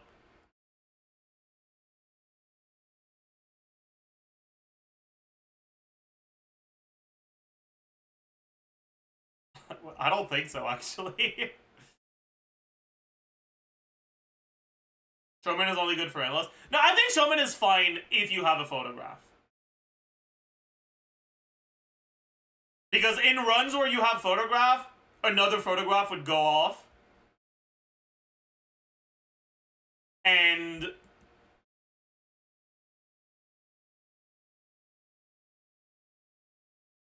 showman is like -$3. So if you have decent econ, I think it's worth taking.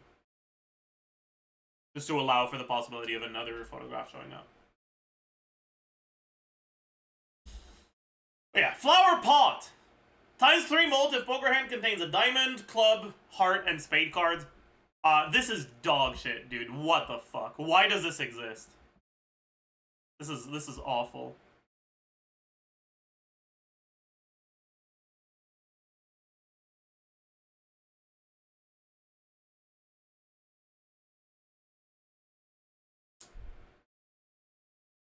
If one wild card was enough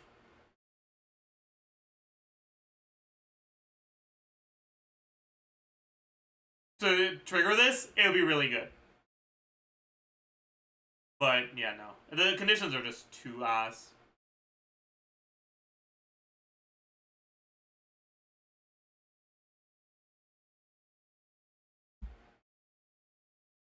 I think flower pot is the sort of stuff that like should be a scaling Joker. The condition for it is too specific. So it should be a scaling Joker where like it gains 0.75 mult if your hand contains diamonds, club, heart, spades. Or no. This, but it starts at like 1 and increased by 0.75, or it gains 0.25 if your hand contains all 4. Anyways.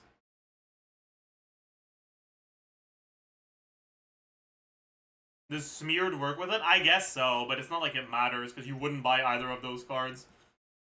Or either of those Jokers. Blueprint!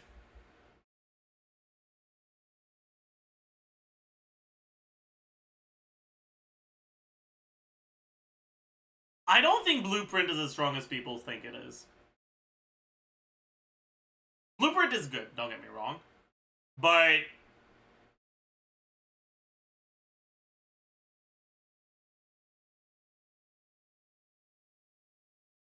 there's very few Jokers where their best synergy is with itself.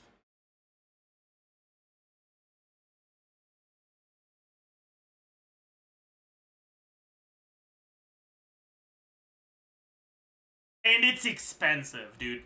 This shit is $10. That's the biggest downside to Blueprint, is how fucking expensive it is.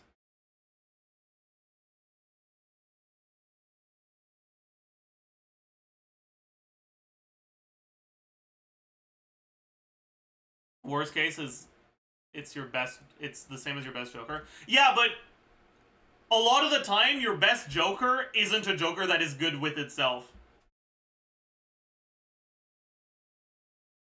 Blueprint isn't actually gonna copy your best Joker. It's gonna copy your best multiplicative Joker.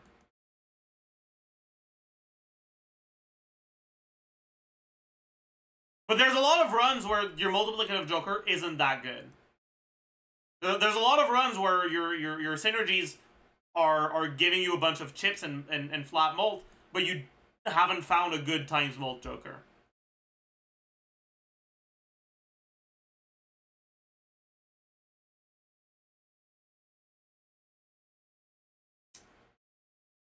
If Blueprint was $8, it would be an S+. But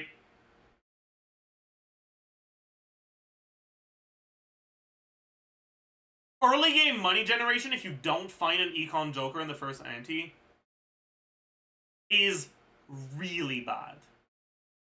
Which means that you will very often just not have the money to buy it because it's so expensive. The difference between an $8 Joker and a $10 Joker is massive.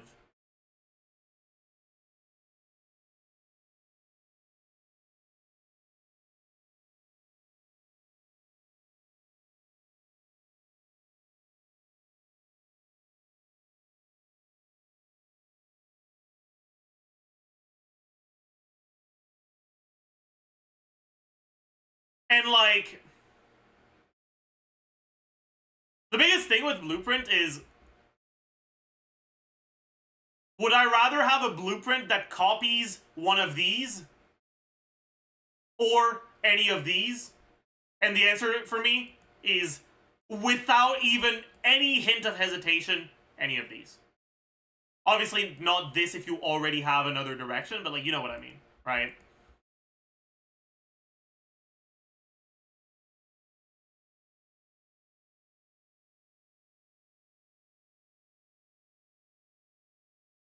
Blueprint is a win more Joker. And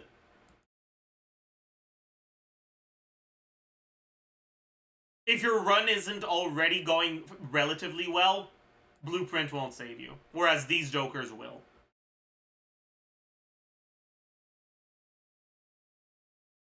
If you have any of these Jokers, then obviously Blueprint becomes better. But yeah. Like, hanging side aside, because it's a common Joker, so you'll get it fairly often, and sometimes you just get unlucky. I would not expect you to lose a run where you have one of these Jokers all that often.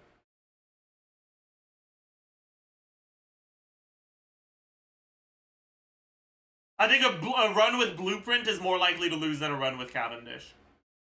Or with Campfire. And that's a fair comparison, because they're, like, rare to rare. But yeah.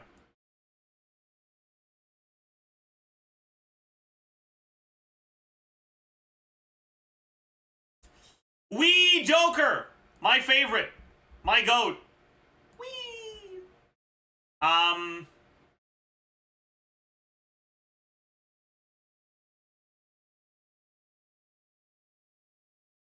So, Wee Joker gives you as much scaling as Runner if you play 2 twos, and more if you play more than 2. You can probably average 2.5 if you mulligan aggressively for them. Without any sort of deck fixing, and then you can get more later. And then it also synergizes with 3 triggers.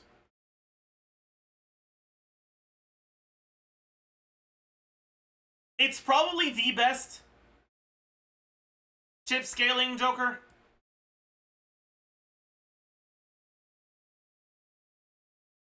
But it doesn't work if you get it late. Which is kind of a big deal. Because it's a rare Joker. You won't see that many rare Jokers in the early game. I don't think it makes it an S. If you look at the other, like directional chip generators, like Bull, which scale, right? Bull versus Wee Joker, the main difference is that you can buy Bull when you already have money, but you can't buy Wee Joker pre-scaled. And you have no reason to get a bunch of 2s unless you already have Wee Joker. Whereas getting a bunch of money is very nice no matter what. Next, Merry Andy. Merry Andy is good for discard synergy, but it's not actually a good Joker by itself. Hand size is too fucking valuable. And for $7, that's just not worth it. So I'd say it's below average. It's like high D. But Mary Andy is like really good with Castle.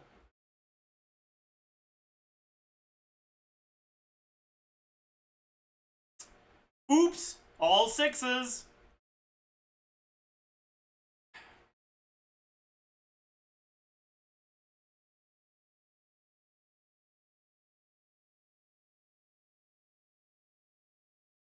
Oops, all sixes is like C, I guess.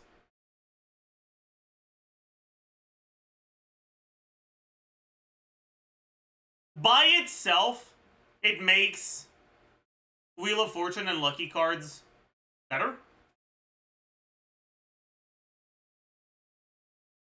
Outside of that, it has some synergy with some pretty good jokers.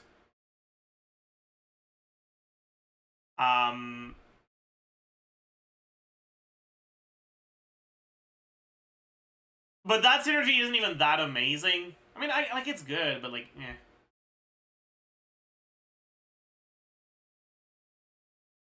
Overall, it's okay. Like I'll pick it up because it's cheap, right? A good part of why it makes it into average and not below average is because it's so cheap. The Idol! Each played ranked or suit gives ×2 molt when scored. Or ranked of suit. So basically, one specific card gives ×2 when scored. This is awful.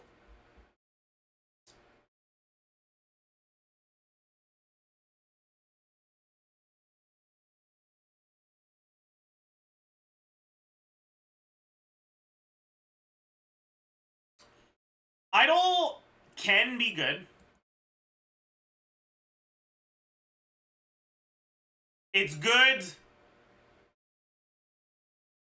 when you're like a late game run for a specific card that has a lot of copies of it.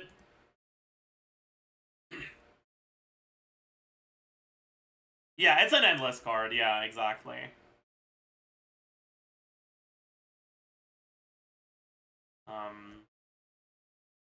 Other than that, it's like low D. Seeing Double I have not unlocked yet, so I've never played it. This is my first time reading it. ×2 molt if played hand has a scoring club card and a scoring card of any other suit. That seems good. Right, this gets enabled by wild cards on club flushes or non-club flushes, just flushes in general.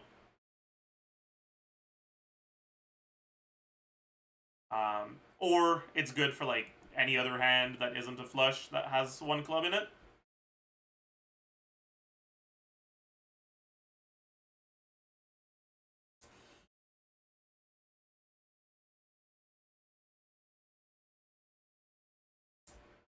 But the payoff for it isn't that good, so...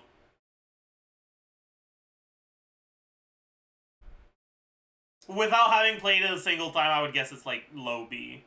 Mid B.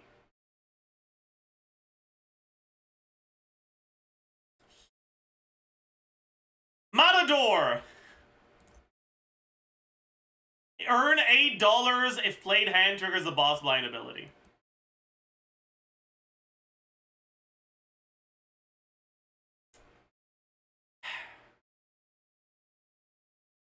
Matador is a joker that will give you $0 for 5 antes in a row and then $40 on a boss.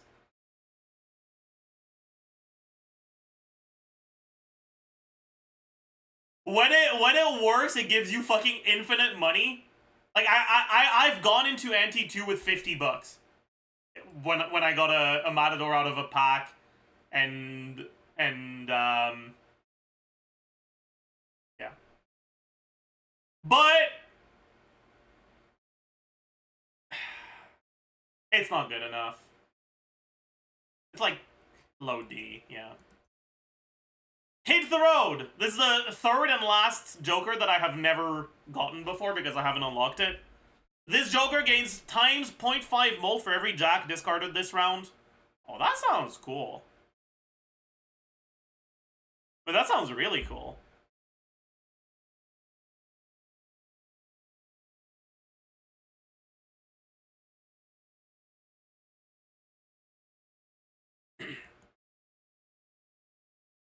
Yeah, I get that it resets.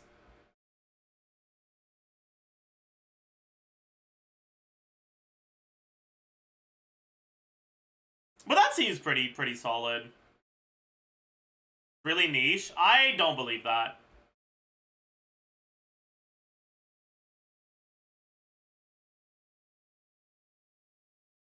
I think you can reliably get at least one Jack discarded from this. Even if you don't fix your deck at all. Like, this seems like an okay thing just by default.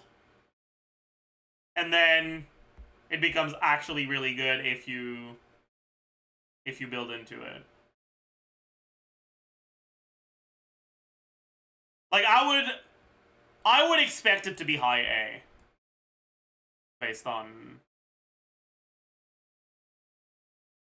yeah.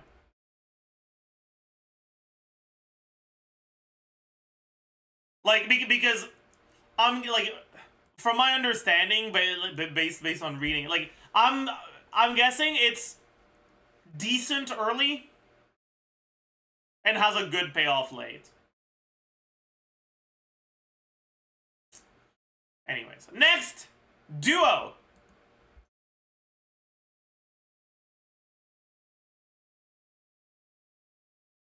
Duo might be the worst of them.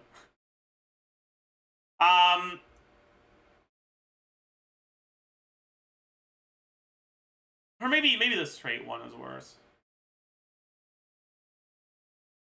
The payoff is, like, okay. But hands with pairs are very often hands with threes of a kind.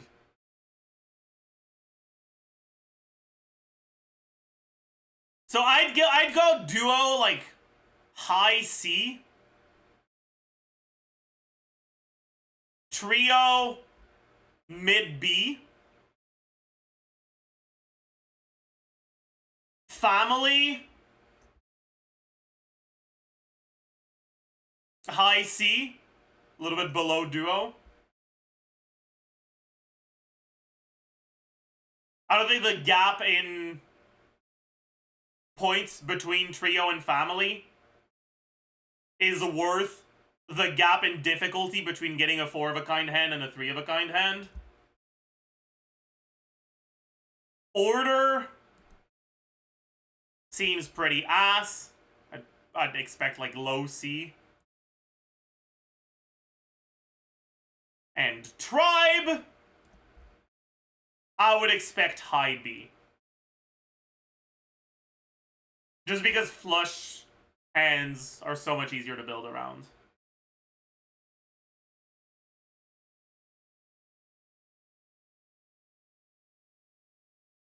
You can do flush pairs. That requires deck fixing and getting lucky.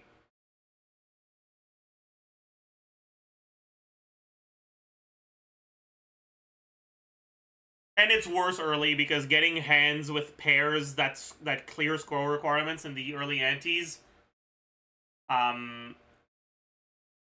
is harder than getting flush hands that clear the point requirements.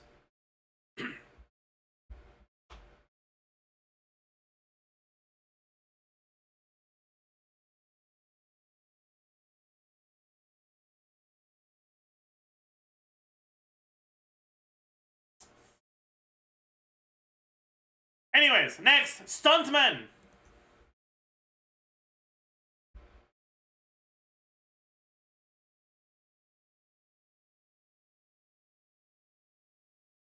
Okay, this might be a hot take, but I don't think Stuntman is, like, a particularly good chips joker. I'd give it low B.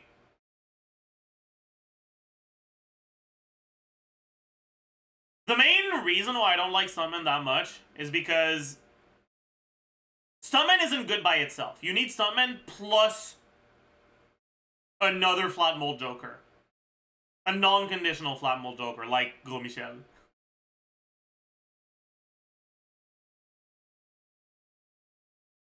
All the other early game chips jokers like Even Steven, Ice Cream, Blue Joker. They don't give you as much as Stuntman. But with Stuntman, you can't fucking play any hands other than, like, high cards pairs. Maybe 2 pairs. So your base molt you're starting with, without, like, additional molt jokers,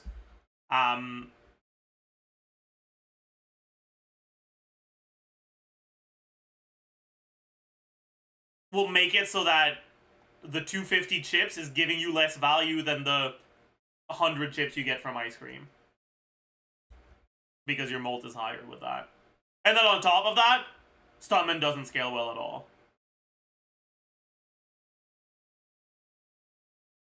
Next, Invisible Joker. After 2 rounds, sell this card to duplicate a random Joker.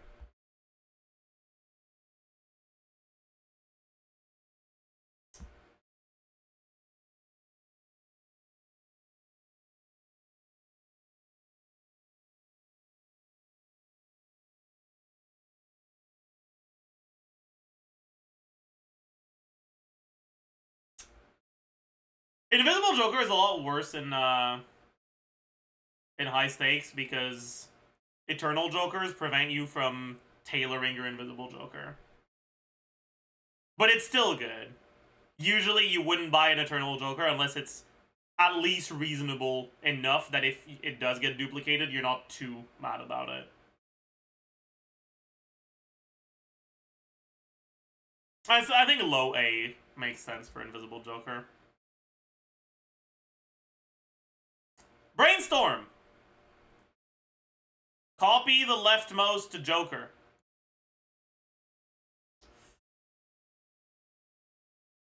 It's like Blueprint. But better? No, but worse? I don't know, dude. It's the same as Blueprint. Satellite! Earn $1 at the end of round per unique planet card used this run.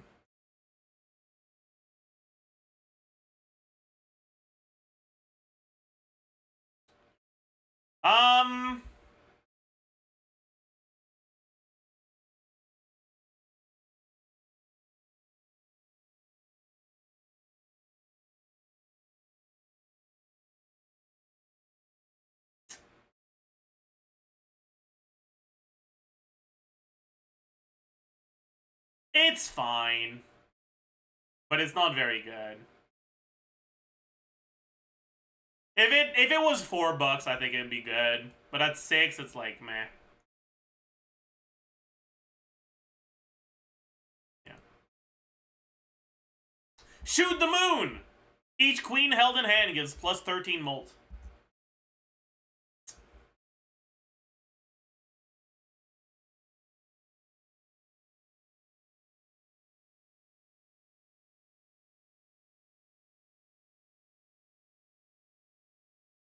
It's like slightly above average. It's okay. Nothing more than that.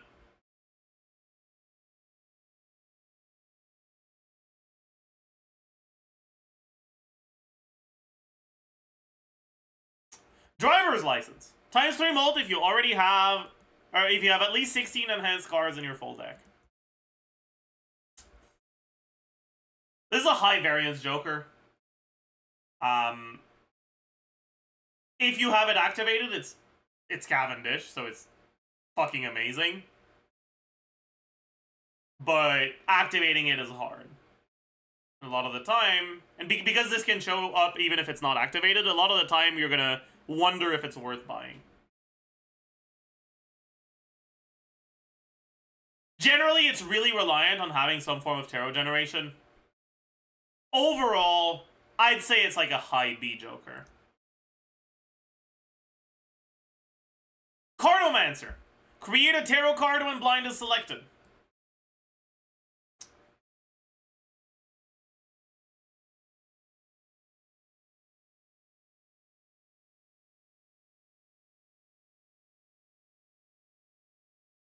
Yeah, It's alright.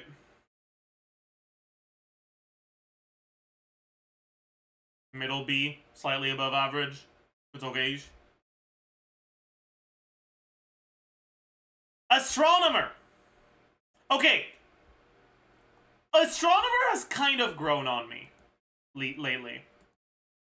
I got a run lately where my astronomer did so much fucking work.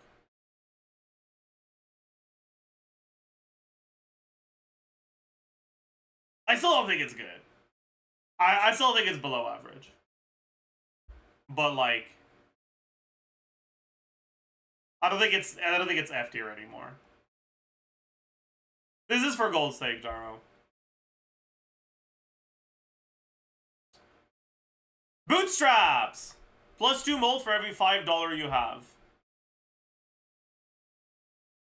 Oh, I missed Burn Joker. I'll do it after.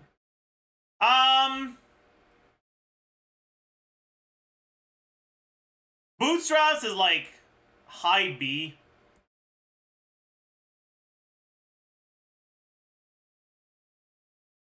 It's just so much worse than Bull.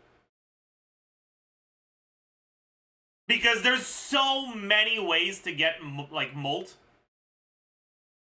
And flat molt in the Joker trigger phase is the worst time to get it. Whereas there's not that many ways to get chips, and it doesn't matter when you get them. So Bull is, like, significantly better. But Bootstraps is still good. It's okay. Like you're fine taking it as long as you have some form of econ. All right, and now finally, oh yeah, wait, Burns Joker.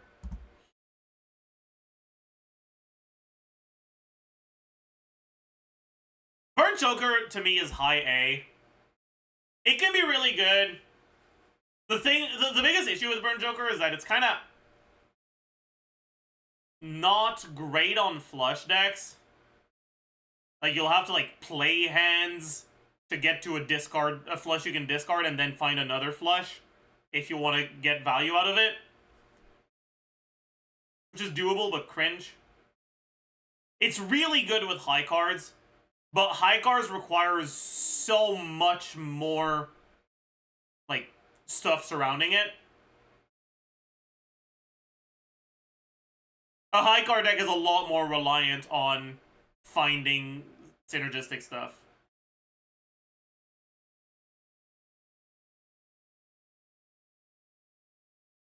Why is gift card in C tier? Because it's too expensive. It's too expensive and it takes a while to start giving you money. And in gold stake, you die if you don't find early money making.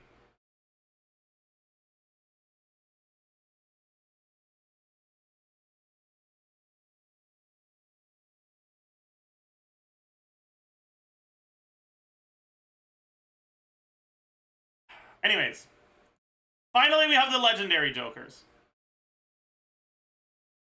First, Kanio. This Joker gains ×1 molt when a face card is destroyed.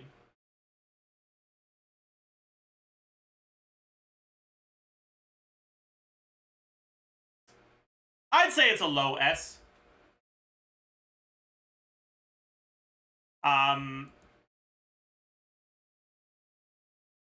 You only need to find one Hanged Man to make this a Cavendish.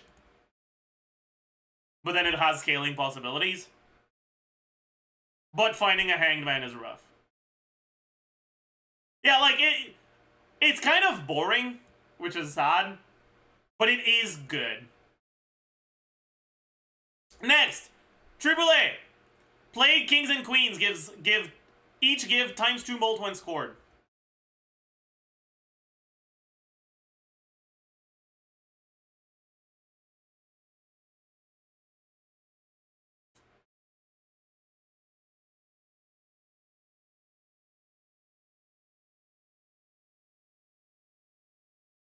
It doesn't make my S+. It doesn't. I'm sorry. It's great. Obviously, it's a great fucking Joker. The problem with AAA is that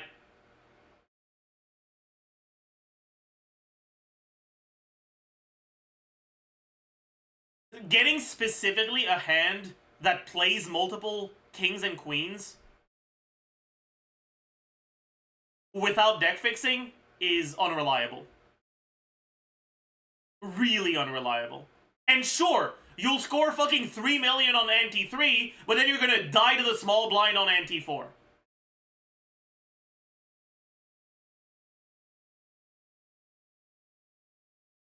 Because it's too reliant on the deck fixing.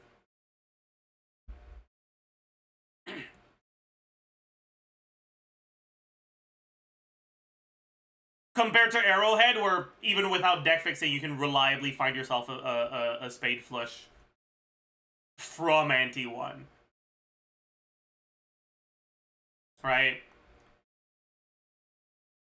But yeah, so like AAA's biggest issue is consistency. I have died with AAA so much more than I have died. Well, not more, but like in terms of compared to the amount of times I've gotten them, I've died with AAA more often than I've died with Arrowhead. Yorick! The Joker gains ×1 molt for every 23 cards discarded. Yorick is insane if you find discard vouchers. But the fact that it doesn't do anything until the 3rd round you have it, if you haven't found a discard voucher, is rough. It's actually really rough.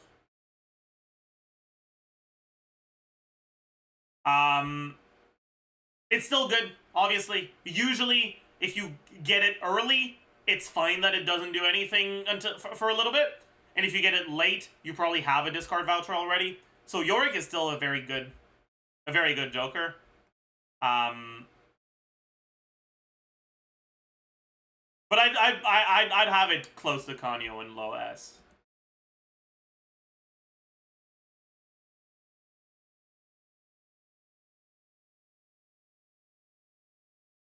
Shiko!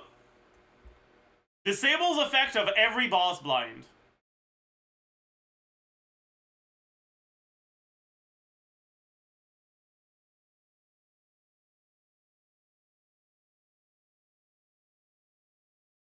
Like high B. It's an Egon Joker. You can sell it for $10.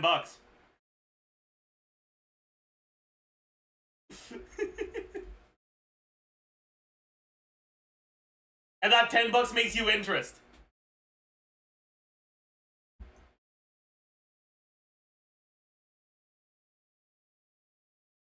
And finally, Perkeo creates a negative copy of 1 random consumable card in your possession at the end of the shop.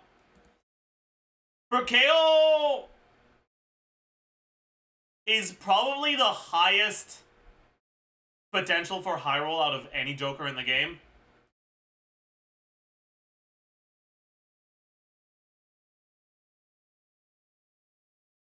But it doesn't do anything by itself.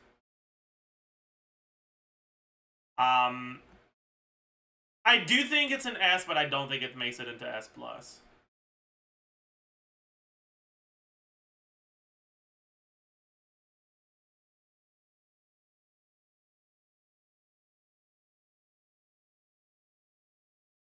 And that's my list. Insane. Huge. Cinema indeed. It's over. We've been at this for like 2 hours. I need to record the YUMEMIZUKI pre-release today.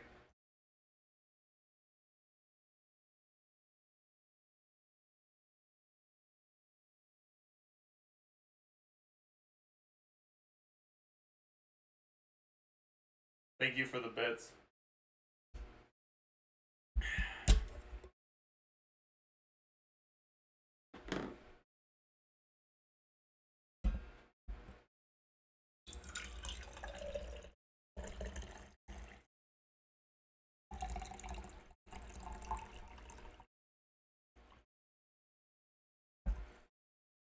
I am so ready for this room temperature Earl Grey.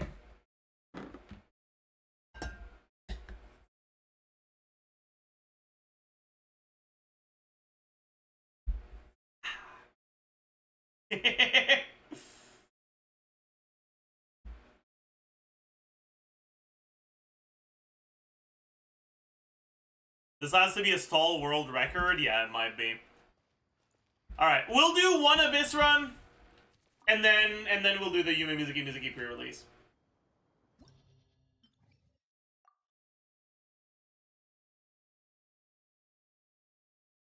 Who do we play?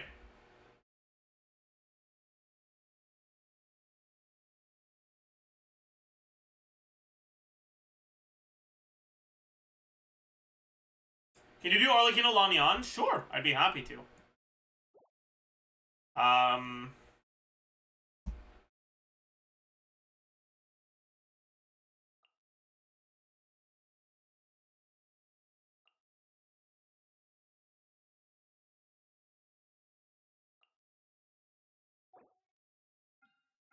What do we go for the last thing? Do we just play Monopyro? I'm kind of down. Haven't played Monopyro in a while.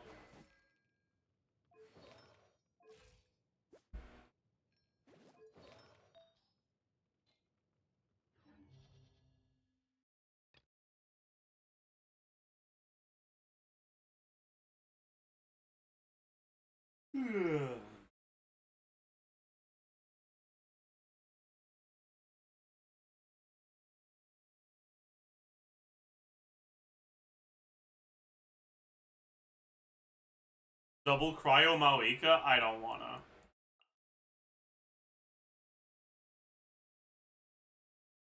Sino second side? No. I don't wanna. I didn't watch the live stream yet. Is Mizuki's kit... Sorry, no, not Mizuki. Mizuki's kit. Happy face or sad face? I mean, her design is okay. Like, the kit concept is okay. But the stuff they haven't talked about in the live stream, which is the numbers, are... They're living up to her status as a standard character. Let's just put it that way. Let's just put it that way.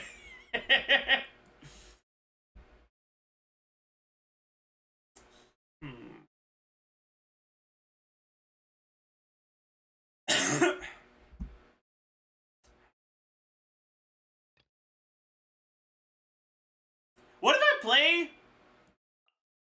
a Bennettless Chaska team?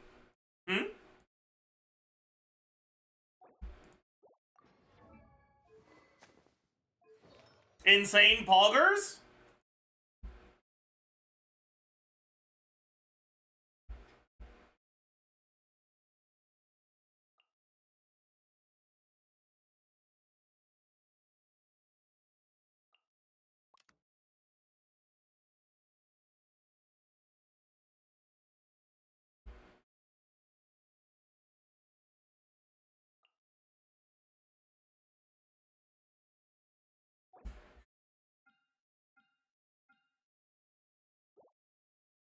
Can I swap Chaska to VV here? I should, yeah.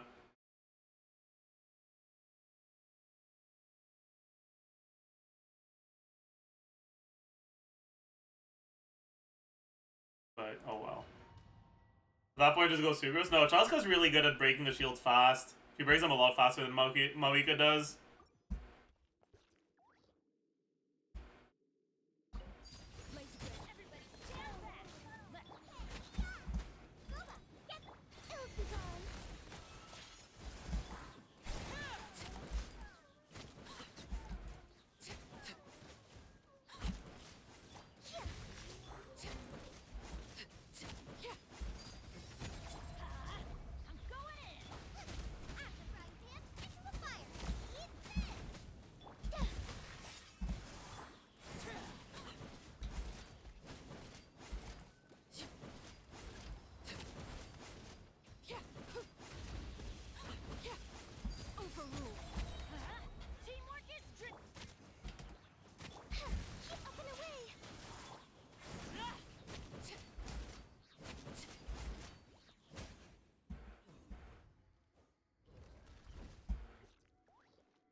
Dad, it's a Chaska team, I swear. I swear, we'll swap to Chaska soon, okay? I promise. I promise it's a Chaska. I swear it's a Chaska team, chat. Trust.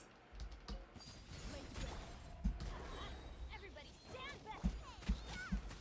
Nice dancing in the wind. Closing in.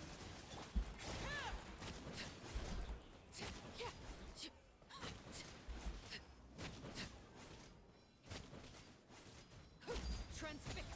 Let's light it up. Teamwork is at the frying pan into the fire. You're toast. Open fire.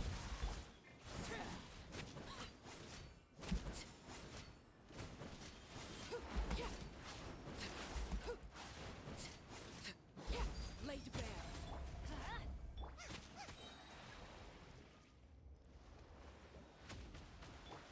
Let's light it up. Going in. Nice and spicy. Up and away.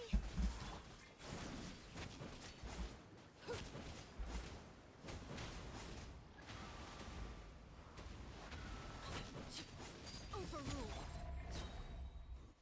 Okay. Alright, chat, it's time. It's time.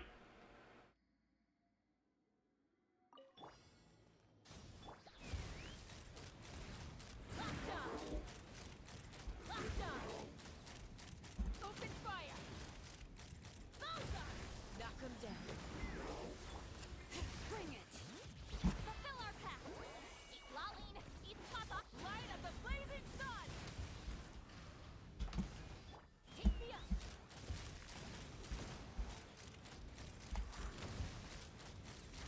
Locked on. Locked on. Show no mercy. Not you two. Wrath of the sky. Insane, dude. What a Chaska team. What a Chaska team. Holy. What a Chaska team.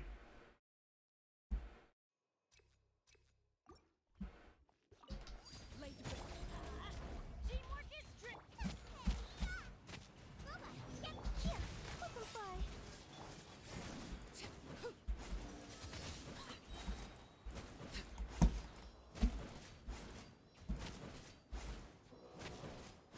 Overruled. I'm going in. Closing in.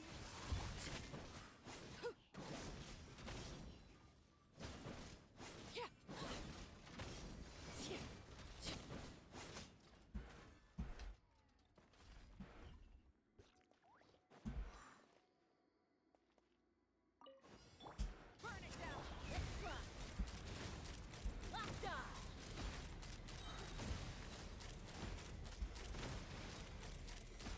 Locked on. Oh, I didn't fucking do it properly. Oh, that's fine. Bring it. I didn't get a pyro swirl because I'm an idiot. For the pyroclastic surge. What the heck is going on? Oh, my thing expired. An idiot.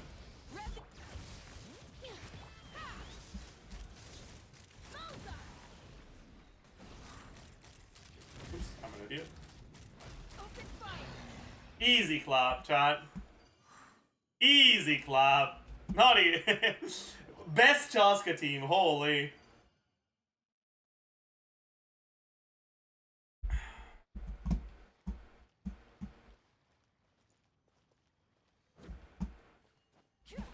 I can't.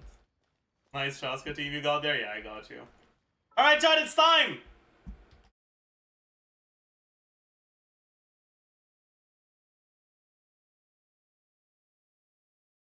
Everyone say hi to YouTube.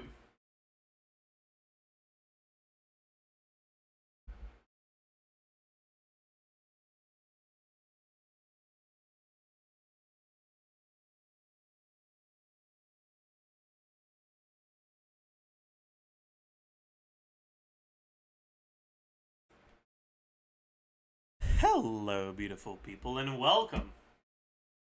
Hi.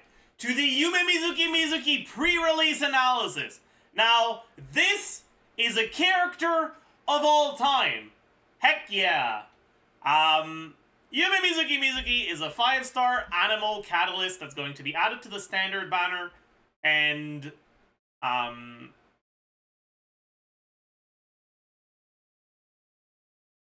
you can tell by looking at her kit. So, without further ado, let's get right into the pre-release stuff. This is probably going to be a shorter pre-release because honestly, there's just not that much to say. I've been doing this thing on stream where I always say her full name when I refer to her. I don't use she or her or Mizuki. It's always Mizuki. I'm not gonna do that for this video because if I did, I'd probably spend half of the runtime saying Mizuki. But yeah, anyways. So, base HP, 12,736. Base defense, 757. These are relatively average defensive stats. Base attack, 215. Elemental mastery, 115. So she has an EM ascension. She's an animal catalyst, so her attacks are all animal. None of them are particularly good. But it doesn't matter because her attacks aren't really what you're looking at. So, let's look at what her skill does. Aisa Utamakura Pilgrimage. Weaves memories of lovely dreams, entering a dream drifter state where she floats above the ground and dealing 1 instance of animal damage to nearby opponents. 98%. Small. Dream Drifter. While in the Dream Drifter state, Mizuki will continuously drift forward, dealing AoE animal damage to nearby opponents at regular intervals. And those regular intervals are...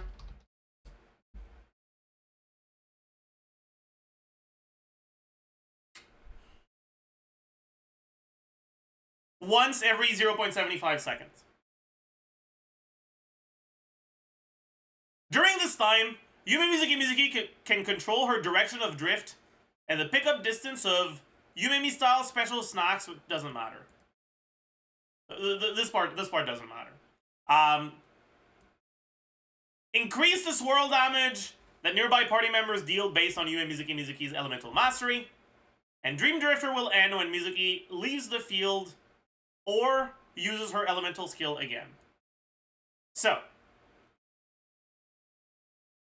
this got significantly buffed in beta. It used to be like, I think it was 0.27 at talent level 10, now it's 0.45. If you build Mizuki full EM, right, with the EM Ascension stat, 3 EM main stat, an EM weapon, and some EM substats on Flower and Feather, you should be a little bit higher than 1,000 EM. For those of you that are familiar with the amount of EM Kazuha usually ends up with, when you have Iron Sting Kazuha, Iron Sting is 165 EM. Sacrificial Fragments is a low base attack weapon, so it has 221 EM, so it's almost 60 more. But yeah, so she can end up with a little bit more EM than Kazuha. So a little bit over 1,000, which at talent level 9 or 10, whatever, 42 or 45%. Oh, sorry. 420 to 450% increased swirl damage. Does that mean your swirls are gonna hit 5.5 times as hard? No. No, not even fucking close, actually. So let's talk about how these numbers work and how the reactions work to begin with, right? So Swirl has a base damage of, if I remember correctly, 868.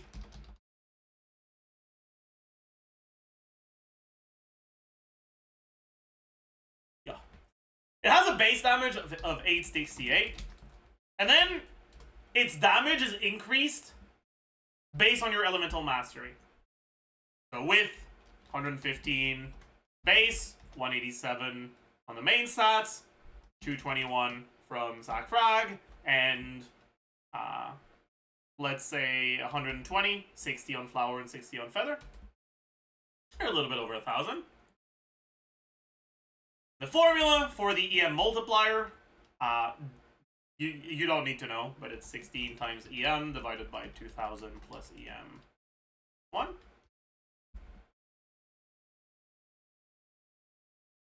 With the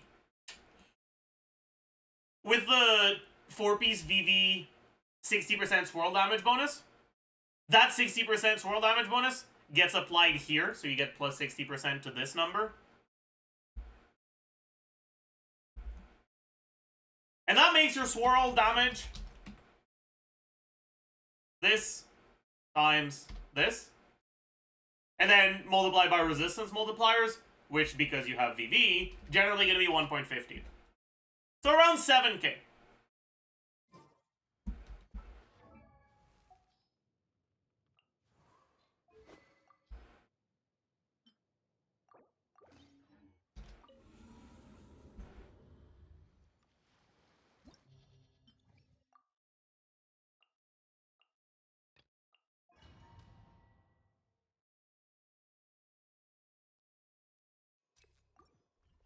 Should be at around 1000 EM now.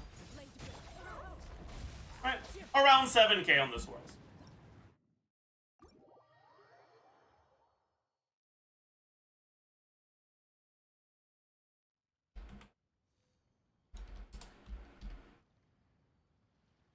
Mizuki gets 450%, upwards of 450% more swirl damage, but it's not this that gets increased by 450%, it's this number where you add 450. And so, for Mizuki, you add 0.45% times EM. Which means that her swirls are going to hit for around 11k instead of 7k. A pretty big difference. Adventuring is right.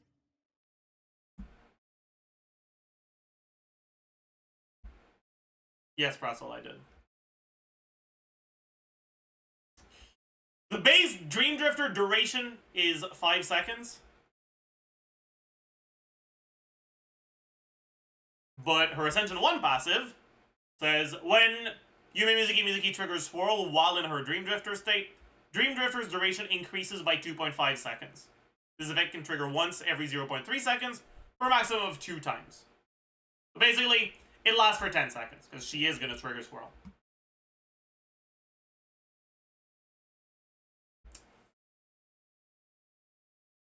Over that 10-second duration, well, she hits once every 0.75 seconds, and she applies her element once every other hit, because she has a 2-hit special ICD. So she gets, I think a total, what was it, 13 hits? I'm not sure if it's 13 or 12 from the skill.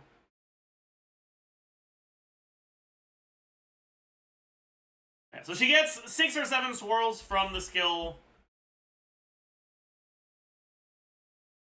From the skill's damage over time. Plus 1 at the start, for a total of 7 to 8 swirls.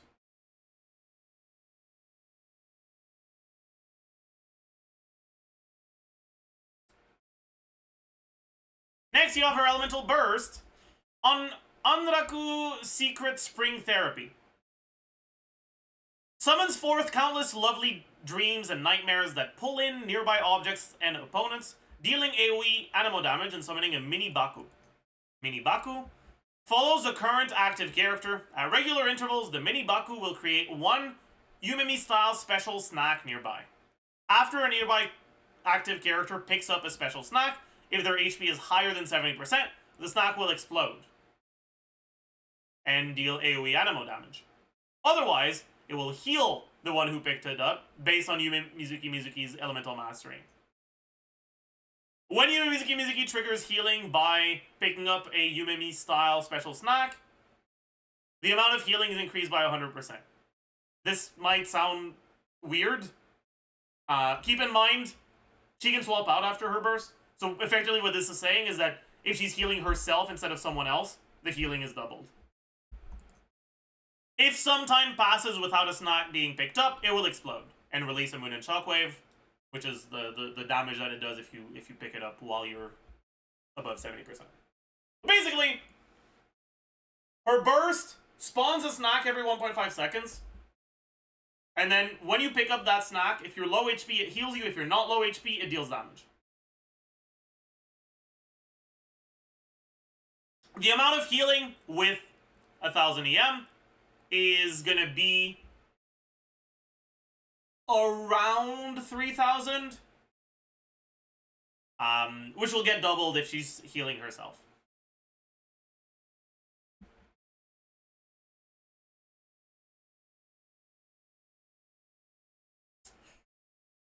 Assuming you never get healed and it does the damage each time that it can,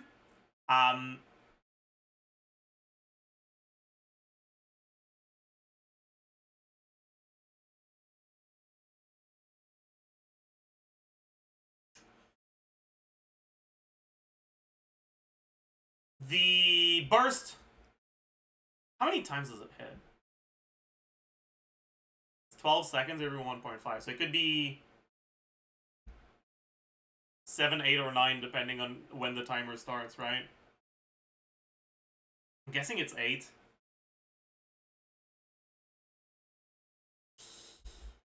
But yeah, so you get an additional swirl from the burst initial cast, and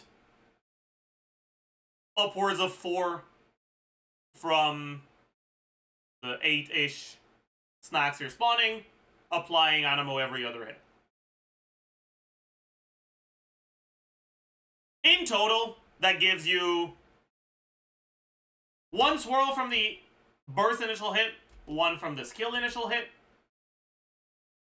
6 to 7. For now, I'll assume 7, but I'm not sure if it's 6 or 7, honestly. From the skill damage over time. And I think 4 from the burst damage over time. For a total of about 13 swirl triggers. Now, for those of you that weren't aware, when you trigger swirl in AoE, you deal damage to each enemy more than once. Swirl is an AoE reaction, and therefore deals damage in AoE. And if you trigger swirl on more than one enemy at the same time,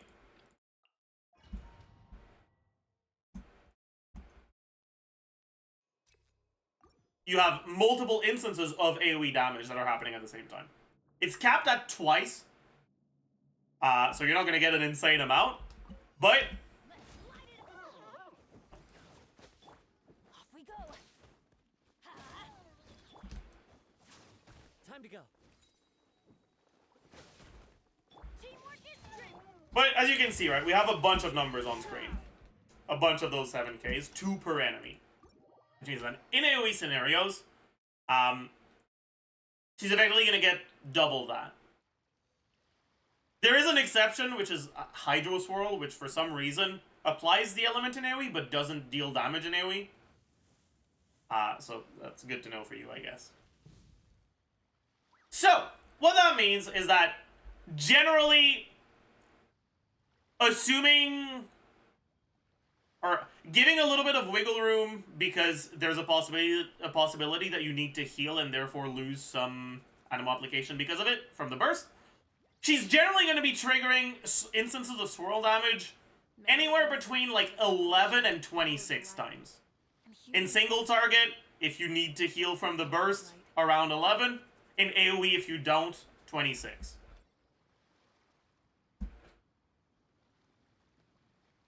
Out of those, most of them will happen during her Dream Drifter state, so they'll get that additional damage. So how much damage is that? Well, you get, let's say, 24 of these, or 22 during Dream Drifter and 4 outside of it. Because the burst duration is longer than the skill duration, so it's impossible to get all of them.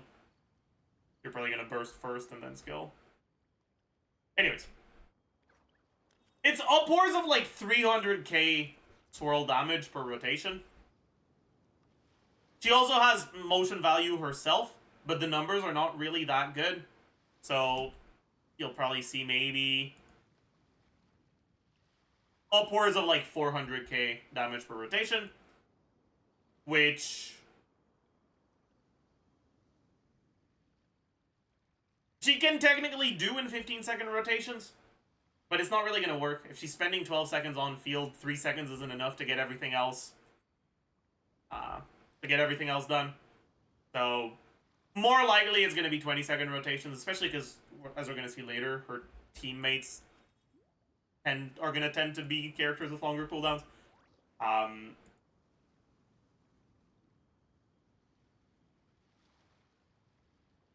So it's about 20k DPS.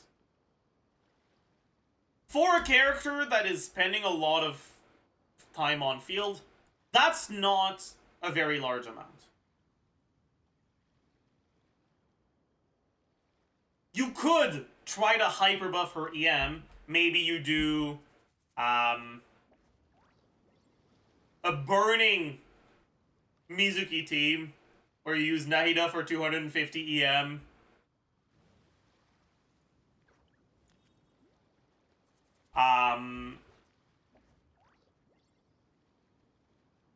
And maybe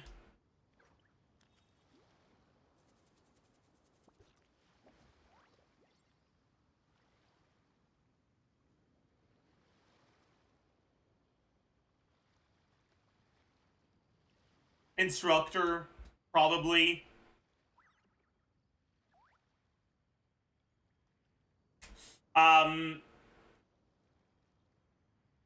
But even if you do that, her damage won't be much higher. And because of that,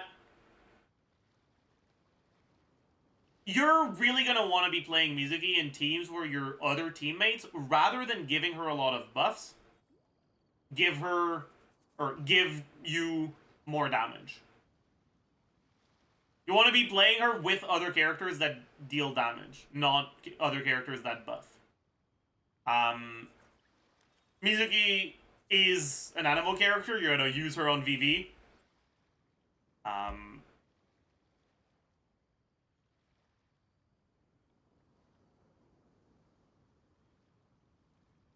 Oh wait, sorry, I forgot the 100 EM from that. My bad. I forgot that plus 100 EM earlier. Yeah, so her Ascension 4 passive pretty much says Mizuki gains 100 EM. If she hits an enemy that's affected by a swirlable element, she gains 100 EM. But if she's hitting enemies that aren't affected by those elements, she's not going to swirl, so EM wouldn't matter anyways. So basically, it's just 100 EM.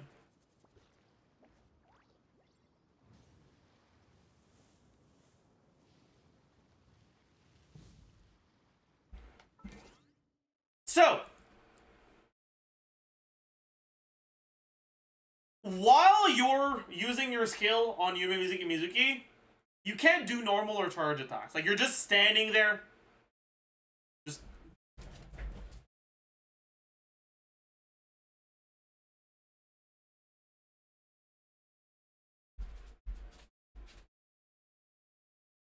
fucking gliding around, not doing anything. But that means that any characters that have abilities that trigger based on executing certain types of attack won't work, right? So, Singto, Yelan, Nopers. Characters that trigger on dealing certain types of damage as well. You won't be able to proc normal and charge attack related stuff, which is going to significantly limit her options. And because her scalings aren't particularly good for attack, there is not that much synergy with teams that tend to work well with attack buffs. So basically, she wants to be played with off-field characters that aren't really that are going to lead to team archetypes where an animal on fielder makes sense. So what archetypes are those? Well, if you're playing Taser, your animal character can trigger chain reaction electro charges, which will deal more damage than the base electro charge because your animal character has a fuck ton of EM. So Taser is going to be one of your options. Aggravate, you can also trigger a chain reaction aggravate. If you swirl electro onto a quickened enemy, that electro swirl will do more damage because it's also going to aggravate.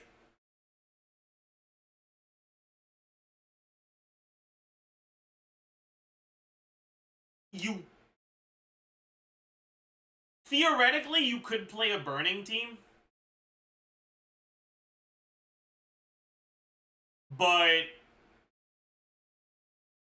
there's very little upside to the burning teams because they don't tend to have great synergy in between the characters.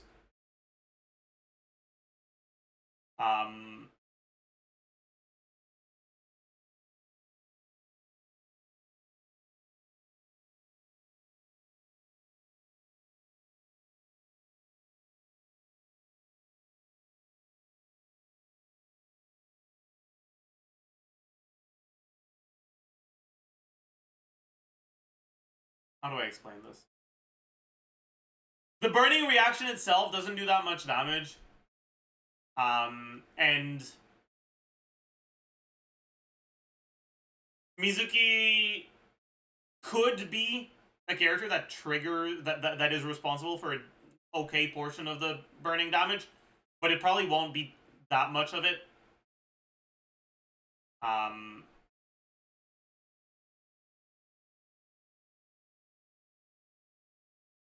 And the rest of the team probably just won't really do enough damage to justify it.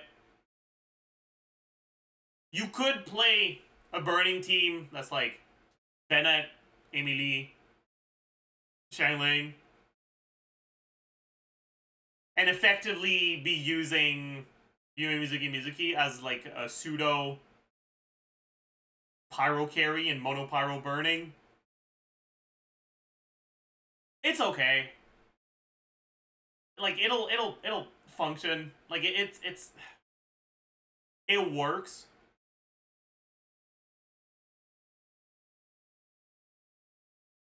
I guess.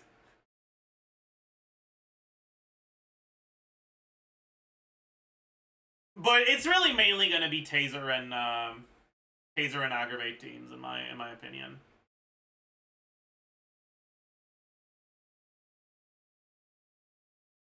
The biggest thing that's holding YUMEMIZUKI back from being a particularly good unit is that while she does buff her own swirl damage fairly significantly, right? Like it's almost 70% more damage. Than a default swirl. There aren't any teams where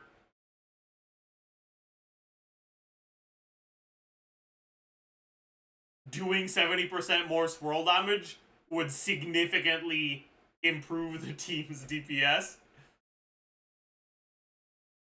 Teams where your animal units are on-fielded are often fairly reliant on normal attacks. So there's a lot of a clunk going into it.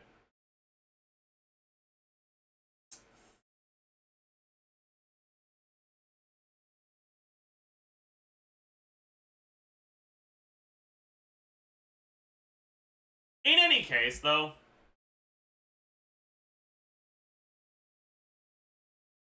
I don't want to be too negative on her. I think she's definitely a standard character, like very noticeably so. But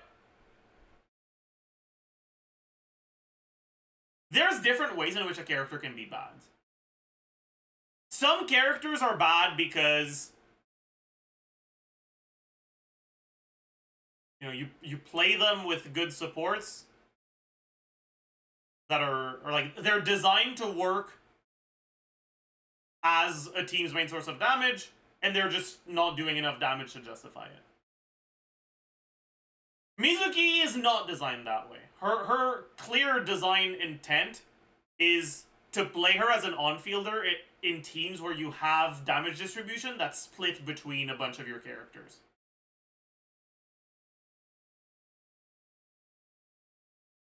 What that means is that even if she doesn't end up doing that much damage, it doesn't really matter that much. Her teams will still be fine. They won't be outstanding. They won't be competing with the sort of stuff you can see out of the recent Natlan character releases. But they won't be bad either.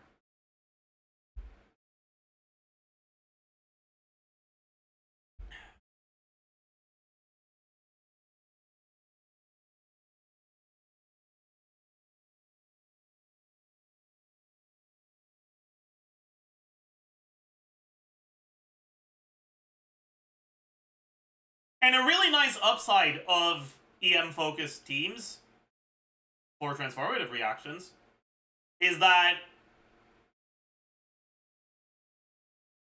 artifact quality matters a lot less, and it's a lot easier to get to a decent build. And because of that, I would actually expect her to feel relatively good to play to an average casual player. Paired with the fact that her gameplay is pretty much just press E once and then take your hands off the keyboard for 10 seconds.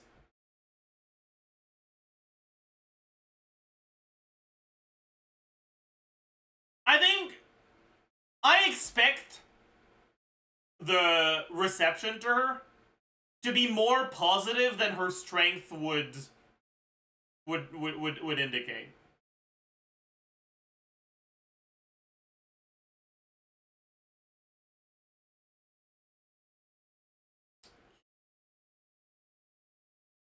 Anyways, I'm not gonna do the same stuff I usually do for pre-release with like all the weapons and all that, because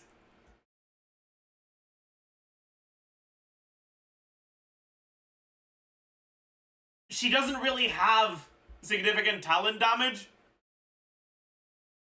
You want to build her with a bunch of EM, which means her weapon options, you don't have too many of them, you know?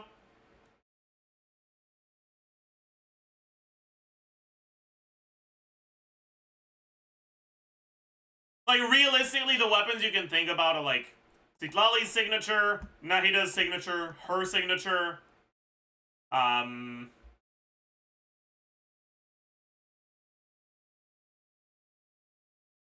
Sack Frag, and that's kind of it.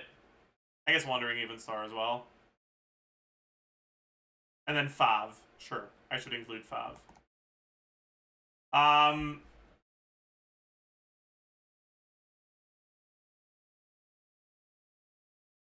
Her signature is low base attack, high substat EM. The passive, increase EM by 100, gain the Mirror of Night effect within 15 seconds after the equipping character creates a shield. Wait, that's not her signature. That's fucking Citlali's signature. I'm an idiot. I'm sorry. I was reading the wrong one. Sunny Morning Sleep In. Same stat line. Low base attack, high EM. The effect, Elemental Mastery increases by 120 for 6 seconds after triggering Swirl. EM increases by 96 for 9 seconds after skill hits an opponent. And EM increases by 32 for 30 seconds after burst hits an opponent. So basically, it's 248 EM. So you get a little bit over 500 EM from this weapon. That's what this signature is.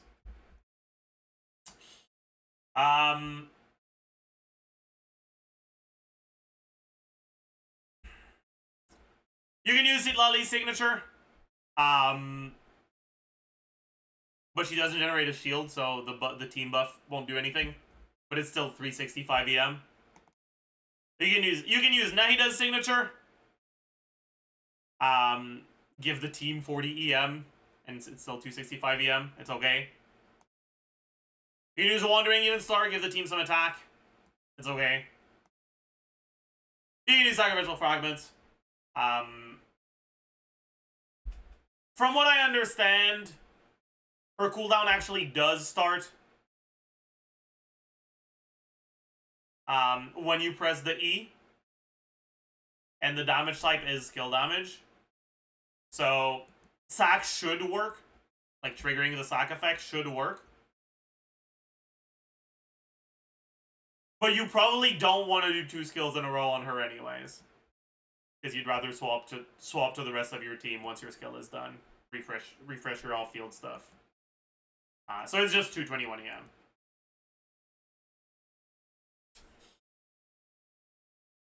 Ordered, I'd say it's probably her signature, then Citlali's signature, then Nahida's signature, then Sackfrog.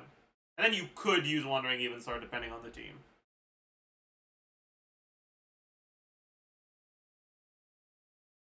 And then you can use 5 Codex if the rest of your team is like low ER, needs some energy generation. It's fine.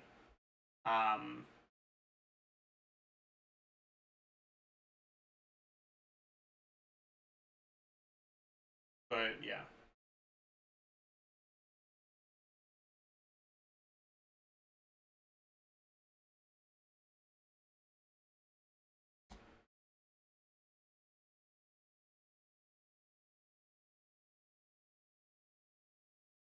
But yeah, because she's an on-fielder, 5 is nice because you get multiple. You can get more than 1 proc, but yeah, it kind of is whatever.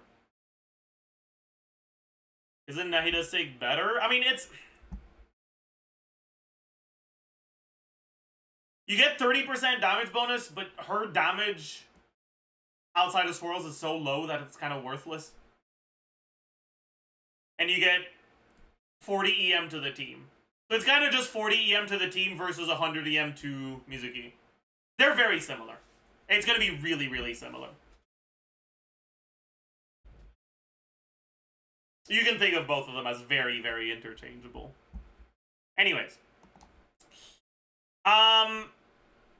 Artifact stats, or artifact sets, there's no reason not to use VV.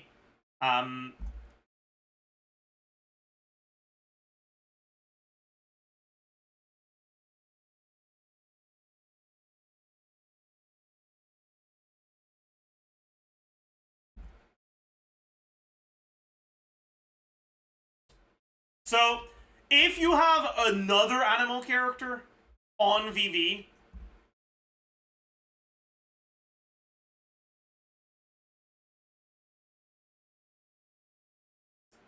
and you put YUMEMIZUKI on, like, Gilded full EM, her swirls will do a little bit more damage.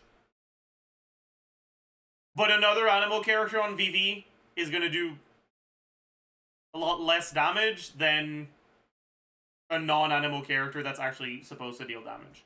Although, I will say, because if it's an off-field animal unit that hits and swirls enemies while off-field, their swirls during Mizuki's skill will deal more damage. They will get... Right, this is a team-wide buff. It's weird, because it's a team-wide buff that only works while she's in her skill on-field. But it is a team-wide buff. So, if you use, like, Kazuha, or Sucrose, or Venti, and you have, like, off-field animal hits, VV Fair is on, true.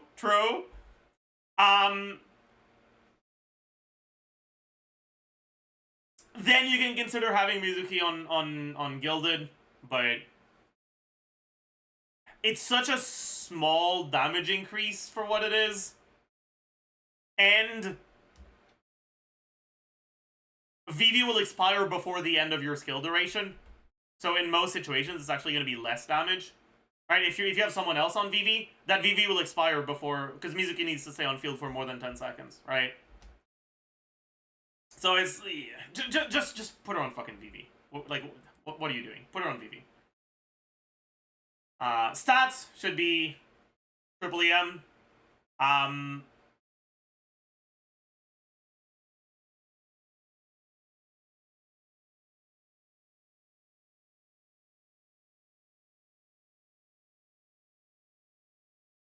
You do actually rely on your burst, so getting your burst can be important. But in most of her teams, you have a lot of particle generation, so you shouldn't need to go ER Sands in most situations. But you might want to go ER Sands, just something to know. Her particle generation is a little weird. It, basically, you can generate particles up to 4 times, and you generate a particle when your skill hits. I guess it's not weird, but yeah. So it's effectively 4 particles over the first, like, 3 seconds of her skill. Now, I haven't seen any footage confirming this, but from what I understand, if you have her on sack, you could cancel your E early after you got the 4 particles, and then E again, and effectively get 8 particles.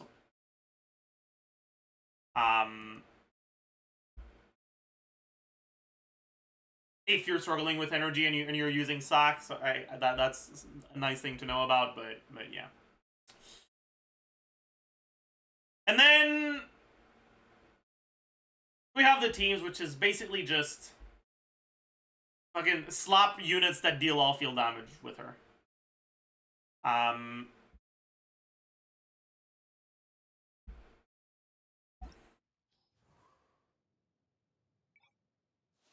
Most of her teams are going to have electro units. You want electro units that actually work, so you can't use Beto, because he doesn't do charge attacks. If you ever want to trade tactics, I'm all. The ones you can use are Fischl, Yai, Lisa, Ororon. No real reason to use Cookie because she heals herself.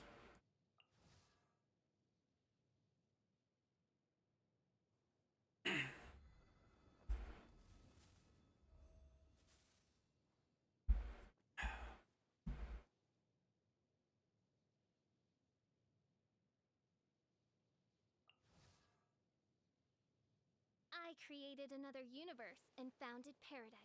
For I, Fischl, and the Prinzessin der Verirrt.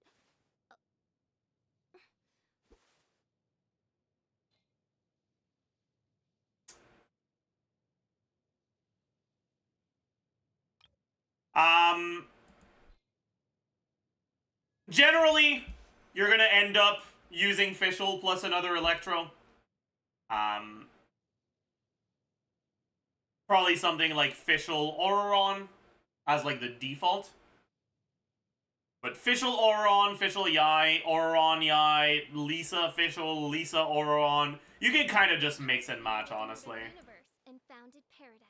For I, Fischl, and the Prinzessin. And then, already mentioned, you kind of want to lean towards Aggravator Taser teams. So for Dendro,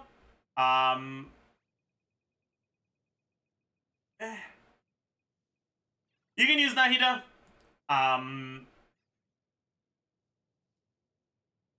It'll be fine. It'll work. It'll be okay-ish.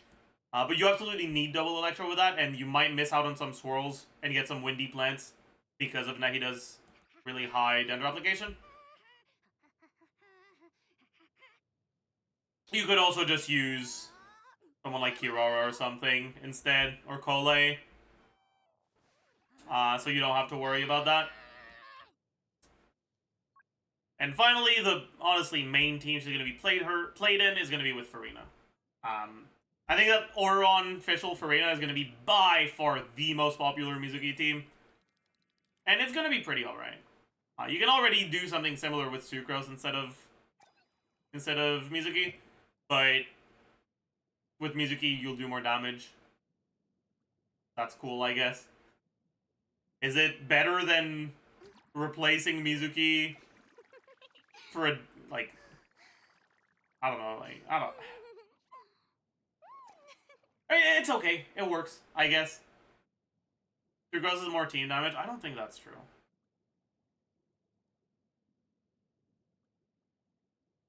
Mizuki stacks fanfare. Speaking of stacking fanfare, I guess I should briefly mention Proto Amber. You can use Proto Amber, but don't.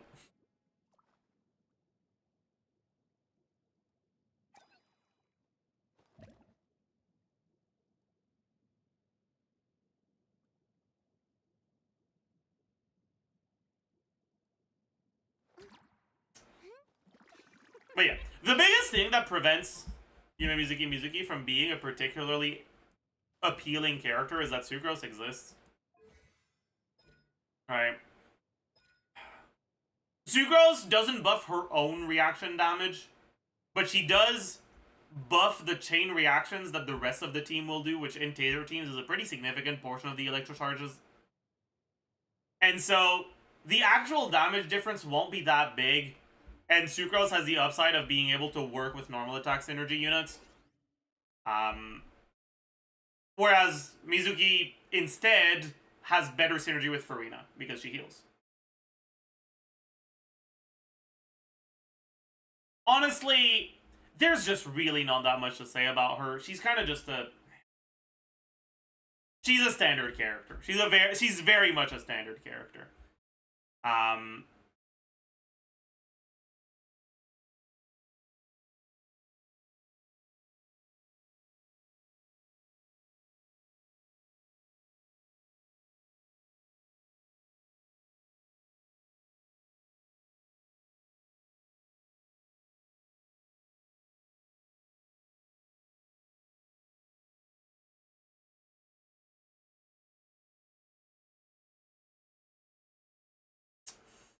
But yeah, other than that...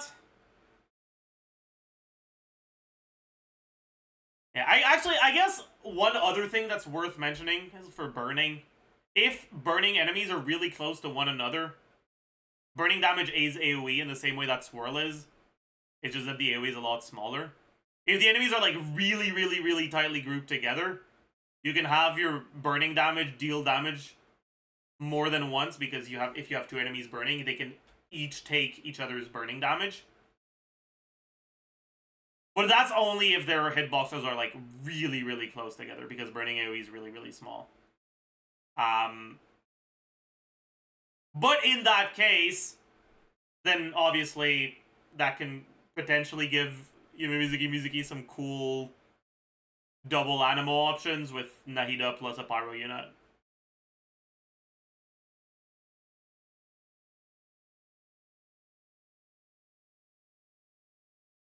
Now, I usually don't care that much about character constellations when it comes to 5 stars, but standard 5 stars are different because it's very possible you'll end up losing your 50-50 to them in the future. And also, we're apparently getting a standard 5-star selector each year. I don't know if they'll add Mizuki for the next one, but I mean, if they do, that's good to know, I guess.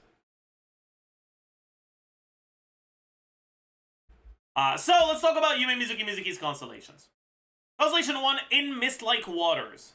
When Yumemizuki is in the Dream Drifter state, she will continuously apply the 23 Nights Awaiting effect to nearby opponents for 3 seconds every 3.5 seconds.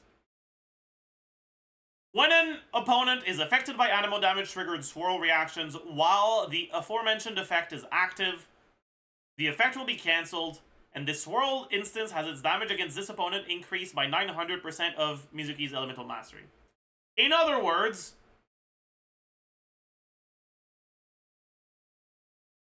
three times during her skill, she gets a Mega Swirl that deals a lot more damage.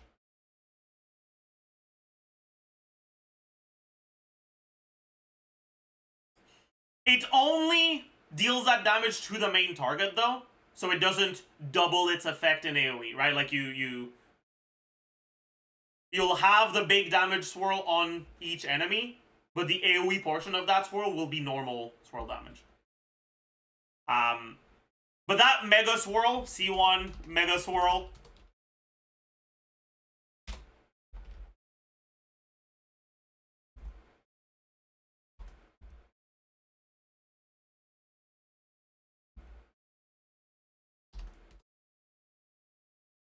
is a lot bigger than the default swirl. A lot bigger. A very large amount bigger.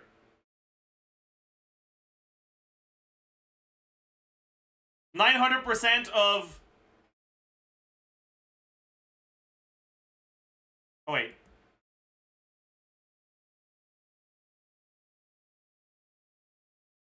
My bad. Sorry. Wait, it's not a lot bigger. Wait, did I fuck something up? That one is also incorrect? Yeah, it sounds wrong.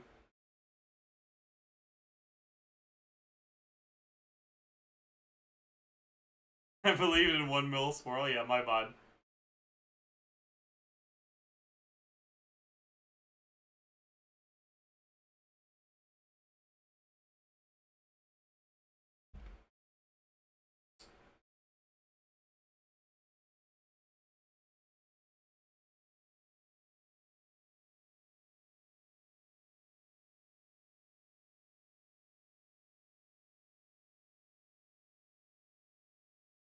Oh, wait, no.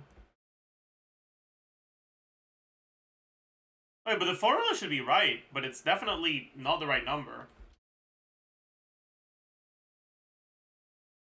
Q1 buff is outside of the additive damage formula? I know. This is the base swirl damage. This is the C1 buff. This is a resistance multiplier.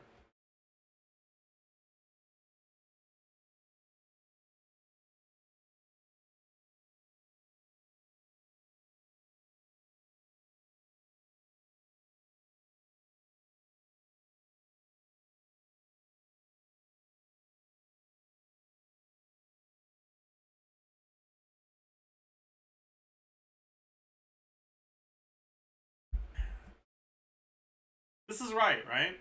I think.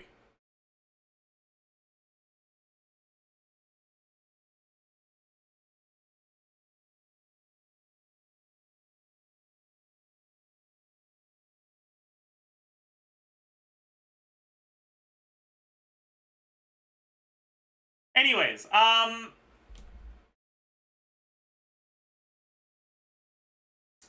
these mega swirls are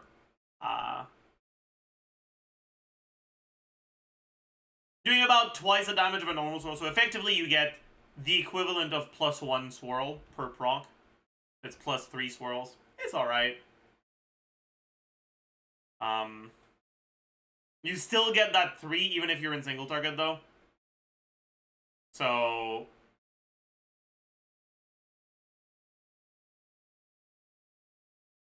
over 100k in the Genshin Impact damage calculator.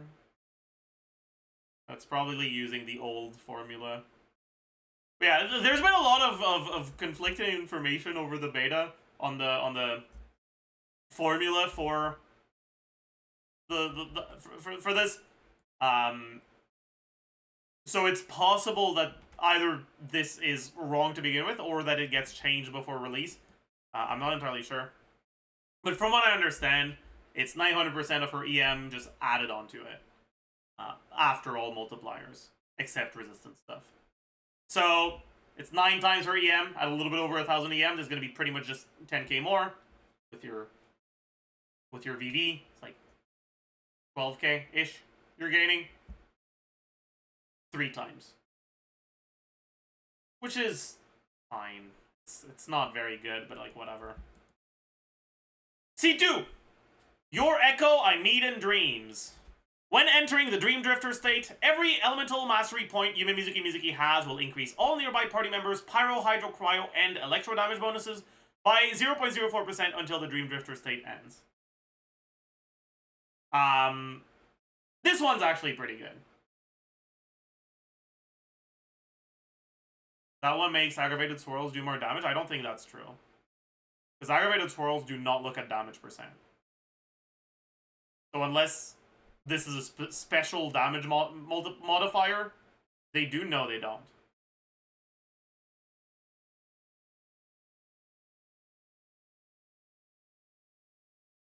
They don't look at they also don't look at damage percent.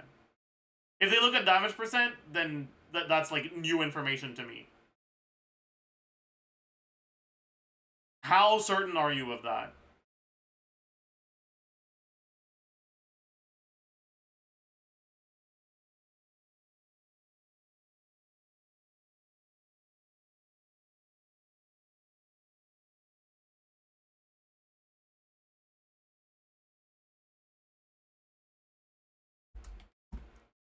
I'll check. You're making me unsure now.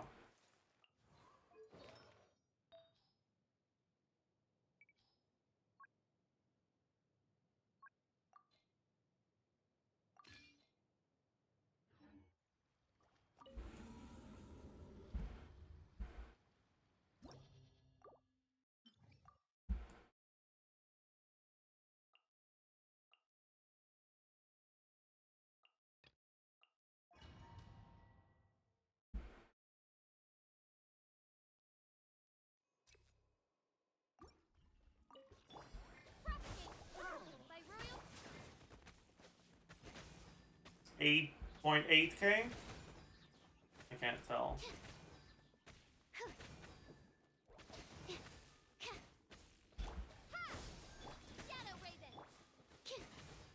8.7K? 8.7K.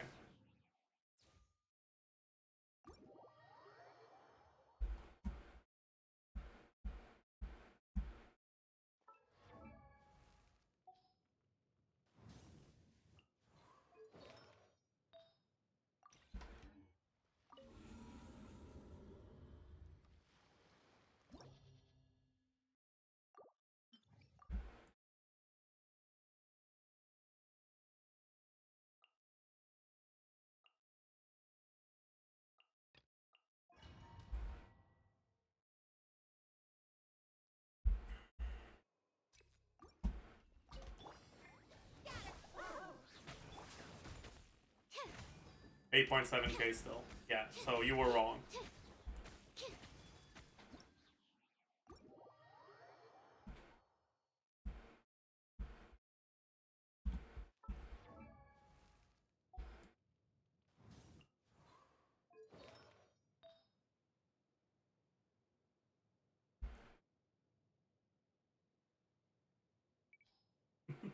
One glorp from Prostel again, yeah.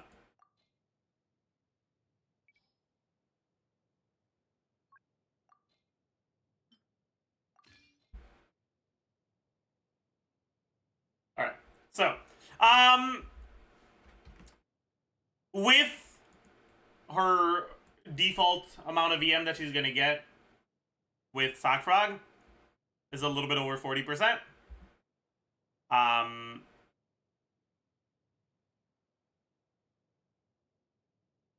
If you get her signature, it's gonna be closer to like a little bit over 50%.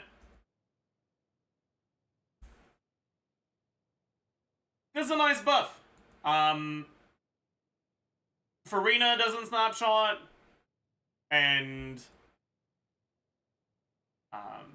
Auron passive.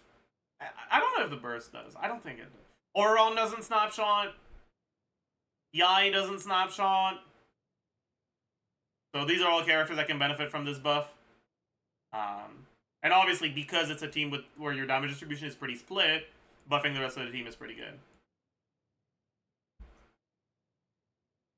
C3 is a skill talent, so it takes your EM buff from 0.45 to 0.54.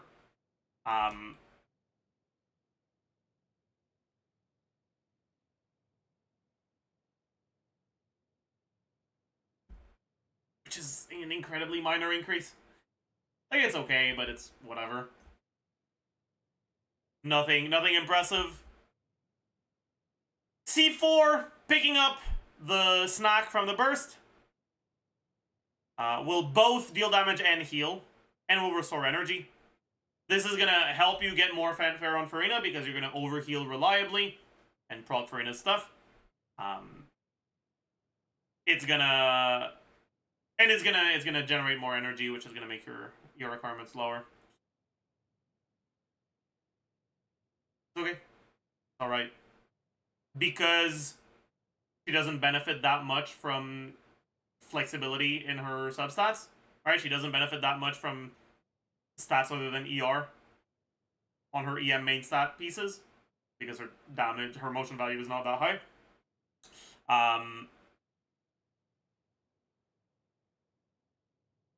Reducing her ER requirements matters less than reducing an attack scaling character's ER requirements, right? That's just the nature of transformative reactions. You only care about EM and ER. So not having to build ER means that your artificer or EM main stats kind of, their substats don't matter anymore. So it's not that useful, but it still is useful, and it's gonna make it more comfortable. C5 burst talent levels is pretty bad. It gives you a little bit more healing, but meh. And then finally C6, while YUMEMIZUKI is in the Dream Drifter state, swirl damage dealt by nearby party members can crit, with crit rate fixed at 30% and crit damage fixed at 100%. Don't get baited by this. This is just her, like, swirls deal 30% more damage, right? 30% crit rate, 30% chance to do 100% more damage, that's 30% more damage. Because her teams are not her doing all the team's damage, this is not 30% team DPS. This is like 10% team DPS. Maybe even less than that. For a C6, that's really, really, really small. For a standard C6, it's fine. But yeah, don't like. I know some people will see this and are gonna be like, "Oh my god, is this like Nilo's C? No, is this like Naida's C2? Oh my god, my reaction can crit now." It's not the same thing. It is not the same thing.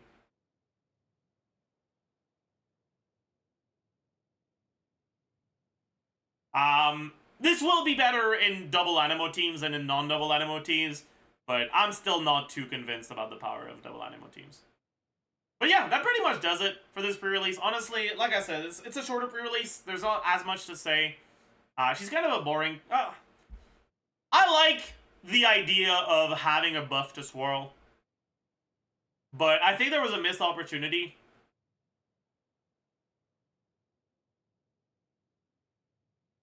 Mainly, I think that chain reactions could be a lot more interesting if you had an incentive to do slow setups. So what I mean by that is, the good chain reactions are the ones where applying a bunch of animo doesn't fuck over your aura, but neither does applying a bunch of any of the elements, right? So, like, for example, when you play Taser, if you apply a bunch more Hydro or a bunch more Electro, you still get your Electro charges, and there's no problem. If you play Aggravate, if you apply a bunch more Dendro, that can be a problem, but a bunch more Electro isn't. If you play Melt, well, if you only apply a bunch of Pyro, then your swirls will just swirl Pyro, and then it's not going to trigger a chain reaction. It's just going to swirl Pyro, and that's it. In order to get a chain reaction, you need to have an element on an enemy and have a different element on another, right? It works on Aggravate because the second enemy doesn't need to have a different element. It just needs to be quickened. And then all of the enemies can be quickened and have Electro on them, and that's free. It works for Electro Charge because Hydro and Electro can coexist. So you swirl, whatever you swirl will get swirled onto an enemy that has both, so it triggers chain reactions there as well. But with Melt, Pyro and Cryo don't coexist. It would be cool if there was an incentive to apply Pyro to one enemy, apply Cryo to a different enemy, and then swirl that to get a melted swirl. Melted swirl is going to double the damage, and then because you're building full EM, you'd also get a massive EM multiplier, right? Like, if you look at the amount of damage that swirl does by default, alright, this is the EM multiplier swirl. We also have EM multiplier for a multiplicative reaction, which is this. So a 2x, a forward melted swirl is going to be this times the EM multiplier times 2 because of the melt. Going to do 32k. In Mizuki's case, it's 55k. The thing is, cool, if you were able to get a lot of those, that would be good, obviously, but you're not. You won't be able to maintain different auras on different enemies reliably.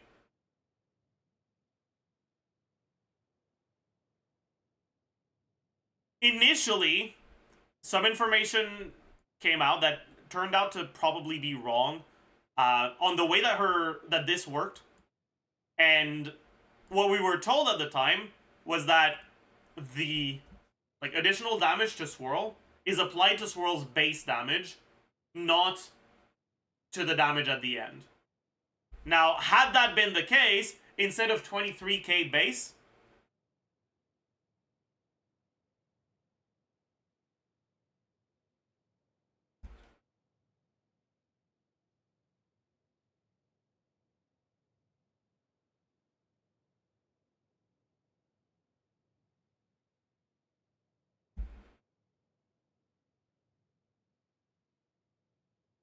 or instead of 23k, that C1 Swirl would have done 150k. And then if you melt that, that's fucking 700k. But only if it worked that way, and the increased damage also worked on secondary targets for Swirl. This would be an incentive to do cool setups where you have melt or have cryo on one enemy and pyro on another. If she was a limited character, that's what her C1 would do. But she's not. 07. I don't think that there's that much of an incentive to doing to using her over Sucrose, because in a lot of her teams, I'm sorry, I don't think she brings too much to the table team building wise over Sucrose, because in the teams where you're gonna end up playing her, right, mainly Aggravate and Taser, while you get more damage on her with the fact that she buffs swirl damage, if you were to use Sucrose instead, Sucrose's shared elemental mastery would increase the rest of your team's reactions, the ones that are not the swirl reaction itself. But the thing is, Mizuki's damage isn't high enough to justify building your team around the swirl damage only. But if you're triggering chain reactions, Sucrose helps that a lot more than Mizuki does. So I'm kind of just, yeah. To me, it's a little bit sad. It feels like a missed opportunity. I feel like if you're going to build a swirl carry, you should focus on the chain reactions, because it's a lot more fun than just doing swirls. But it is what it is. All of that being said, like, Taser is still a fine archetype. And she is going to be a pretty decent unit for Taser.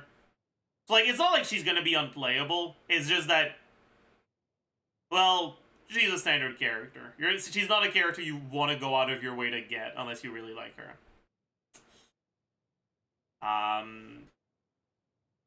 You could also just try to use her just, like, strictly as a support and just not care about her skill at all. But then she's just a worse Gene. And, yeah. That pretty much does it for the pre-release. So I hope you enjoyed. I hope you learned a thing or two. And, I'll see you guys in the next one. Bye, YouTube. Alright, chat. That's gonna be it for today. I'm a little tired. I got things I need to do today. I hope you enjoyed your stay. I hope you had a pleasant experience today, a pleasant time. Yeah.